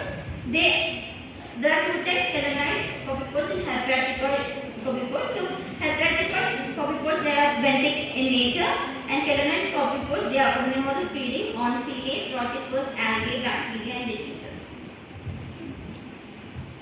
So zooplankton also serves as pollution indicators. So here this table gives that. So here you can see that protozoa like amoeba and all are found in polluted waters, sewage, etc. Then the Daphnia species, they are found in stagnant polluted waters. Then rotifers, they are found in polluted algae waters. So, seeing the composition of the zooplankton and phytoplankton, we can understand whether a water body is polluted or not.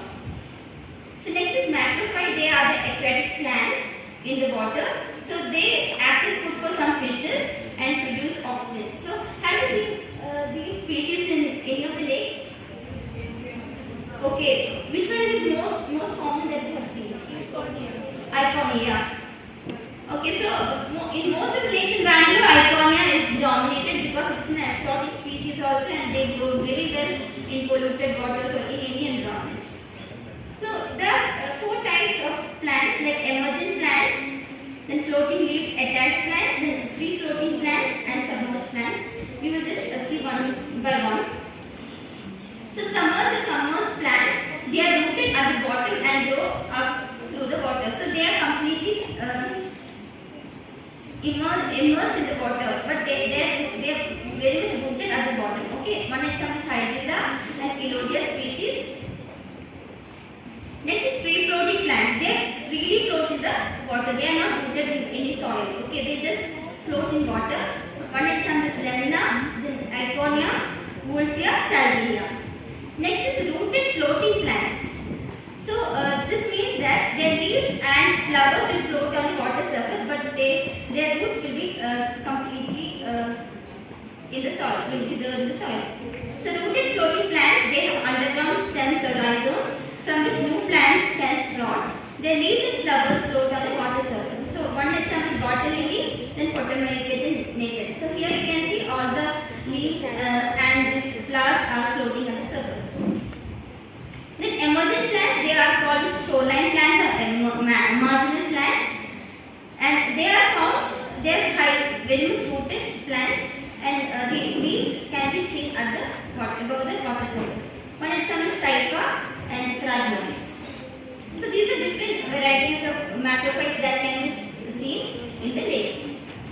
So invasive species are also there, like water lettuce. So you can see here the leaves are rosettes. Okay, and these leaves, they are very spongy near the base and they have long feathery roots below. So they are floating plants. And Iconia, as you have already told, it's an invasive species.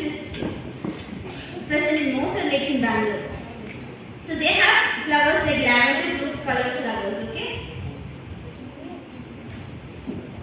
So even though they are green, this Iconia is also used to make handicrafts like this, and Pandanus species is also used to make handicrafts. So macrophytes, they have medicinal property, and also they are involved in some other economic activities like this, like handicraft making and all that. So each and every aquatic component has their own role in the ecosystem. So these are some common macrophytes present in the lakes of Bangalore. Then fish diversity, I didn't make much because since we talked about it. And these are some birds that we have encountered during our field works. So you can make the identification keys, then find out the IUCN status of all these birds and fishes. So water gets polluted because of livestock waste, then pesticides entering the water body, then waste, then household sewage, and then factory waste. So when all this will end up in water bodies, what will happen is all the ions, then organic contents and the nutrient contents of the water body increases. So when all this will increase, then there will be a definite decrease in the biodiversity. So this is an adverse effect due to water pollution. You can see water bloom, algae bloom. So algae grows to a very thick level so that nothing, sunlight won't penetrate to the bottom, and then there will be an overall decrease in the productivity of lakes. So under this condition, no fishes cannot thrive at all. Okay, because there will be very less dissolved oxygen content. Another case is have you seen lakes which is completely covered with macrophytes? Can you give one example? I didn't hear. Hulimavu Lake 3 months ago. Yeah. So that's because of the high nutrient content in that. Because of that high nutrients like nitrogen, phosphorus, all the macrophytes has grown level to a great extent. Then another is fish kill. So this is in Also Lake, which we found that because of the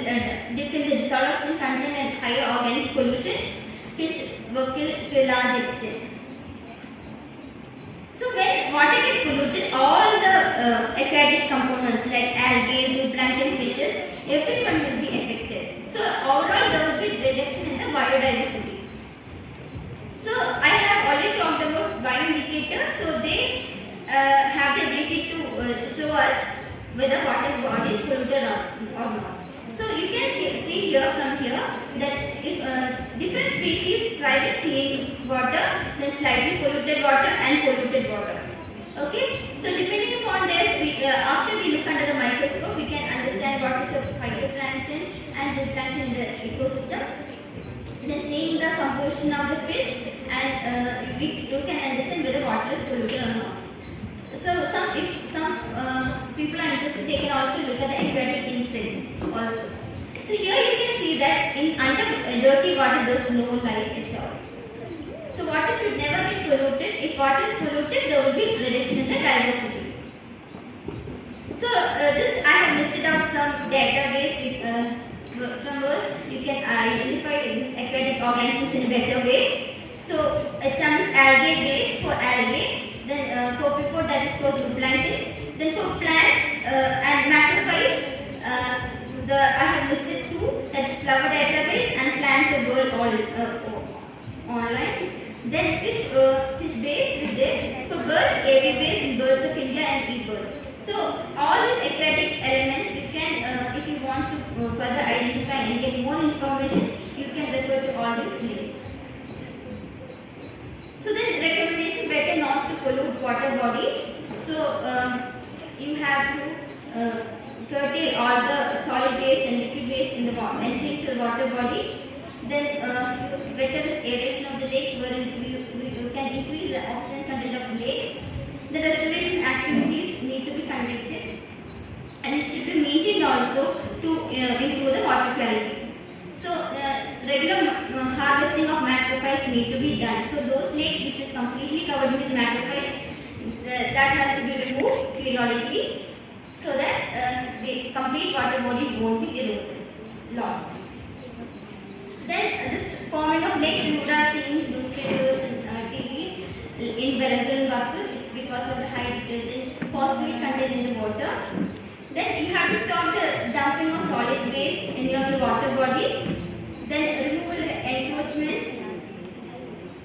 Then some lakes, after we monitor all the lakes, most of the lakes in Bangalore, we understood that some lakes are not fenced. So those lakes has to be fenced so that further encroachment or some other illegal activities can be prohibited. Then sir usually tell us about this constructed wetland, constructed wetlands in Jatpur Lake, where we can achieve a nutrient removal from the system. So that's I have already told you, like these aquatic plants and algae, they have the capacity to remove the pollutants in the water. So that's the term is called bioremediation.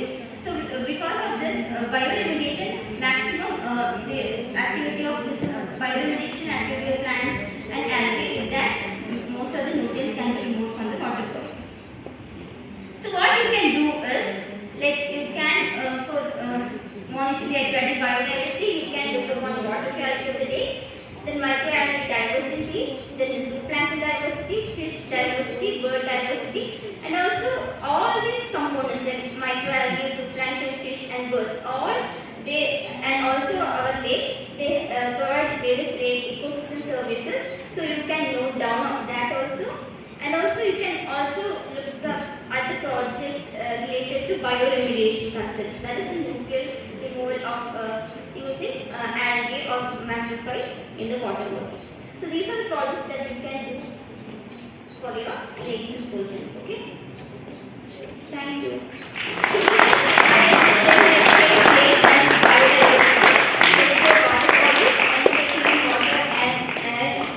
And sorry for healthy life. Okay, thank you. We talked about like water bodies, their importance, and how it affects macrophytes, phytoplankton, zooplanktons, and everything. So, can you quickly tell me what are the importance of water bodies? Like mention 4 or 5 points. Quickly.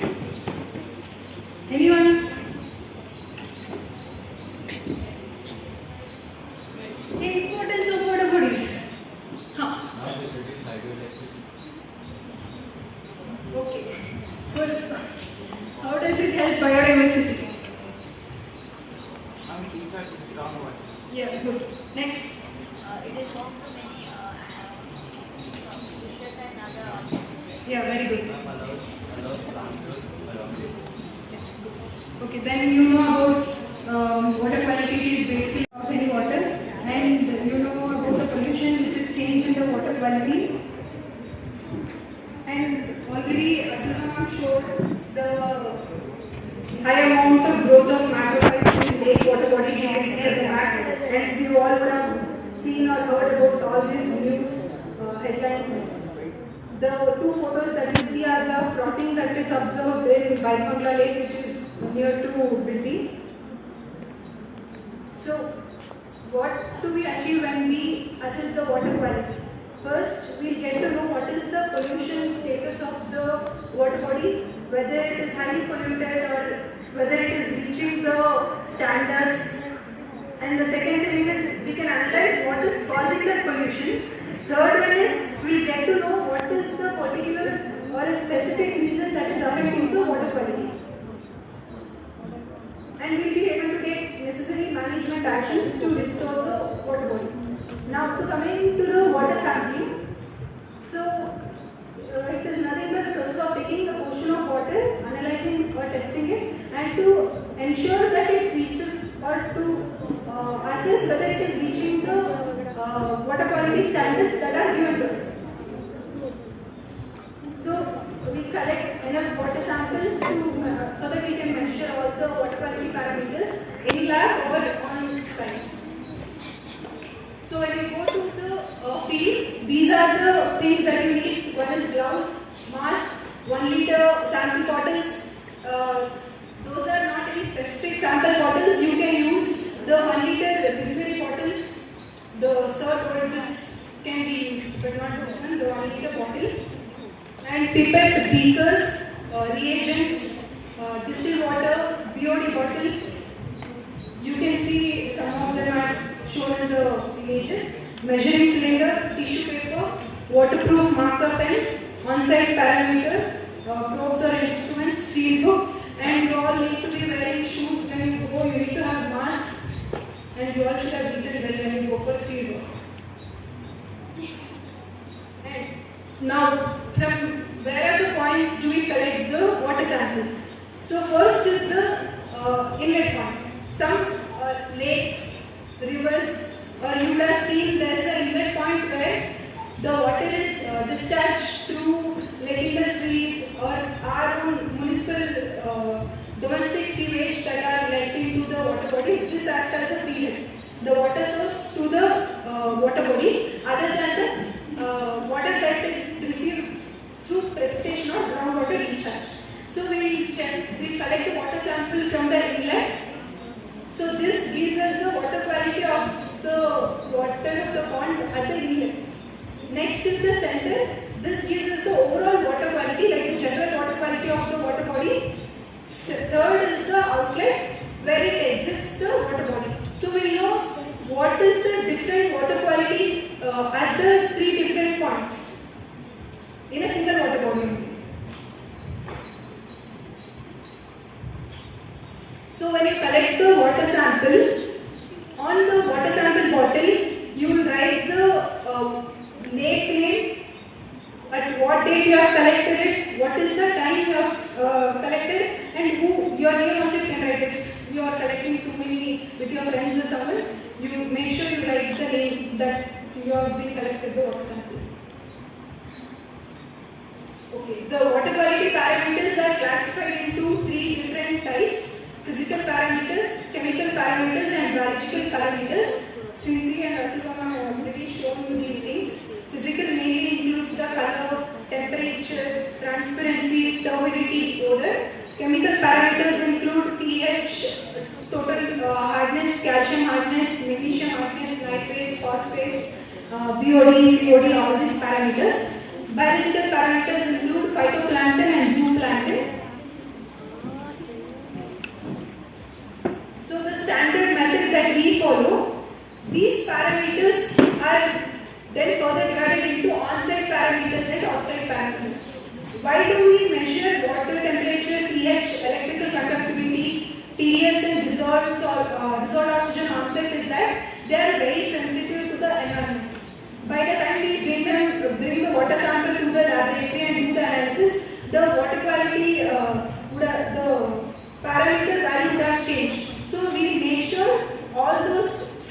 parameters are tested on the site. So what are the on-site parameters? Loudly.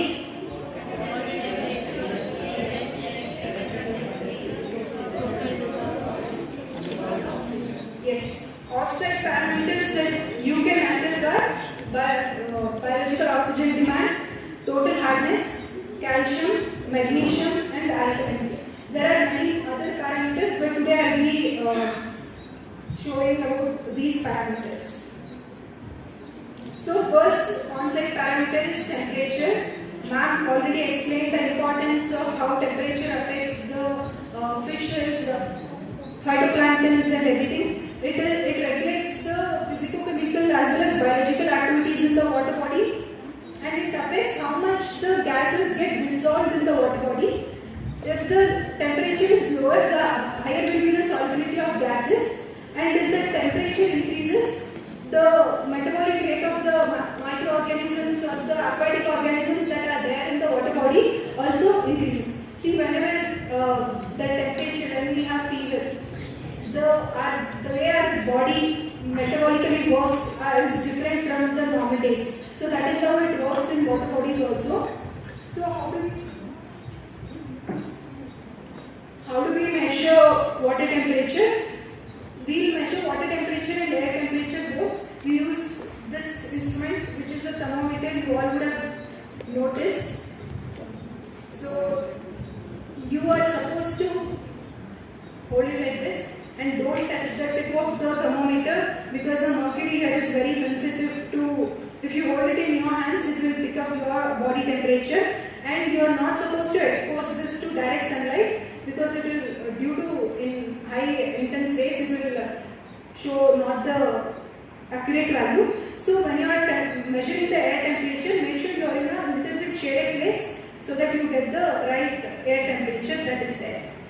And for water temperature also, as you can see in the image, you insert the thermometer in the water sample, see where the mercury level is at, and note down the reading. And the reading is noted down in, temperature is noted down in what unit? Yes. Yes.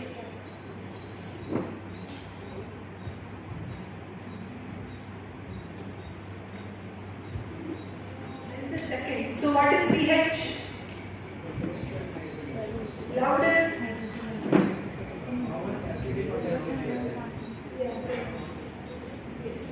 So, what is the scale of pH? 0 to 14. Very good. So, if it is less than 14, what is it? Okay, more than 14? More than 7. Sorry, more than 7. Okay. More than 7, it is alkaline. And the pH, it increases when due to photosynthetic activity, because there is a high consumption of CO2 will be happening, and it decreases during night because due to respiration activity. So how do we measure pH? This is the pH probe that is there. We take the water sample.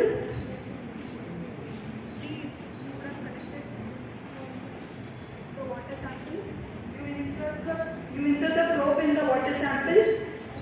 First you on the probe, insert it in the water sample, you wait till the value stabilizes, and then you take the reading. So after you take the reading,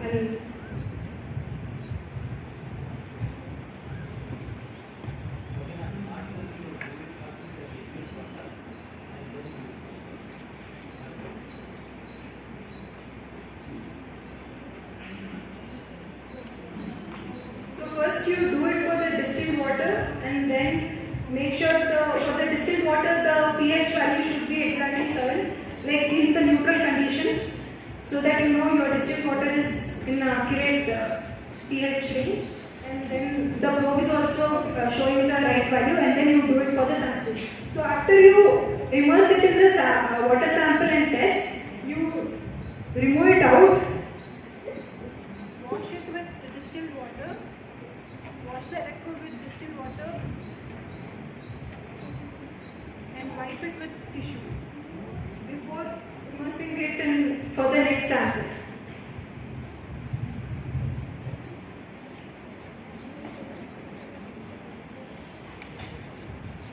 So here is the image which shows two different pH ranges. One is for the water pH of freshwater fish and another is the marine shrimp. So as you can see, the ideal range for fishes is 6.5 to 8.5 pH. If it exceeds a little bit higher or in the lower range, the fish death happens. There are fishes that survive in a lower acidic range or a little alkaline range, but the actual good range for fishes where they thrive very well is in the range of 6.5 to 8.5. So that is the probe that I showed now. Yes. Can we use pH paper rather than using pH probe? Can we use pH paper version rather than litmus paper? Yeah. If you don't have a probe, you can use a litmus paper where you can check what is the pH. Okay. Next is the total dissolved solids. So it includes the minerals, ions, metals, cations, anions, and also some amount of organic matter. So what happens when there is a higher concentration of TDS? When the water is very turbid, that shows there is a higher TDS, total dissolved solids that are there in the water. Increased dissolved solid causes reduces the water quality. The water becomes highly turbid and it doesn't allow the sunlight to pass through the water body, so the photosynthesis activity reduces. There won't be enough sunlight for the microorganisms or aquatic organisms, and it also increases because the total dissolved solids are there, they trap the heat at the surface level and increase the water temperature.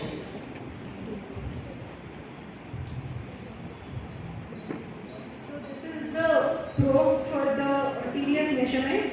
You on the probe.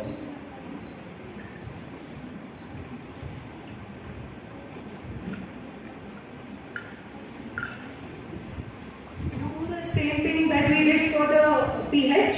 Beyond the probe, it gives the values in ppm, parts per million, that is the SI unit for total dissolved solids, and also it gives the water temperature. We will note down the TDS value and also the water temperature value.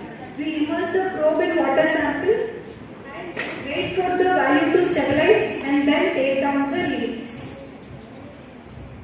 After noting down the readings, we remove it from the water sample, wipe it, clean it with distilled water and wipe it with the tissue. Next is electrical conductivity. So it gives it shows us what is the ability of the aqueous solution to conduct an electrical current. It is mainly due to the presence of ions that are there in the water. So it shows the higher, if the value is high, it shows higher amount of inorganic impurities that are present in the water. So if EC is high, TDS will be high. They both are directly proportional, so we can make sure our values are right with the measurement. Even to measure the EC, we use the electrical conductivity probe. Beyond the probe, we must, this gives the value in microsiemens per centimeter, and it also gives the water temperature. We immerse the probe in water sample, wait till the value stabilizes, take down the readings, and then switch it off, remove it, wipe it with distilled water, and wipe it with tissue paper.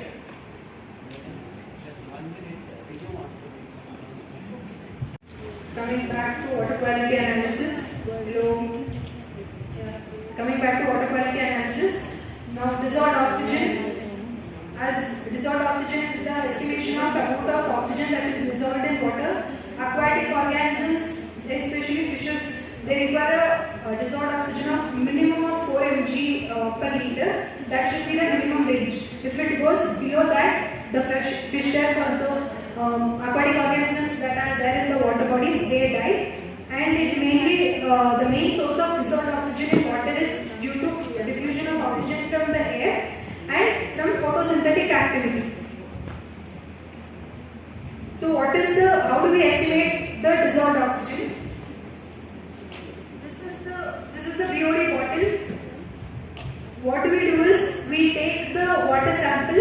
How do you take the water sample? By taking the water sample, you go in this angle. Make sure when you are collecting the water sample, there is no air bubbles that go in. Why do we need to make sure that? Because as you can see here, the dissolved oxygen is, the main source of dissolved oxygen is through the diffusion of oxygen from air. So when we let the air bubble go in, it affects the DO value that is there.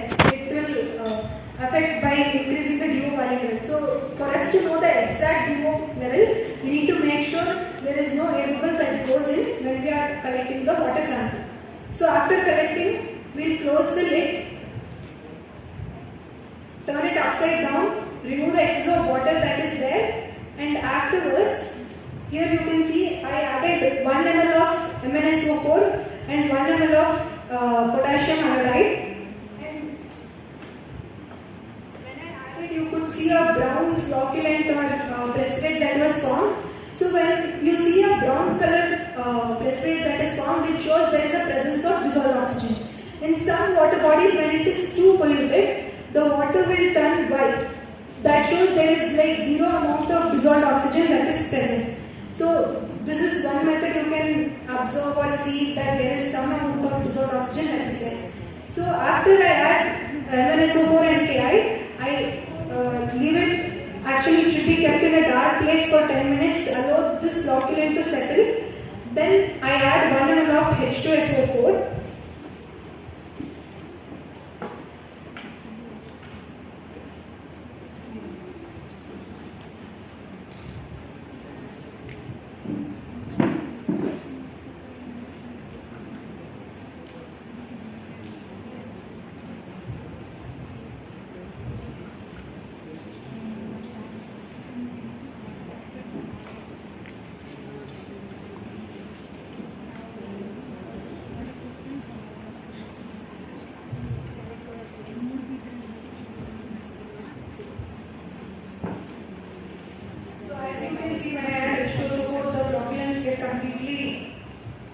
Completely dissolved. So then you twist it like upside down. Make sure the full thing is completely dissolved, and after that,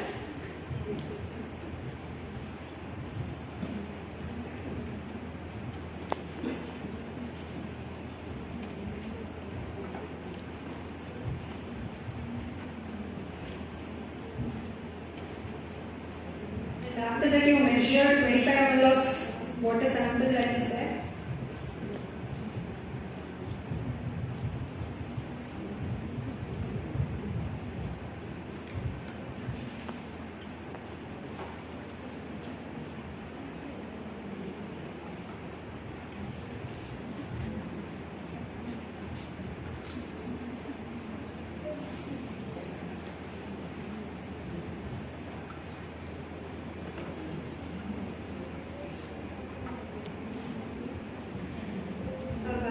Drops of starch, you can see it is in the dark black color or dark blue color.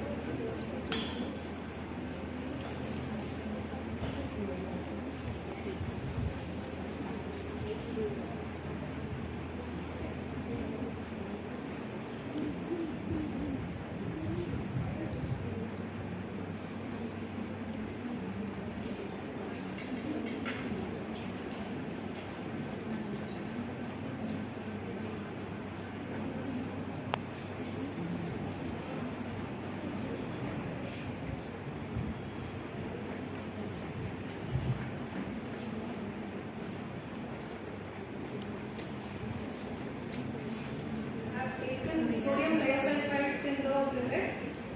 Now I am doing the titration. So the end point is from when it turns blue to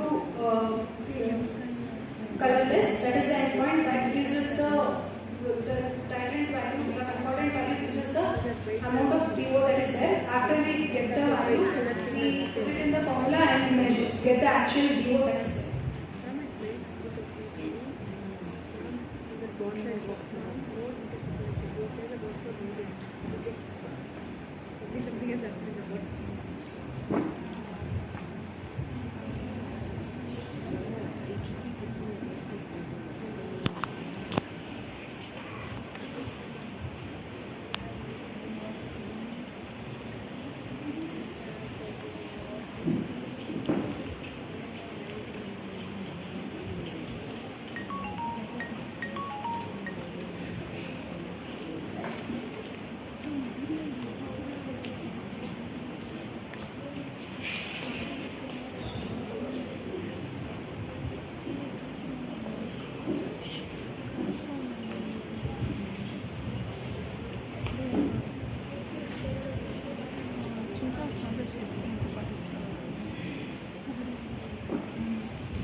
Can you see a clear solution? Or is there a tinge of light blue still? We can't. I need to add two.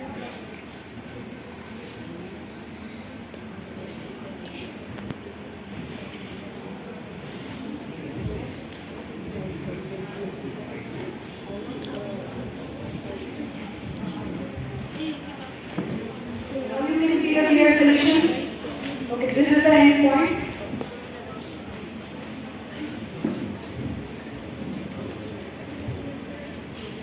You do the same process for 2 more times, get a concordant value, and whatever the concordant value you get, you put it in that formula that is there. The second one.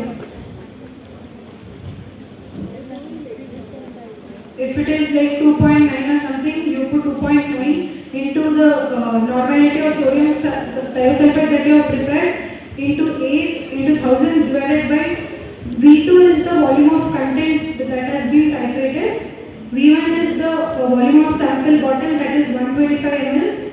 V is the volume of MnSO4 and K added. So we added 1 ml of MnSO4 and 1 ml of K. So that will be 2 ml. So we do the calculation, get the dissolved oxygen value.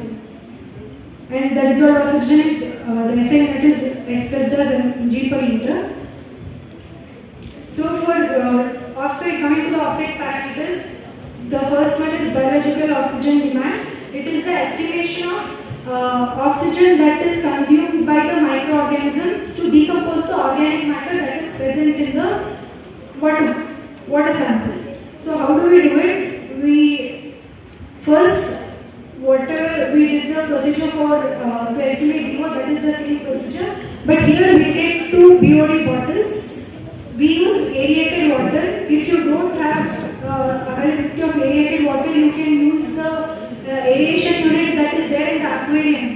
You all have seen aerator that is in aquarium? Yes or no? Okay, you use that, you take a bucket full of water, keep the aerator in that for a minimum of 6 hours. The water will be aerated, that is it reaches a high DO level, and you add 5 ml of sample in the BOD bottle, in both the BOD bottles. In one bottle you name it as sample 1 day 0, and in the other one you name it as day 5. After adding 5 ml of sample, you, can you explain, continue with the BOD? You add the aerated water till it reaches the rim. After adding 5 ml, you fill it with the aerated water for both the samples. And one bottle you keep it in a dark place. Usually it should be kept in an incubator at 20 degrees Celsius. If you don't have that, you keep it in a dark place for 5 days. And the first bottle that you have added 5 ml of water sample and filled it with aerated water, you do the DO estimation. You take 2 other bottles where you fill the complete bottle with just the aerated water, so that we know what is the DO level of DO level in the aerated water. You take 2 bottles, even for that blank, where it is called blank day 0 and blank day 5, where both the bottles are filled with just the aerated water. The day 5 of the blank sample will be kept in the dark chamber along with other samples. So you do the DO estimation for the first day, and after the 5th day you do the DO estimation. So what we do is we subtract the blank DO value by the DO that is there in the sample, so that we know how much DO was there in the water sample that we have taken. And after that, this is the BOD value, where dilution factor is estimated by, so this is 125 ml BOD bottle, so 125 divided by 5 because that was the amount of water sample that we have taken. So that will give us the 25 dilution factor value. So we will be multiplying that in the formula. So that is how you estimate the DO.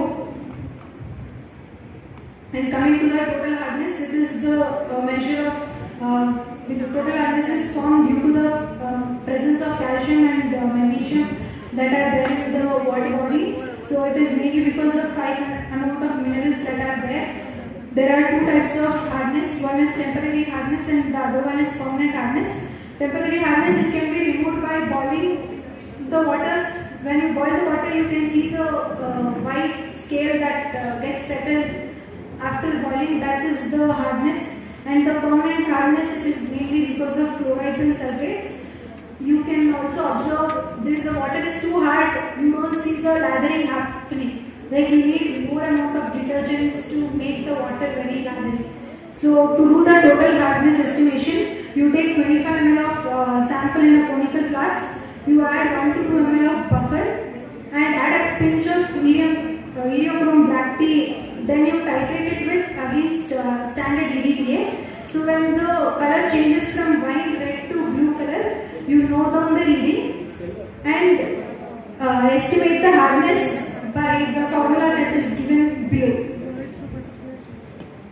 So calcium hardness, this also gives the mineral content, the calcium content that is there in the water sample. So to do this, you as I said earlier, you take 25 ml of sample in the conical flask, add pinch of muir oxide indicator, titrate it with EDTA. The end point is pink color to purple. Now you take down the concordant value and put it in the formula that is given you. That gives you the calcium hardness value.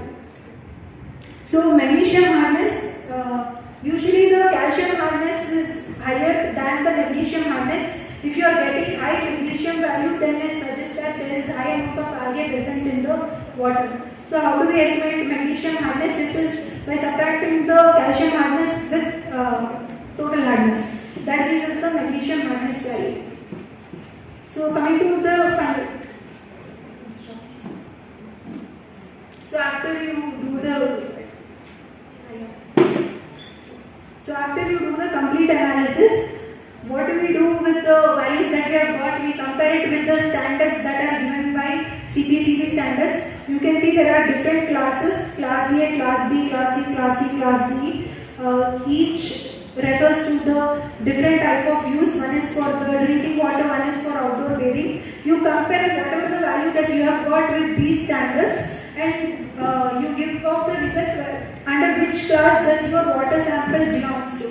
Is it too polluted or can it be used for drinking water source or for fish aquaculture, wildlife propagation things? And there is one more BIS standards. This is particularly for drinking water. So you all have RO unit in your house or aqua huts. So you can test those waters also because those waters usually don't meet the desirable limits also. They are very less. They don't have the minimum mineral requirement that we need on a regular basis. So what you can do is you can test those water samples, take water from your aquavats and compare it with the BIS standards for drinking water and say whether it meeting the required standards. So coming to the whatever that I have explained or shown here with the principle, how to prepare the reagents, everything is given in the reference material. You can see there is an environmental monitoring thing. When you click on it, this page appears on the section 7. When you click on the section 7, you get the full PDF of how to do the complete water quality analysis. Not just for these parameters, it includes other parameters also. Website will provide the reference material for the experiment what we want to do. Okay, and also whatever presentation we have done. See, this is the website where the next symposium will be. Next will be your school details will come and all the presentations and the video we are going to put it here. Okay, in case you have missed something, depending on your subject interest, you can go to that slide and you can refer that. And more importantly, reference material is available here. and the videos. You know, the videos of bird, butterfly, you know, longer duration.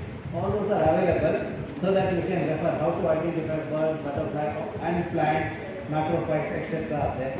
So we will be putting more and more details here as and when I get the resource persons. Okay. So now with this, I am concluding this today's session. If there are any questions, maybe one or two I can take. Yes. How to view the past How to? view the past projects, like next project that worked on. You want to say the past project? No, we want to do the fresh project. No, like for instance, the No, no. Actually, we want youngsters to think. We don't want copy paste. That's why we do not put it online. So, but there are research materials are available. My publications are available. All the students' publications are available. You can refer that. But to advise you, the previous year's events, what we have conducted, the details are available in the web page only. You know, you will get all the symposium at this web page, you know.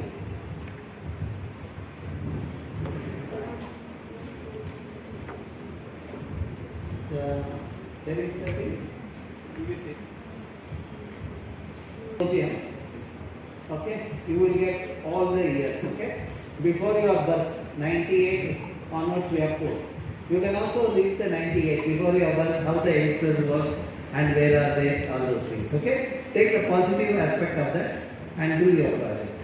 But I would advise you to think, because changes keep happening. You know, methods have changed. So looking at the past one may not be a good idea.